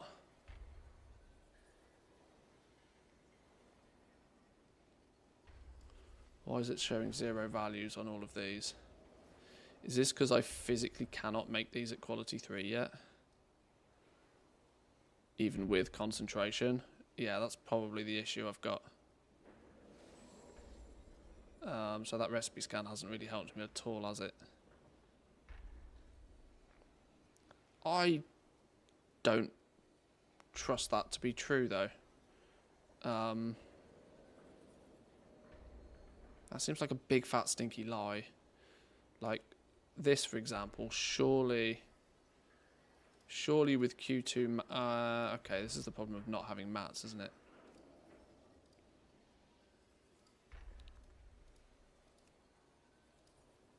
Surely that's viable straight away.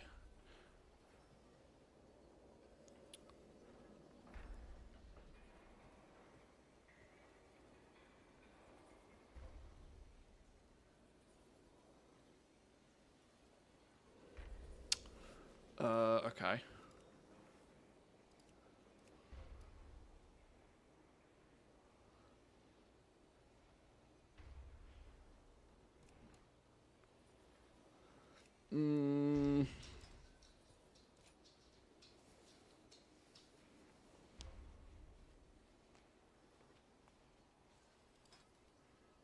Something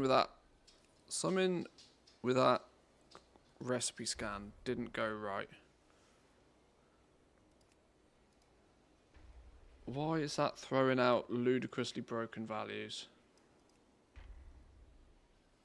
Sort by concentration value, for starters. Why is that throwing out completely broken?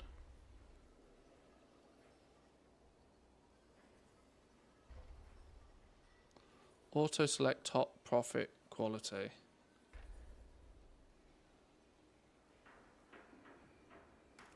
Maybe I should have ticked that as well. Let me try that again. I flat out didn't trust half of those numbers. Yeah, it seems to be indicating that it'll only allow me to get to quality 2 stuff, which is probably why the numbers are broken.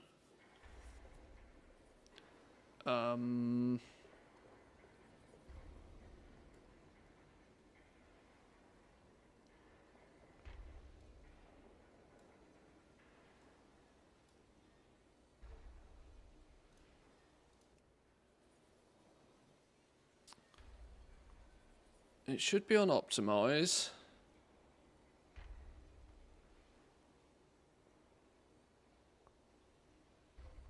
I don't know why that's not doing what I expect it to do.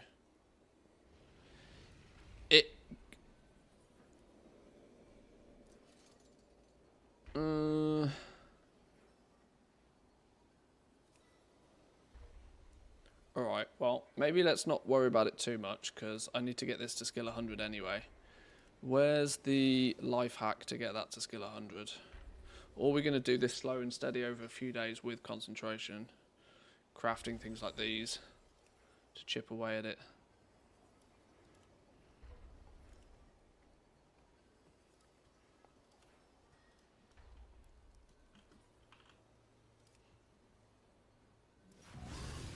Do I have price data? Yeah, I'm using TSM. Oh, hang on, that's a very good thing. Is flipping Is Craft Sim even using TSM on? Oh! Why is it used? Sure. Well, there we go.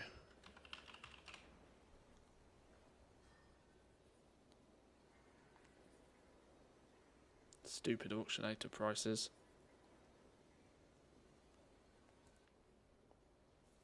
It's got very dark in my room all of a sudden. Has the sun disappeared? The sun's setting already. It's 3 o'clock in the afternoon and the sun's going down. I'm not used to this.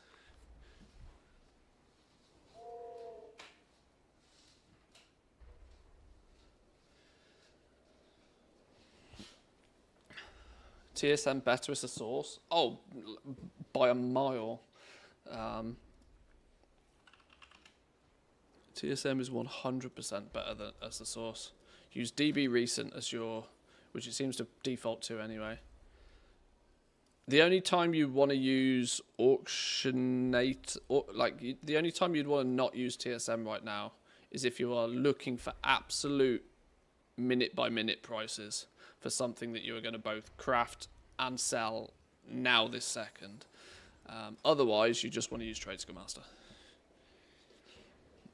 And then your TSM price thing, you can just leave this as it is. It just uses DB Recent prices, which is within an hour of correctness. And DB Recent is probably the most smart. This is probably the smartest pricing source you can use. Because it ignores baits and gives you a relatively accurate price based on what's happening right now.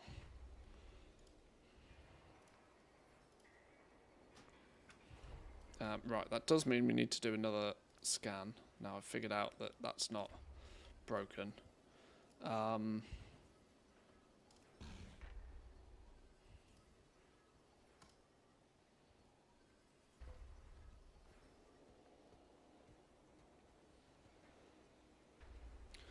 Yeah, here we go. Now it's doing quality 3 stuff. Now it's got prices. Now it's figuring stuff out.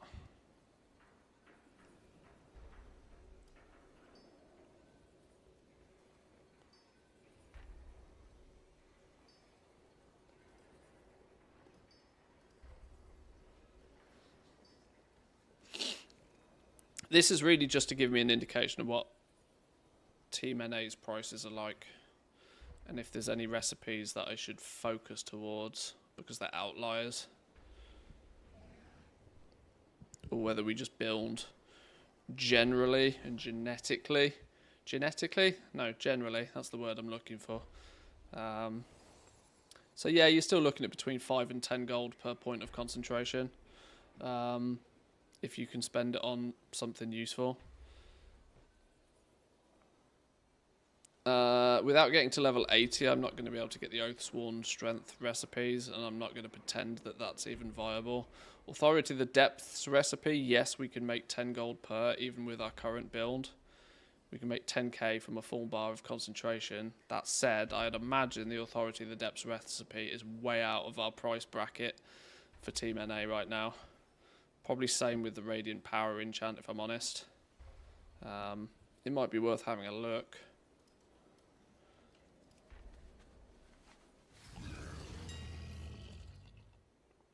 Recipes, enchanting, uncollected current expansion. So yeah, 110k for the Authority of the Depths recipe. Radiant Powers only 32k. It's technically something we could look at doing, but it doesn't really seem to make that much difference, honestly. The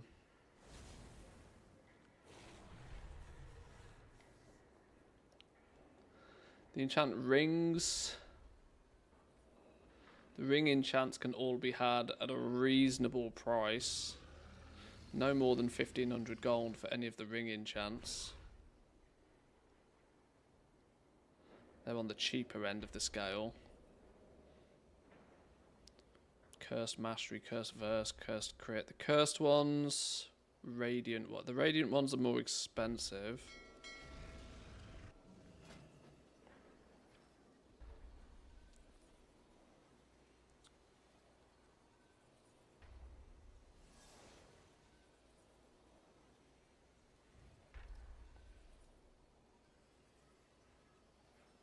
Where's the ring enchants on this list? Radiant, Haste, Mastery, Crit. They're not particularly lucrative anyway.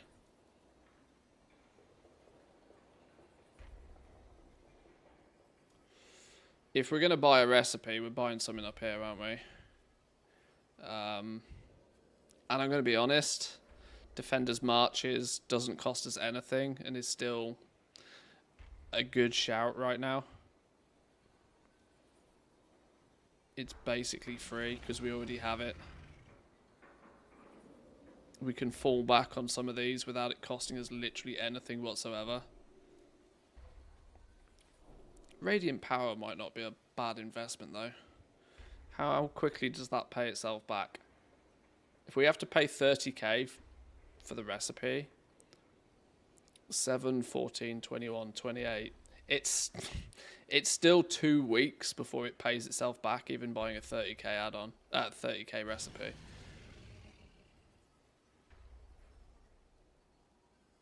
Or 4,000 concentration. I'm not willing to invest in myself that heavily right now. What we probably do, grab a couple of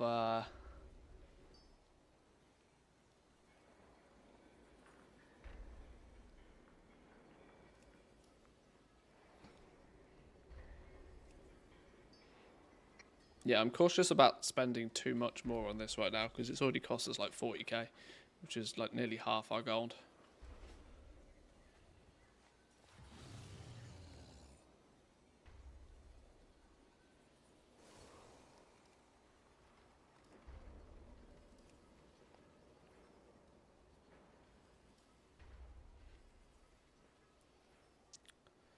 Accentuated accessories.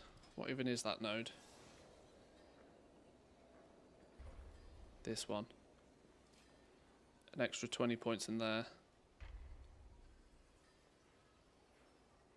Am I going to regret this if I do it? Let's get this first.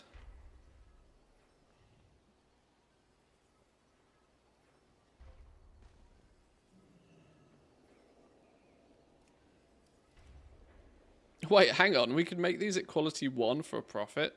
Are you kidding me? Oh, I forget that quality 1s are like so stupid. That's actually really funny.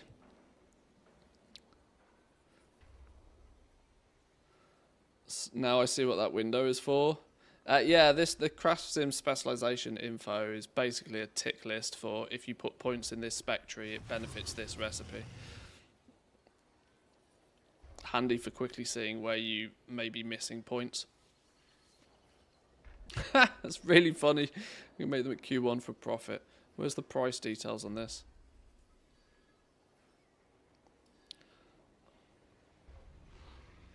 It's because it is currently listed for more at quality 1 than it is for quality 2. You'd be amazed how many people still fall for that trick though. You'd still sell quality 1 stuff. It's actually bananas. I'm tempted to craft a few of those and try and sell a few of those just to break even and get some skill points at the same time. That said, actually, we're going to accidentally push ourselves into the next quality soon, aren't we, if we do that? Tinderboxes, Q4. What do we need? Let's...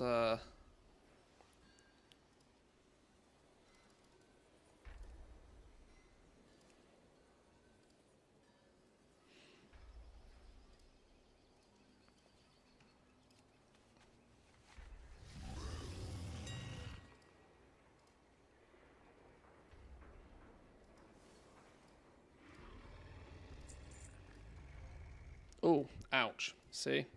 This is what happens. We now run out of gold.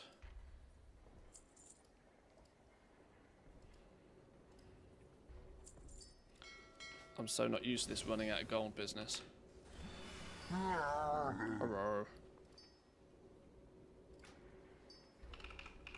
Right, just take it all. Take it all.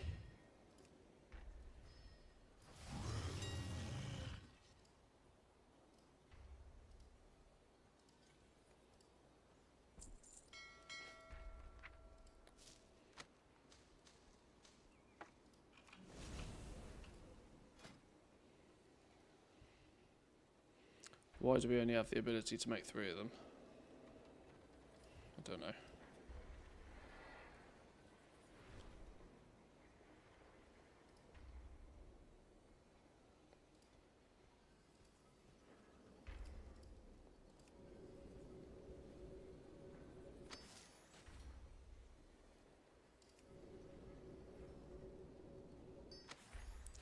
Can we get skill points from these? Like, all the way to 100, do we think? Oh, it's pushed it into Q2 now. Stinky. That's because we're using Q2 mats. What are we doing? Use Q1 mats, then we make gold. Stupid game. That's why I don't always trust Craft Sims pricing. Alright, well, sell these. Hang on, right. Time for some TSM magic groups.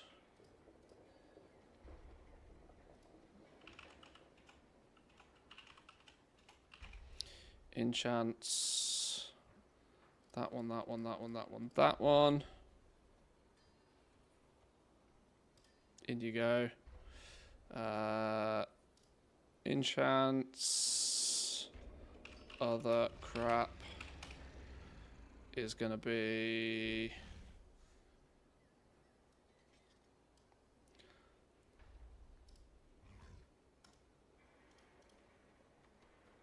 Other crap is going to be, where have they gone? These things. Unraveled instructions. You can go in there.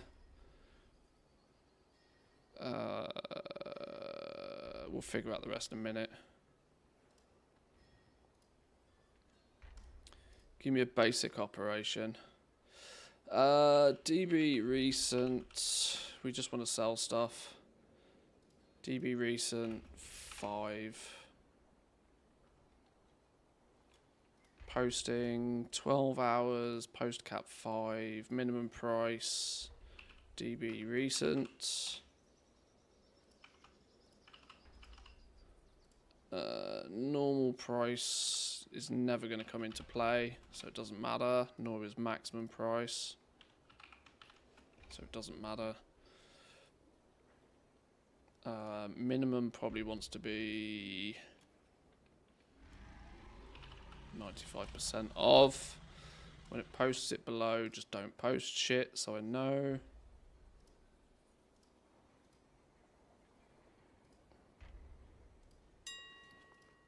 Right, go. Oh, no, no, no, no, no. No, no, no, no, no. TSM, no, no, no, no, no. Bad TSM. Base operations, default auctioning, go away.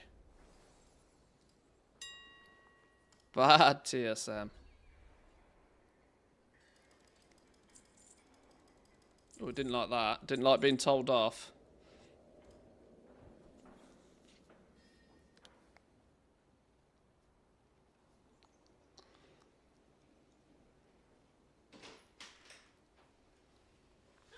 Oh, random wife appears. Back in 2 minutes, boys and girls.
Alrighty, we're back.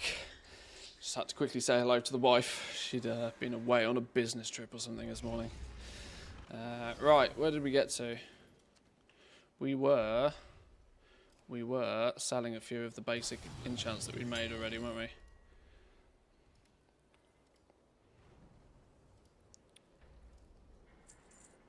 In theory. Anyway, it's 8 o'clock in the morning. I can't imagine there's too many people buying shit, if I'm honest.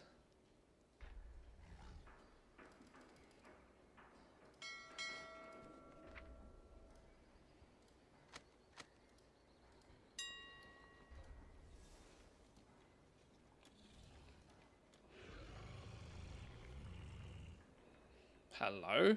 People are literally putting those in at vendor prices? Okay.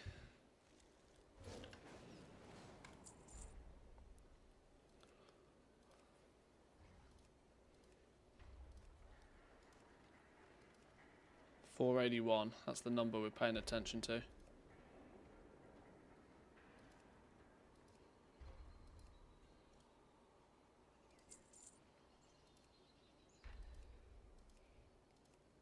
Anyway, let's leave those there. Let's not micromanage that too much. Had we got to the point where... Yeah, we don't have too many options for pushing these to... Toppity top. Does anybody know how long you can take Defender's March to until it greys out? I need some Q1 mats though.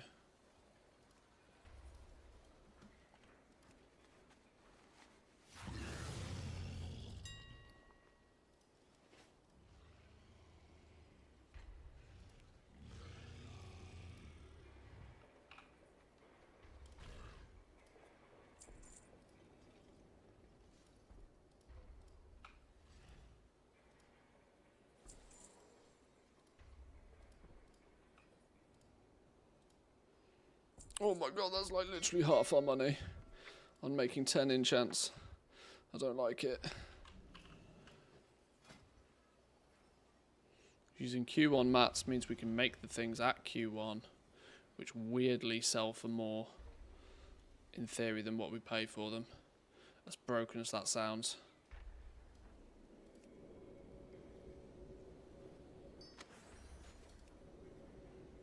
Whilst also giving us skill points.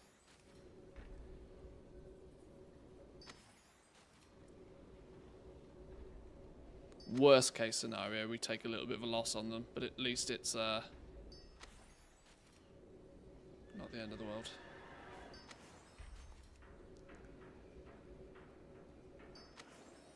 Oh, these are still guaranteeing skill points.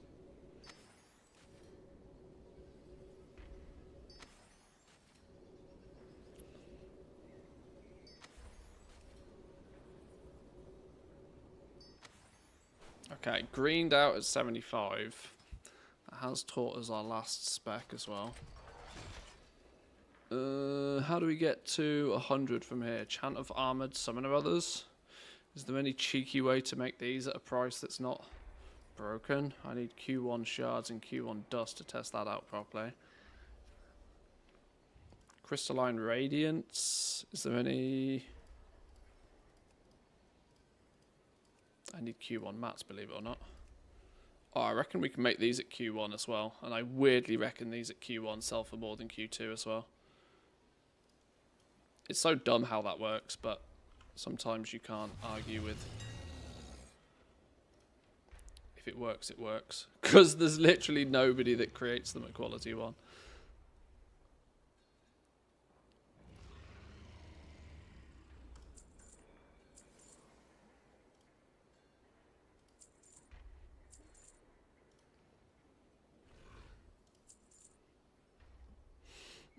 Okay.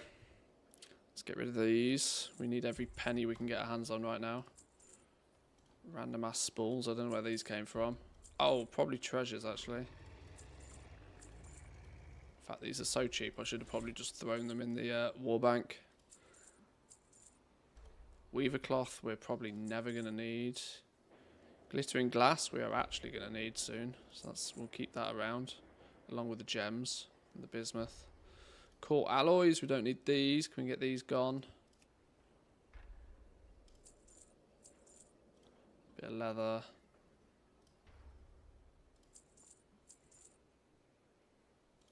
That codified we don't need anymore.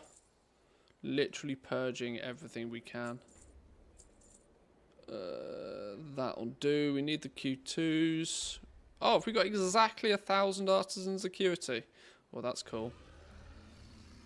Which is exactly the amount we need for full enchanting tools if we wish to go that route. Oh, I don't get cool sounds in TSM. Give me cool... Where's my ka-ching ka-ching sounds gone?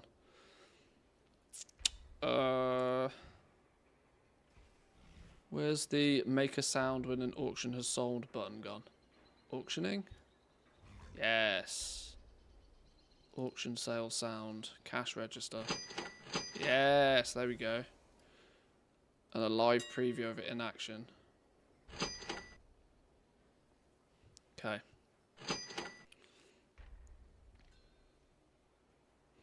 Right. These Q1 were fulgent, so I can probably sell a good amount of those. Although I will keep 20 of them. I'll sell 100 of them now.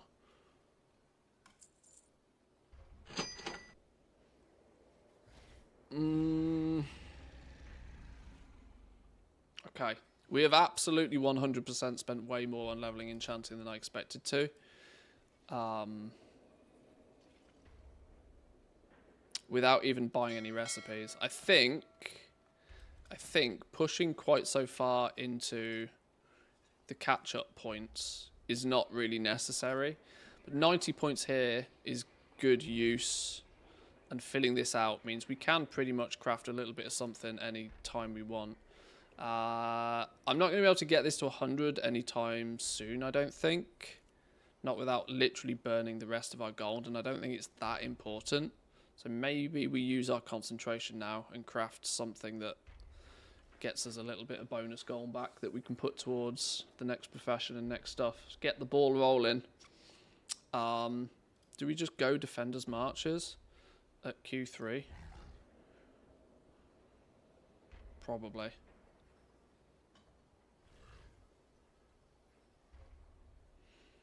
Ingenuity tool. Do we craft an ingenuity tool first?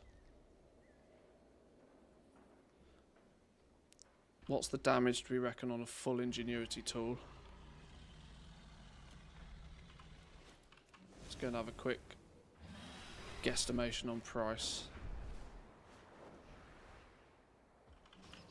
My directive is to serve you. I'm going to be honest, it's going to be more than 18k, isn't it? I'm thinking maybe the best choice here My thanks for your patronage. is to make a tier 1 version for now. If we don't stack ingenuity, because we're not going to be able to stack it high enough,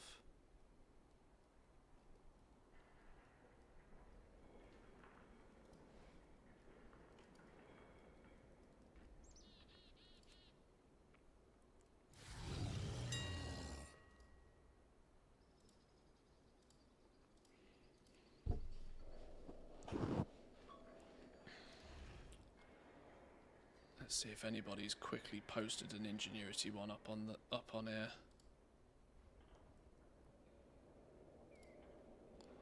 All multi-craft and crafting speeds.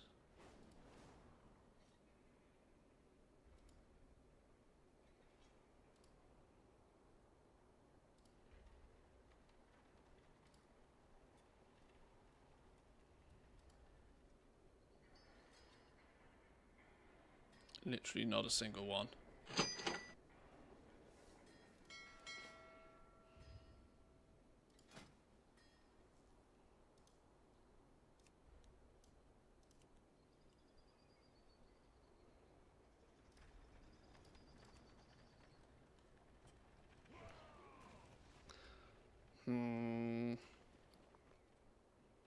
Screw it.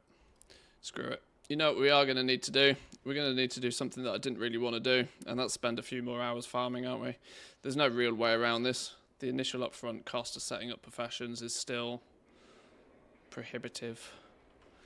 So we are quite simply just going to craft a few of these using Q2 mats. I would imagine is the optimal route here. Reagent optimization.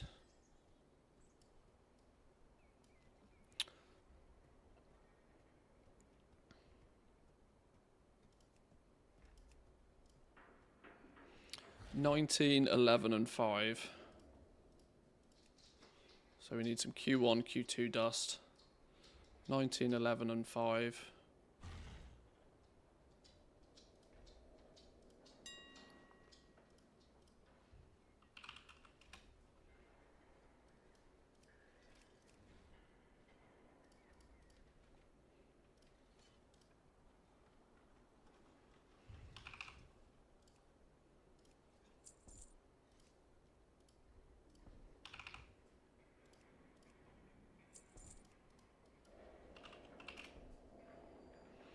Gleaming shards.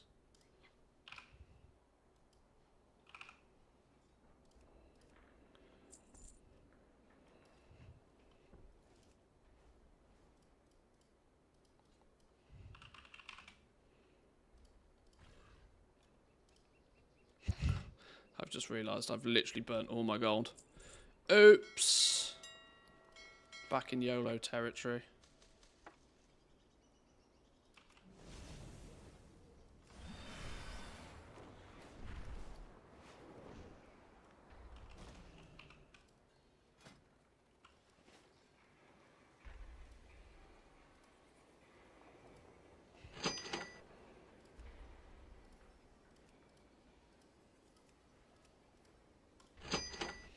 Right, 317 per. That means it's at least 3. If we're not going to proc on 8%, are we? We're not procking on 8%. Using some concentrate is actually the play here. We should probably buy some of that.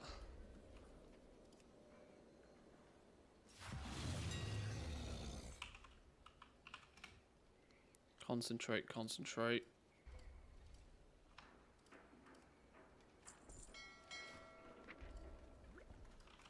Okay.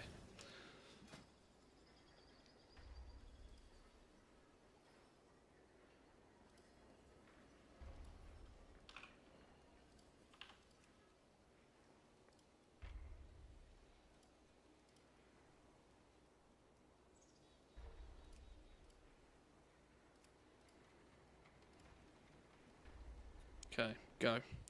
Go, gadget, go.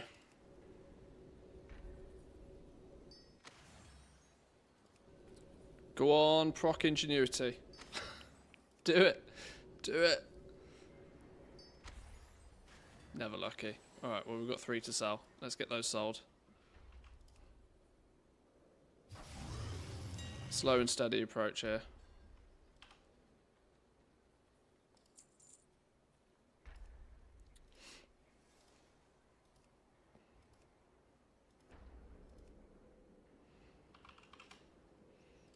Groups, enchants, that one.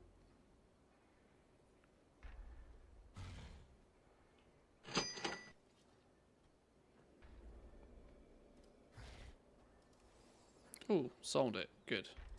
1.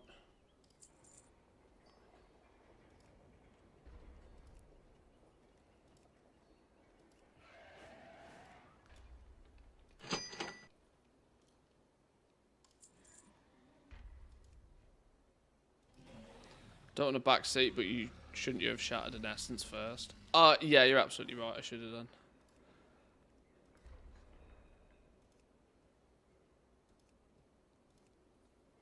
But the main thing for me is that now that the concentration's burnt, we've got a couple of days until it's fully back. And in that next couple of days, we can get our profession in better order. I just wanted to spend the concentration now. But yeah, you're right. That was a whoopsie.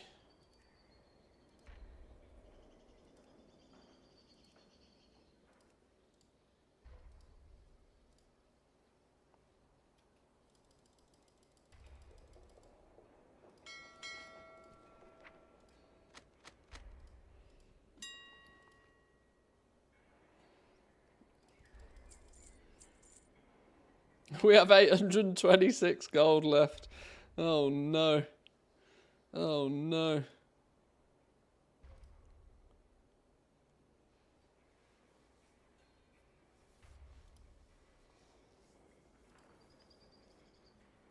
part of me that thinks I should sell these decks, you know.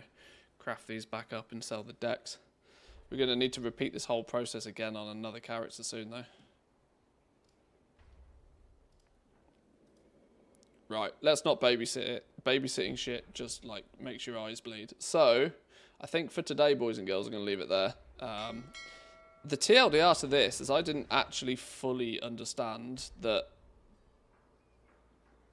there's quite a little bit more to, in terms of cost, to setting up these professions for concentration. Because you really do, while it feels like I spent a lot on... While it feels like I spent a lot getting all the catch-up points, I don't feel as if any of it really went to waste particularly, because 90 points over here is kind of mandatory. To get your resourcefulness, get your ingenuity, get your supplementary shattering, you kind of need this either way. And then you need enough points to get good at doing something anyway. So it's not like we overspent. This just gives me a bit of choice, really. 20, 40 points, I suppose, maybe, possibly, but it's a bit of choice over here. We're going to need to get this to 100, which is going to be, you know, you can't now really do that whilst simultaneously making gold. You're going to have to spend a bit of gold getting to 100. Then you've got to get your tools and stuff in order as well. So it feels more like about 100k to set up a proper enchanting ult right here, right now. Which the the time it will take to repay that is still... easily a couple of weeks. So we are going to need to get these characters and their professions set up relatively quickly so that we can start getting that back. Is the plan. Is the plan. You can hear in the background we are selling stuff though. Shouldn't be any issue actually really selling things. Right. Okay. We're going to leave it there for now. I'm going to go get me some food, plus the wife's also home, and she's mentioned that she wants to do some gardening work before it gets completely pitch black. So I estimated it at like 25k. If you hyper-focus on crafting one thing from the word go and don't do anything more than you absolutely need to craft that thing, maybe 25k. But if you want to get your enchant in a position where it can react to what the market dictates is the best, you're going to have to spend a little bit more. Just on a ring on each character. Yeah, you could go that route. You could go that route. Like I said, I try to build mine to be a little bit more generic, meaning that if one thing dips, you can craft something else instead. But yeah, I mean, it's maybe not completely fair because we still have a bunch of mats and stuff like that could all obviously have value. But easy 50, 60k. Easy 50, 60k if you're doing it properly, I think. So, I'll leave it there for today. We'll be back again tomorrow. We'll probably be continuing on this, unless I might need to do some stuff over on Team EU tomorrow. We'll see. We might bounce between regions a little bit. But yeah, this is going to be a fun little adventure. It's not going to be anything super fast. We're not going to be making tens of millions of gold within days, but, you know, we're getting stuff just slowly but surely set up. So thanks all for joining. We'll be back tomorrow. Come say hi on the Discord. Thank you for the follows. Thank you for the subs. Thanks for the bits. Thanks for all of the button presses and sitting through the ads, more importantly. We'll be back tomorrow. Have a good one. Peace.